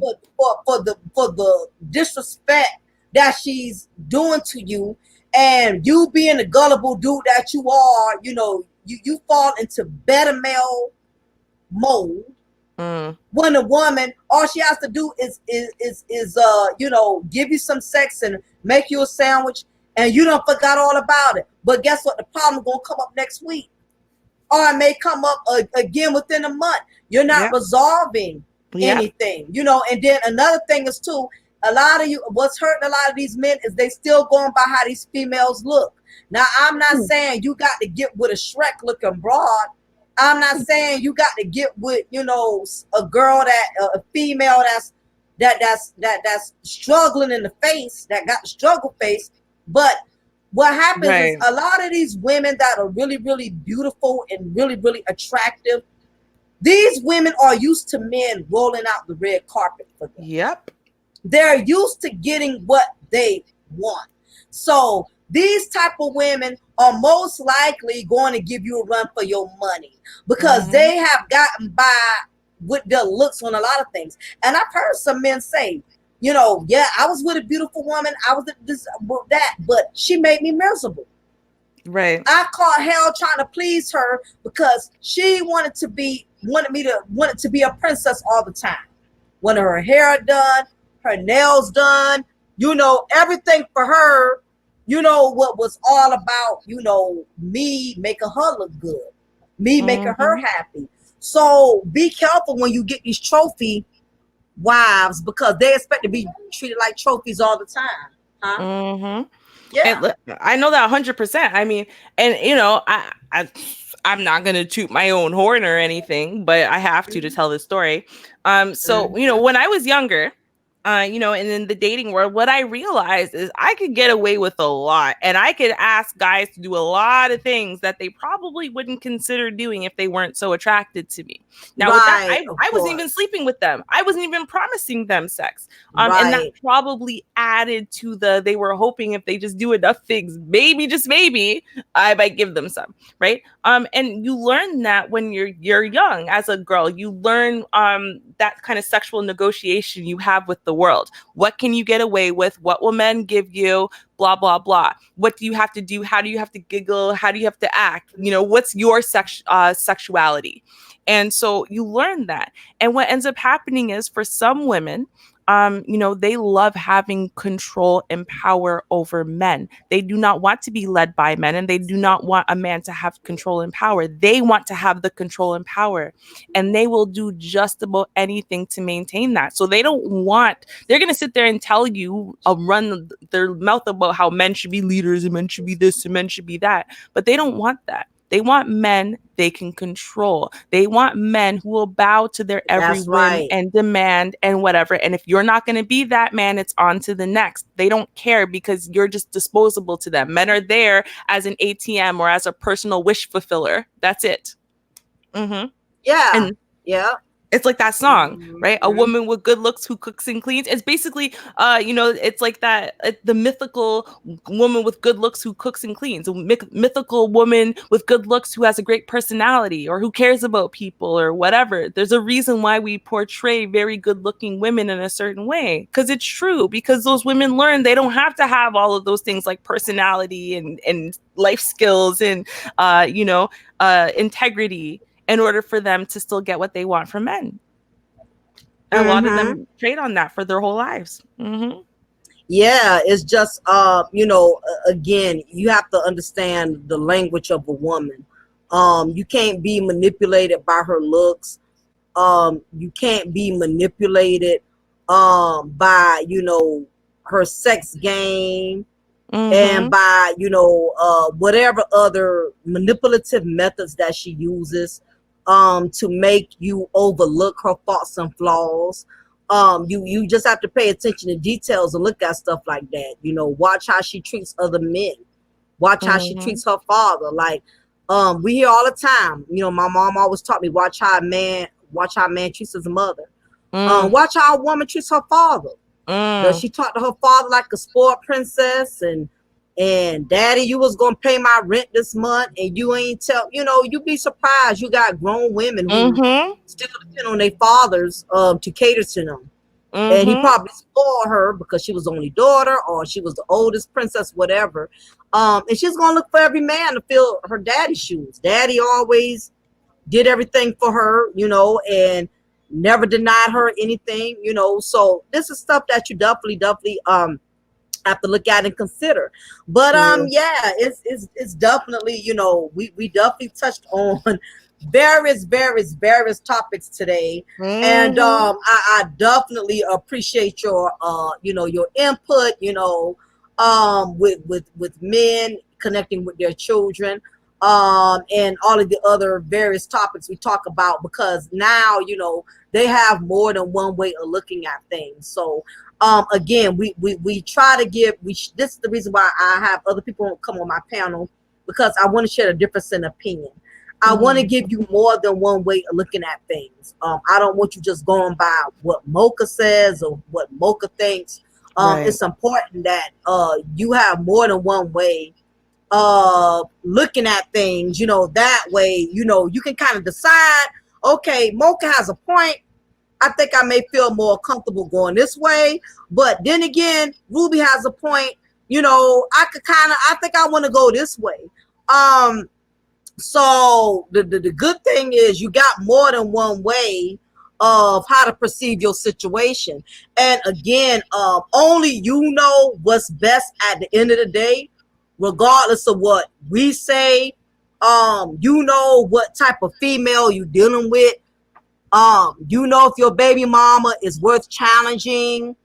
If you were to back up, it will cause more problems. If you were to continue to keep getting involved, you'll have more problems or whatever. So you just have to play it by ear. Your situation. At the end of the day, whatever choice you make, we're not going to be the ones there to feel the heat or whatever. So make sure you make a decision that you can live with or whatever. And Ruby, is there also any other things that you wanted to add, before we close? Yeah, I'll just say this, and again, I think that I want to be clear to anybody who doesn't know me, because there are a lot of people who don't know me or understand my perspectives. Um, is that what I'm saying is not on some feminist rhetoric or blame men rhetoric or any kind of foolishness like that. I totally get it, and my empathy, honestly, and my sympathy by and large goes towards men in this day and age. Even what I generally tend to see, and I'll point out, though, don't get me wrong, I'll point out when I see some, black male uckery as well, but what I'm seeing, and, for me, I'm finding it disheartening. I'm finding it disheartening how much overall, and this is one area where I see it with men, but I find it disheartening with women too, where it's like we've given up the fight, where we've accepted that it's just going to be like this, and it's almost like, we're just like, well, it's just like that, it's just how it is. And the thing is that in order to make real changes, the one thing we can't do is give up. We can make choices to walk away, we can make choices to distance ourselves, but there's a difference between that and giving up and almost throwing yourself at the mercy of, well, I don't have any choices, so it is what it is. Whatever's going to happen to me is going to happen to me, because it's just like that. And when I hear people speak, and they literally, the amount of people I've heard say that they fought or they made a choice to walk away is very different than the amount of people that I literally heard they just threw themselves at the mercy of whatever. They didn't even bother, because they've given up hope.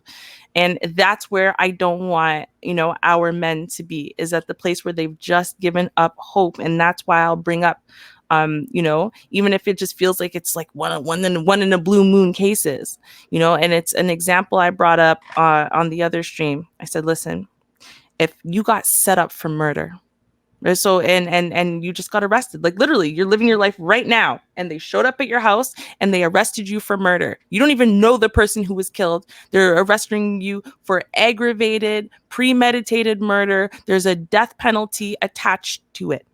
And then you find out, someone slips you know, and it's a frame job. They want to frame you. They want you to go down for murder, for capital murder, and they want to kill you. My question is simply this. Do you lay down and say fine and plead guilty because you know it's a frame job, because you know everything's stacked against you, because you know there's all kinds of fabricated evidence, this, that, and the next thing? Or do you find a way to fight? Because this is your life. This is literally your life now. We're not talking about a couple years and I guess I can reinvent myself. We're talking about your life. This is life or death. Do you lie down or do you fight? And there's a million different ways you can fight, including making a conscious decision, a decision to walk away. This is a tactic.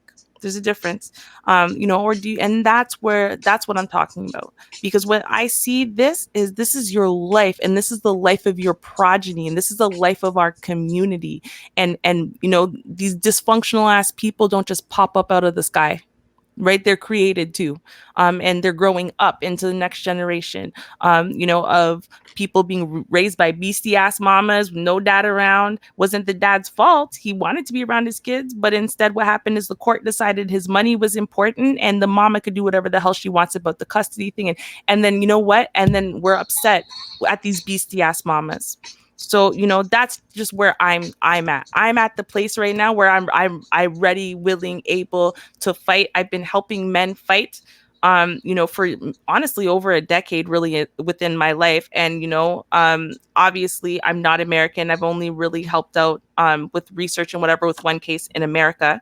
But that's where I'm at. That's where I'm at. Where I'm saying, listen. This is your life and this is our lives and these are our people, and my collective conscience is so strong that I want to fight against the beastie ass bitch, and I want to find a collection of every damn group we have in all across North America to help our men fight against this bullshit, because it's just too much. I'm just tired of it now.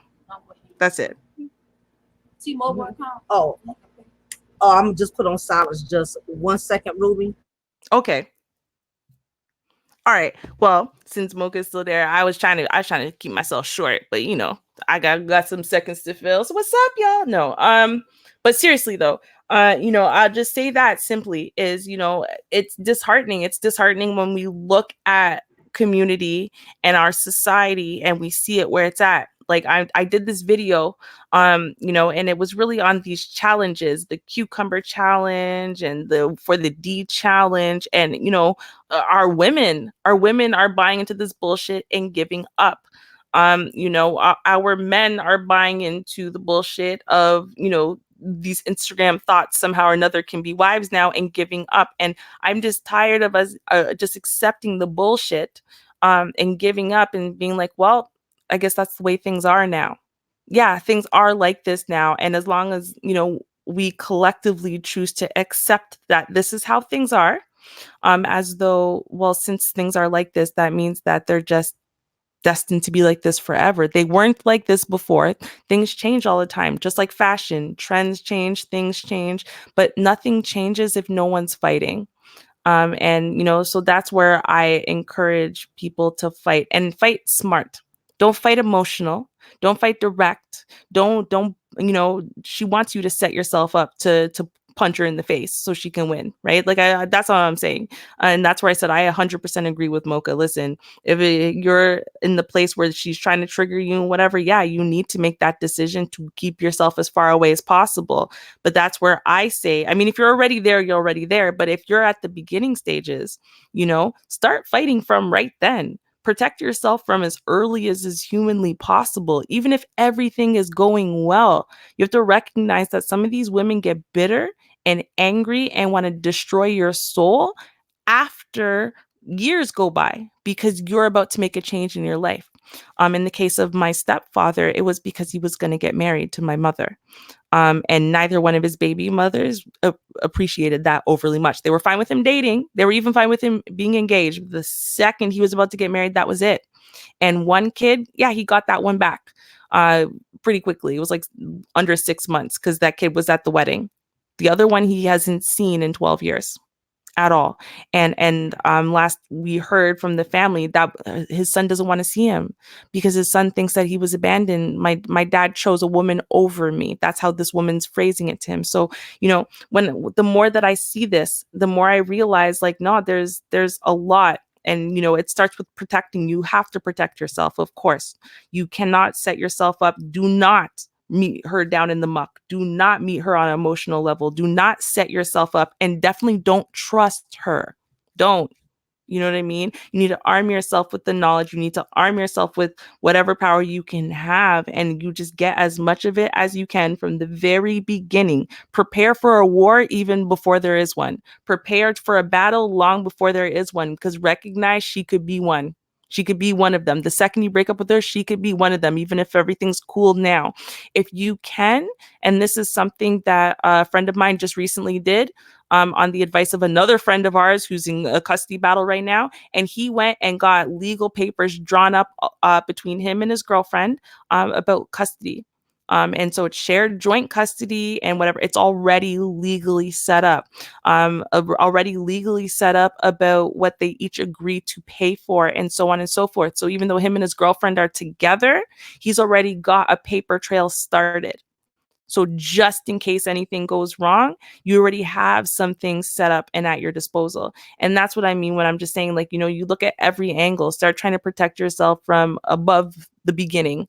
You know, is it going to for sure protect you? Is it going to for sure avoid every problem? No, but you know what I mean? Preparation, all you can do is prepare. And the more preparation you put in, you know, the more likely it is that you tilt that 50-50 more in your favor.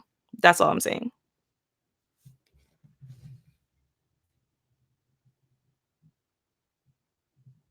Oh yeah, I had almost kicked my little self out at one point. Yeah, I had a little call, but yeah, definitely. We definitely spoke some valid points in here tonight. I definitely appreciate all of my subscribers for hanging out with us. This has been a very very long live, but hell, everybody else been doing it. At least we ain't go 10, 12 hours like some folks or whatever. I haven't gone live in a while, so that's the only reason why we went pretty long. But there was a lot of things that needed to be discussed. But again, like I said, do what's best for you. Fight if you got to keep fighting. If you need to preserve your peace of mind, if you need to preserve your energy, there's nothing wrong with backing down and walking away. It does not make you less of a man. It doesn't make you less of a woman. I have had to walk away from some battles, and it took me walking away from people I love. It took me walking away from things that was dear to me, that was meaningful to me. But I had to do what I had to do for me, because I knew I was in a dark place. I knew I was on the edge. So again, you know, pick your battles. Certain battles ain't worth fighting for. Certain battles are worth fighting. I understand when it comes to children, that is a battle that's worth fighting for. But sometimes, like my grandmother used to say, if you don't stand for something, you'll fall for anything. And sometimes you have to walk away just for a little while. It does not mean indefinitely. It does not mean forever. But sometimes you have to let people know that you are forced to be reckoned with. Because some people take advantage and they feel like they could do whatever they want. You're going to stick around. You're going to take the abuse. You're going to take the punishment. You're going to take the disrespect. I've seen some guys win by walking away and letting the mother have to do it to herself, deal with it alone, even if it was just for a month or two, after suffering by herself and realizing that you was the only support system she had. Next time she came correct, and the guy didn't even have to go to courts. He didn't even have to fight for lawyers, because it took her going through the storm by herself without him there for her to realize how important his purpose was in her life. So walking away does not mean you're giving up. Walking away means I'm not going to stand for you treating me less of a man. I'm not going to stand for you using my kids as a weapon against me. You know I love my kids. You know my children mean the world to me. And I'm not going to stand here and keep letting you use them as a pawn. If you think you can do it by yourself, you think you a bad bitch, you think I don't have a purpose in my kids' life, then I'm going to let you tote the bag by yourself for a little while. Let you feel the funk. Okay? I guarantee you, when she sees she has to handle those medical bills by herself, she sees she has those moments, she needs that me time for herself, she will learn to treat you differently. This is not to say she's still not going to be a bitch and she's still not going to try you, but she's going to think twice because she knows in her mind, if he walked away before and left me, he might do it again. Even though in your mind, you may never do it again because you don't want to lose your kids. But it'll be a wake-up call because some of these women, you have to teach them tough love. All it is, I've seen more men, from my perspective, I've seen more men get more results by acting like they didn't give a shit versus giving a shit and seeing these women drag them through the mud. Because I heard a woman say this out her mouth. I know I can make his life miserable because I know how he feels about his kids. I know how much he loves his kids. Yep. So therefore, I'm going to drag him. And she will do it just because she knows you're going to run behind her, because she knows you're going to beg her, please let me see my kids. Please let me be a part of their life. Please let me, as painful as it is, sometimes you have to let people rock and deal with it so they'll learn to stop playing with you and to stop trying you. But again, only you know your situation. You know what you're dealing with. If your baby mama is a lunatic, it may not be a good idea to walk away because you don't want to find out she strangled your child and something like that. So some women you can't do it now. You know, some women, if you go hard, she'll go even harder. Yep. So pick your battles. Only me and Ruby, we just giving you some tips. We don't know exactly. You got to know what you up against. Because the thing is, you're a man, which means you've got logic, which means you have the ability to plan. Like it's like that game Stratego, or like, you know, any game of logic, like a war game. You know what I mean? Because that's what it is, right? So it is. What's the best strategy? Like in oh, what's that game called? You know that game, and it's like it's not like a game. It's like an ancient Chinese thing, I think. But there's like a marble, and you put it at the beginning, and then you have these knobs, and you turn the knobs, and it makes the marble go through a maze. And there's a bunch of holes the marble can fall into. And so what you're trying to do is get it from one end of the maze to the other. And there's like 100 holes. And you're trying to get it past all these holes. And, you know, the thing is, when you're looking at it, there's all these different plans you can make about a direction you can go. And sometimes the best direction you can go is the one that's the longest roundabout way, but it's the one that's the least treacherous. It has the least amount of holes. It's the least likely to sink your marble and you have to start again. You know, and in some cases, the rough and tumble direct way, and it's the most dangerous one with all the holes. But you know what? You can just see the plan. You got the plan. You know that that's the way to go. You know, it's literally, you can't take, well, if I said this and you like Ruby's option better, well, that one's gonna apply to your life because your chick might be nothing like the ones I'm talking about. It might be exactly. It depends on the woman, right? And, or it might be like neither of these two women. It might be a completely different third kind of woman.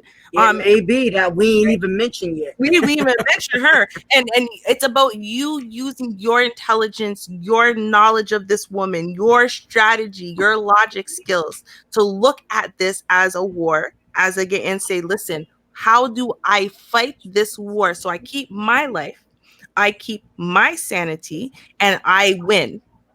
Because that's what it comes down to. Mocha said, listen, her husband never gave up, and he has his kid. He sees his kids. He didn't give up. He didn't lie down and let the woman walk all over him. No, he said, and in that case, him giving up would have been to let this woman walk all over him, treat him however, and he's gonna keep begging for her, whatever. Oh yeah. No, make no mistake about it. He did back up for like 2 months and let her rot by herself, and she did reach out, but he had to leave her to herself. She would have not understood that had he kept running, because when he was running, she was dragging him. She knew he was in love with his kids. Yes. And so we had to let her rot just for a little while. And sure enough, when she got out there and was struggling, I mean, she felt the funk without him being there. So yeah, you know, it doesn't have to be that don't mean you have to just do a disappearing act. You just got to light a fuse. You got to kind of light the fuse. You got to he didn't spark a collect fire. it. He's like, nope, sorry, busy. That was Yeah. it. Like, so he didn't disappear. No, I'm here. I'm going to answer you to let you know no. Like, that's like, and that was the exactly. This one, exactly. But if you know you're going to kill her, then yeah, you may need to. I don't want you in prison. Let your wife answer for you. Absolutely. But yeah, but like I said, guys, handle accordingly. Only you know your situation. But again, it's definitely been pleasant. I appreciate you, Kel. I mean, oh gosh, I'm getting all names mixed up. Like kids. Because all y'all all y'all are like siblings. I'm like, you I'm love her getting more than me, don't you? Well, at least I didn't call you Coogan. I didn't call you man. That's true. That's true. Yeah, definitely. You know, of course, I appreciate your presence. Always being a woman, always being classy. You know, we always sharing your difference in opinions, but you do it from love and from a passionate place. Definitely big ups to Coogan for always being a cool, calm, collective dude he's always been. I appreciate his presence. Big ups to Poetic Kells, our hood chick who keeps the razor blade under her tongue. She'll slice you when you least expect it. Cut you. Be careful, she'll cut you. I know she will. Yeah, she be keeping razors on her. I know she be keeping razors on her. So yes, definitely, y'all. It has been awesome. I thank everybody in the chat for the super chats. I thank y'all for the love. I thank y'all for the support. For those of you, if this was your first time here, please make sure you subscribe so you can be on the lookout for new content that I'm always uploading. Also subscribe to Ruby Kells. She has her, Ruby Kells. I'm still doing it. God, I know Jesus, I'm tired. really? Time for me to get off. My grandmother. Now you, right? You can't find my grandmother, and I was the firstborn grandchild, and she will find everybody's damn name except for mine. My whole life. First, she will find all of her kids, and then me, and then now there's the 6 other grandchildren. She will run through everybody's damn name before she gets to mine. I'm like, how? Girl, yes, girl. And actually, I'm most of telling the time, you. she didn't even get to my name. She would sit there, remember everyone else's names. Shannon, Sandra. When she run through everyone's name, and then finally she just go, girl. And that's who I was. Yeah. My mom is the same way because all of us start with J's. So she'd be like, Giovanna, Gerald, Jocelyn, Jason.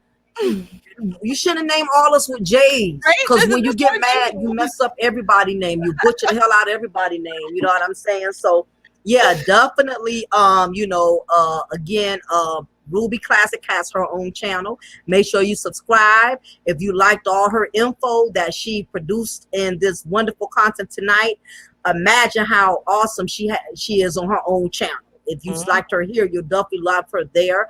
Like I said, Poetic Kells as well. She was in here earlier. Y'all probably missed her as well. So with that being said, make sure y'all support these brothers and sisters that are trying to give real content.